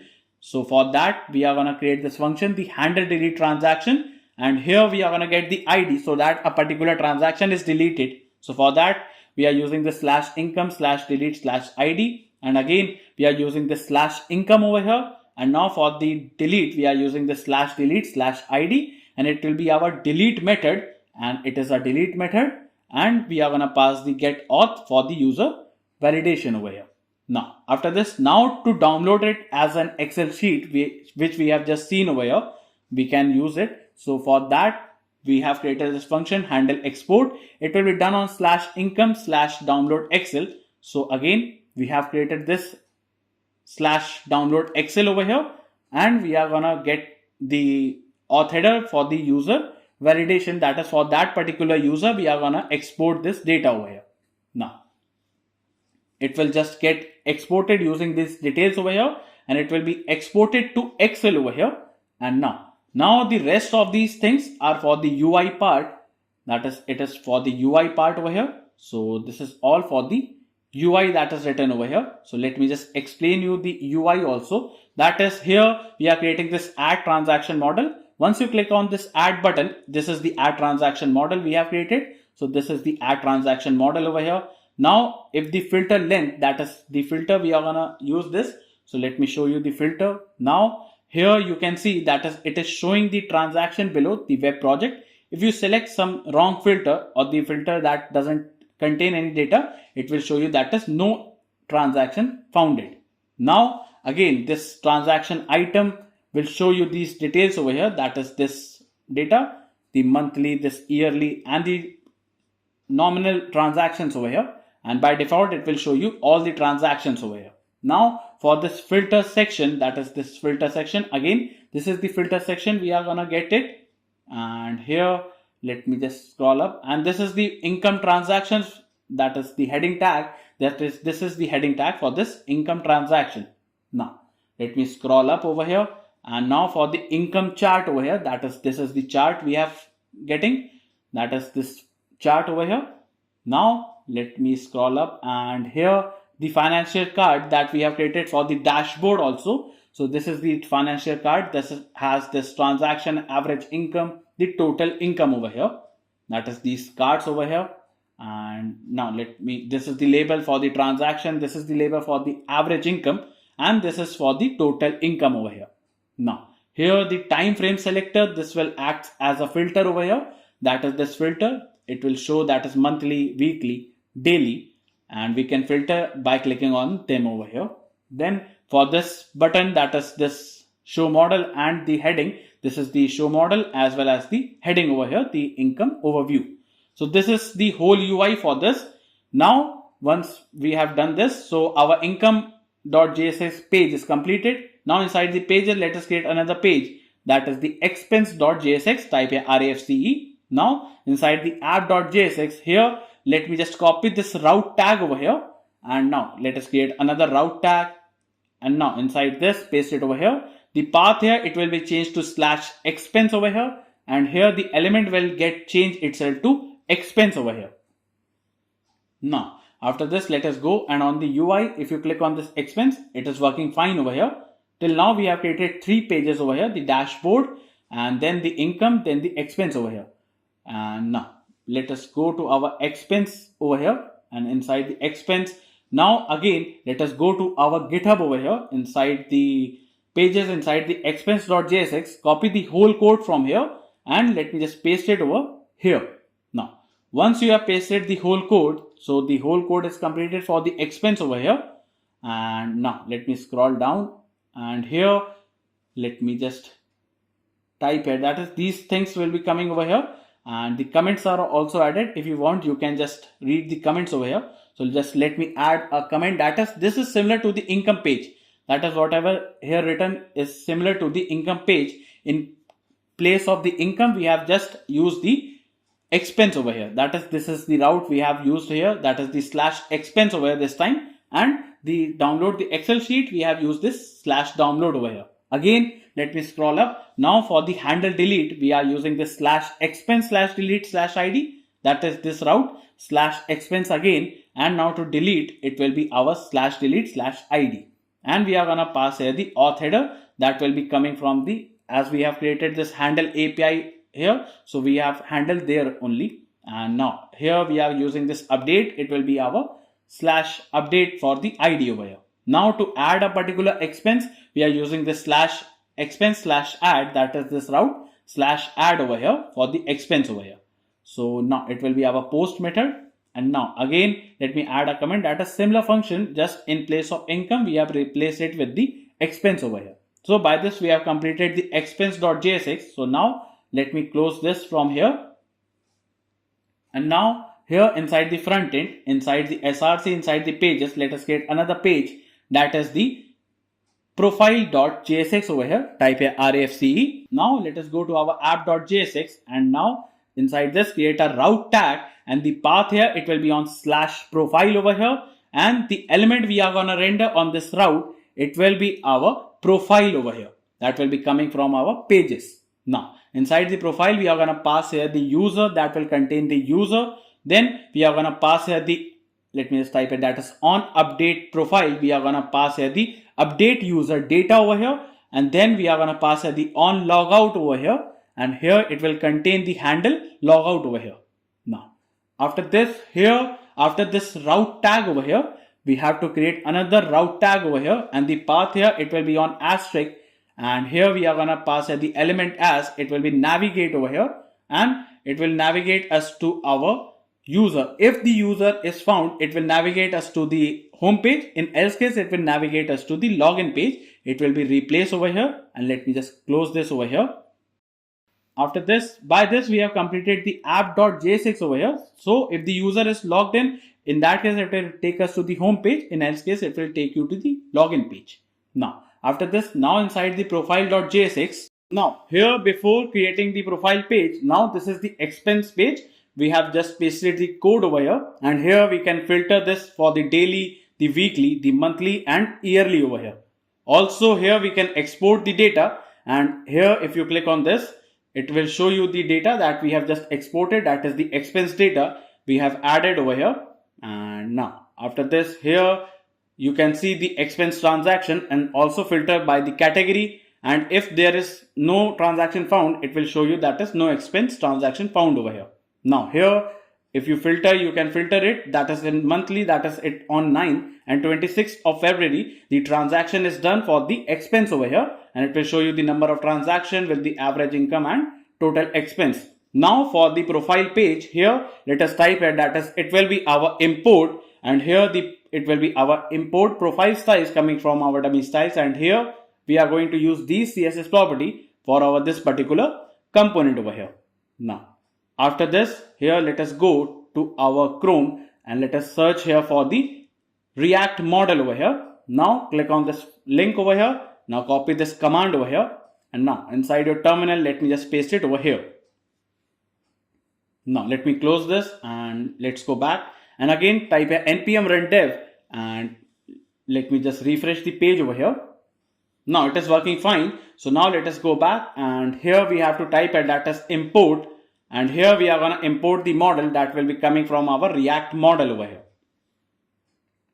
Now after this, just type a that is the const, it will be our base URL and it will contain the URL that is the backend URL. So for the income, let me just copy the backend URL over here and let me just paste it over here.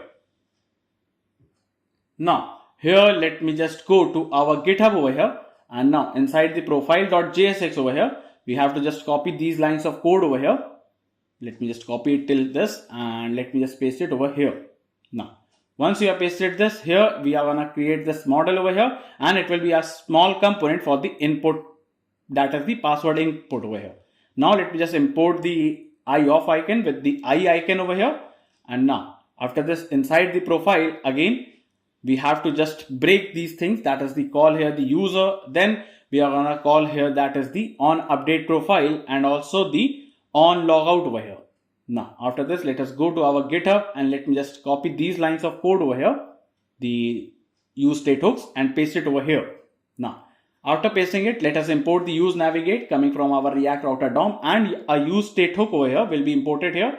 The user will contain these details, that is it will contain the name of the user, the email of the user, and the joining date of that user over here. Now if it is in editing mode, it will be handled by this use state hook. Now we are going to create a temporary user over here, and then for the show model, that is the show password model, it will toggle the password model to be shown over here. Then the password data will contain the current data, that is the current password, with the new password and a confirm password which will be same as the new password, that is the user has given the new password which will be equal to the confirm password. Now to show password will help us in toggling the I button over here, and if something went wrong, it will be inside the errors over here, and if it is in loading state, it will be managed by this over here. Now after this, just type it, that is the const get auth token is equals to a use callback hook, and now inside this create an arrow function and type it, that is the local storage dot get item, and here we are going to get the token from the local storage over here.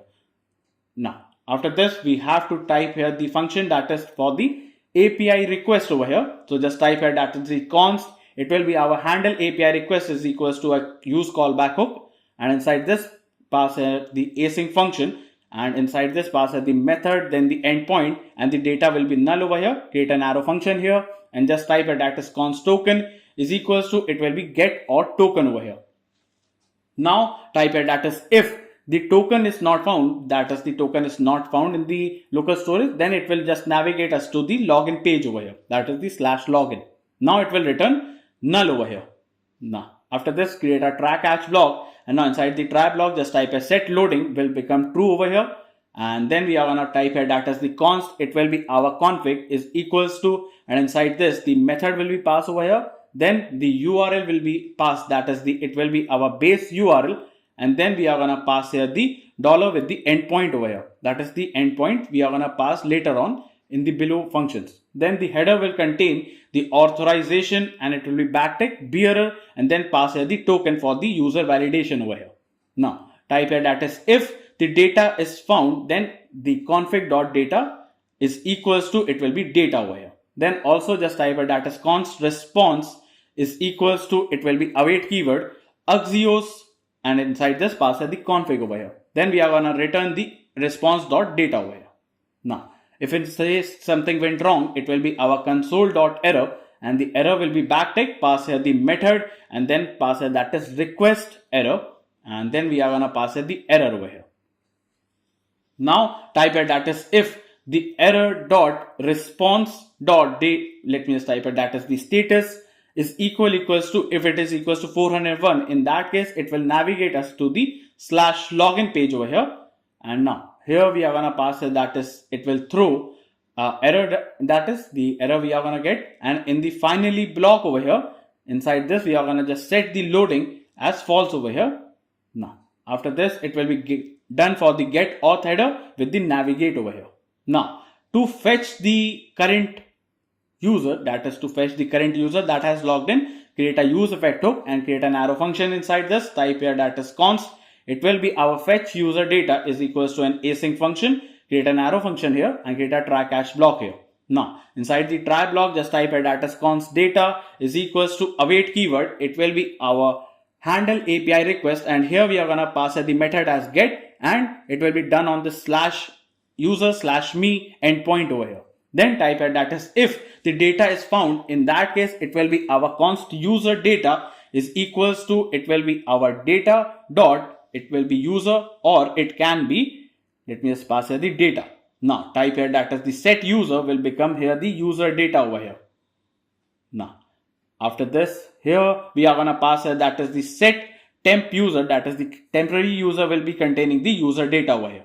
Now how am I getting this endpoint /user/me? So this is the /user we have defined over here, and now to get it we are using this /me route over here.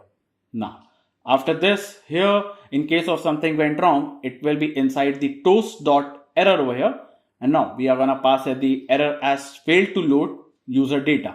Now to get this toast working, just go to Chrome and search here for the React Toastify. Over here, click on this first link, and here inside this just copy this command over here, and now inside your terminal just paste it over here. Now after this let me just close this from here, and now let us go back and let me just type here npm run dev again, and let me just go and refresh the page over here. So now it shows an error that is memo is not defined. Okay, we have to import the memo over here, that is this memo. Let me just import it from the React over here.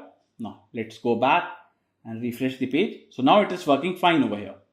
Now let's go back to the VS Code over here, and now inside this here we have to type a fetch user data, and now it will be done here for the handle API request over here.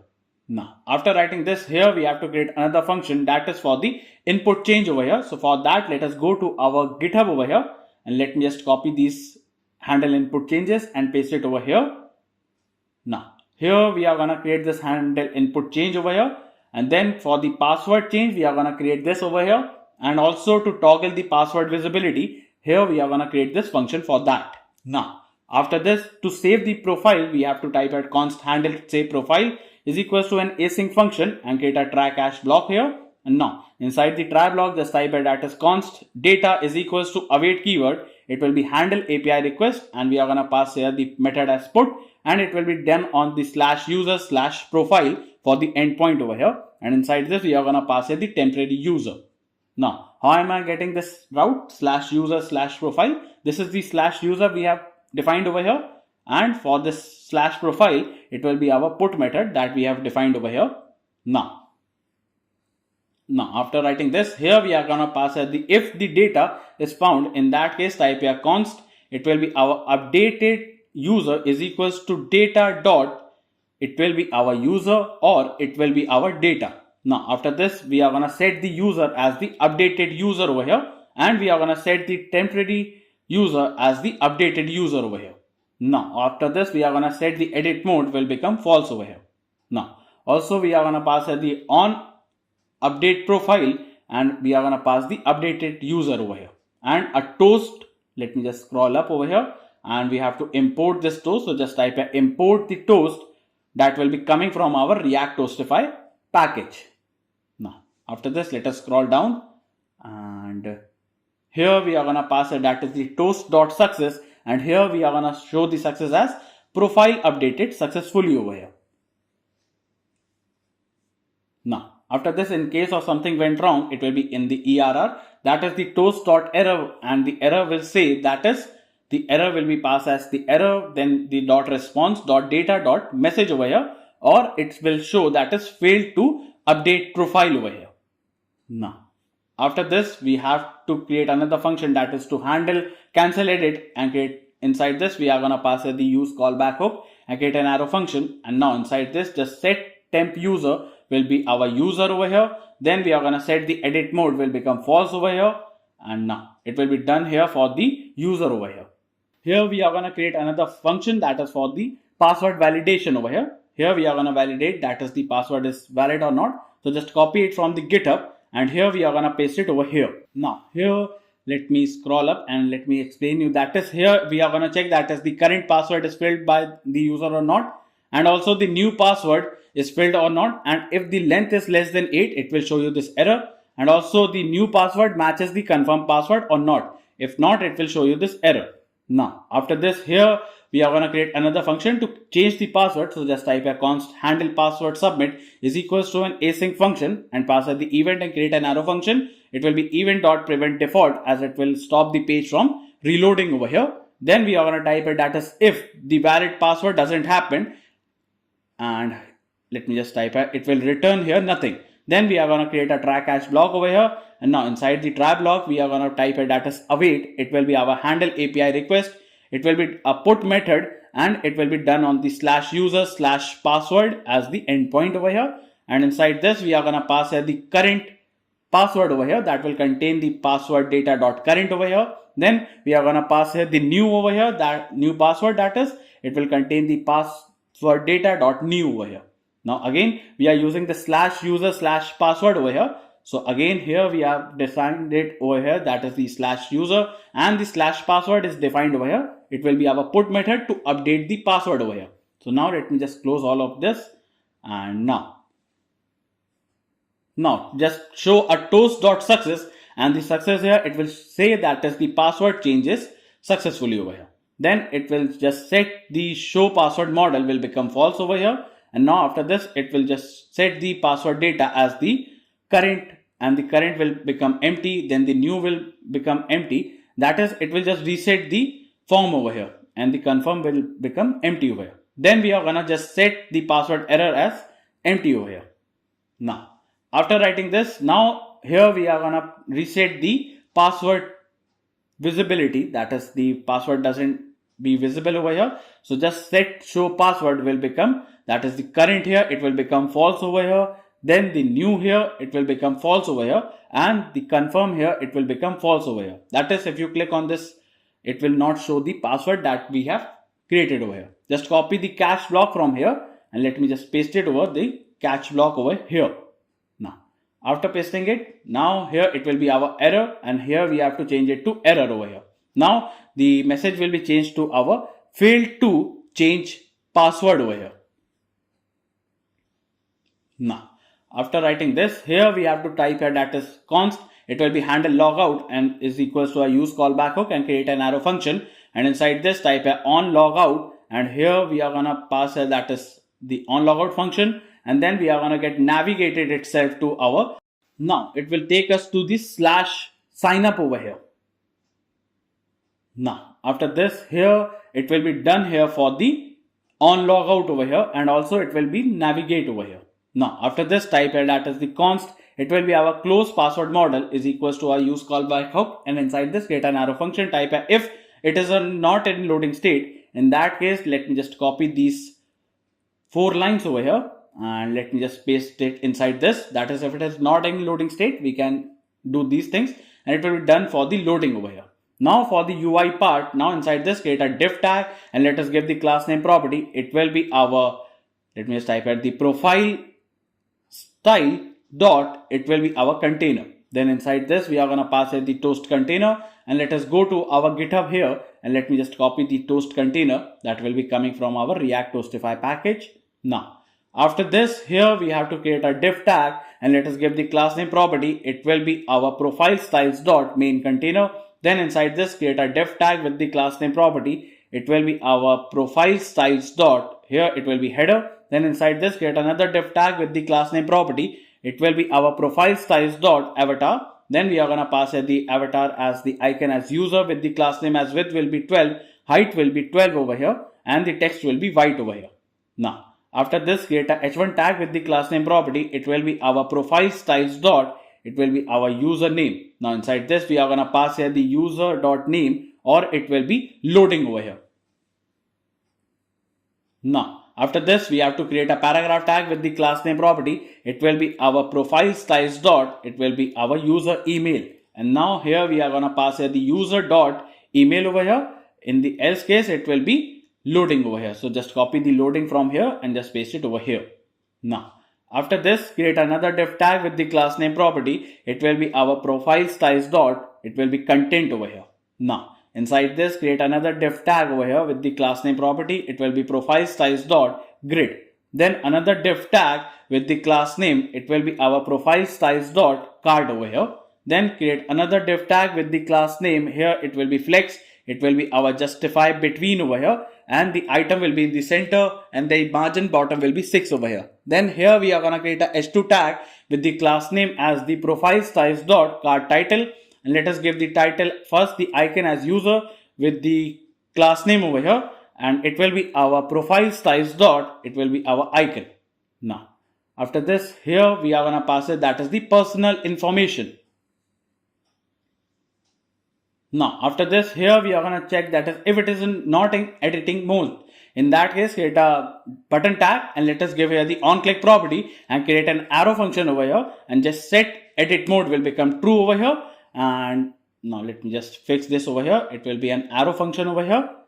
And now after this, here we have to give the class name property. It will be profile styles dot, it will be edit button. Now inside this, we have to give here the disabled. It will be disabled when it is in loading state. Now just type it, that is if it is in loading state, it will be loading over here. In the else case, it will be edit over here.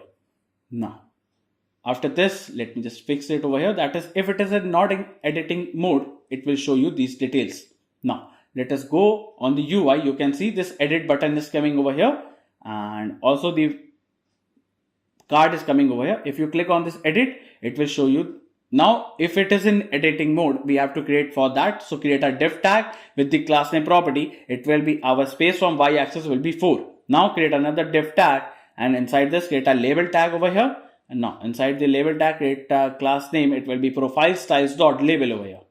Now inside the label over here, we have to pass the label as full name. Now after this, we have to create an input tag over here. The type will be text. The name here, it will be for the name over here. The value here, it will be our temp user dot name over here. And then here we are gonna pass the on change property. Pass here the handle input change over here, and the class name property, it will be our profile styles dot input over here. Now after this, it will be disabled when it is in loading state over here. Now after this, just copy this div tag, and here let me just paste it over here. Now the label will be changed to our email address over here, and here the type will be changed to email. Now the name will be changed to email over here. Then the value here, it will be changed to our email over here. Then create another div tag and let us give the class name property. It will be flex. The gap here, it will be of 3. Then the padding from top will be 4. Now create a button tag over here, and inside this pass here the on click property, and here pass here the handle save profile over here with the class name property. It will be our profile styles dot, it will be our button primary. Now inside this, it will be disabled when it is in loading state over here.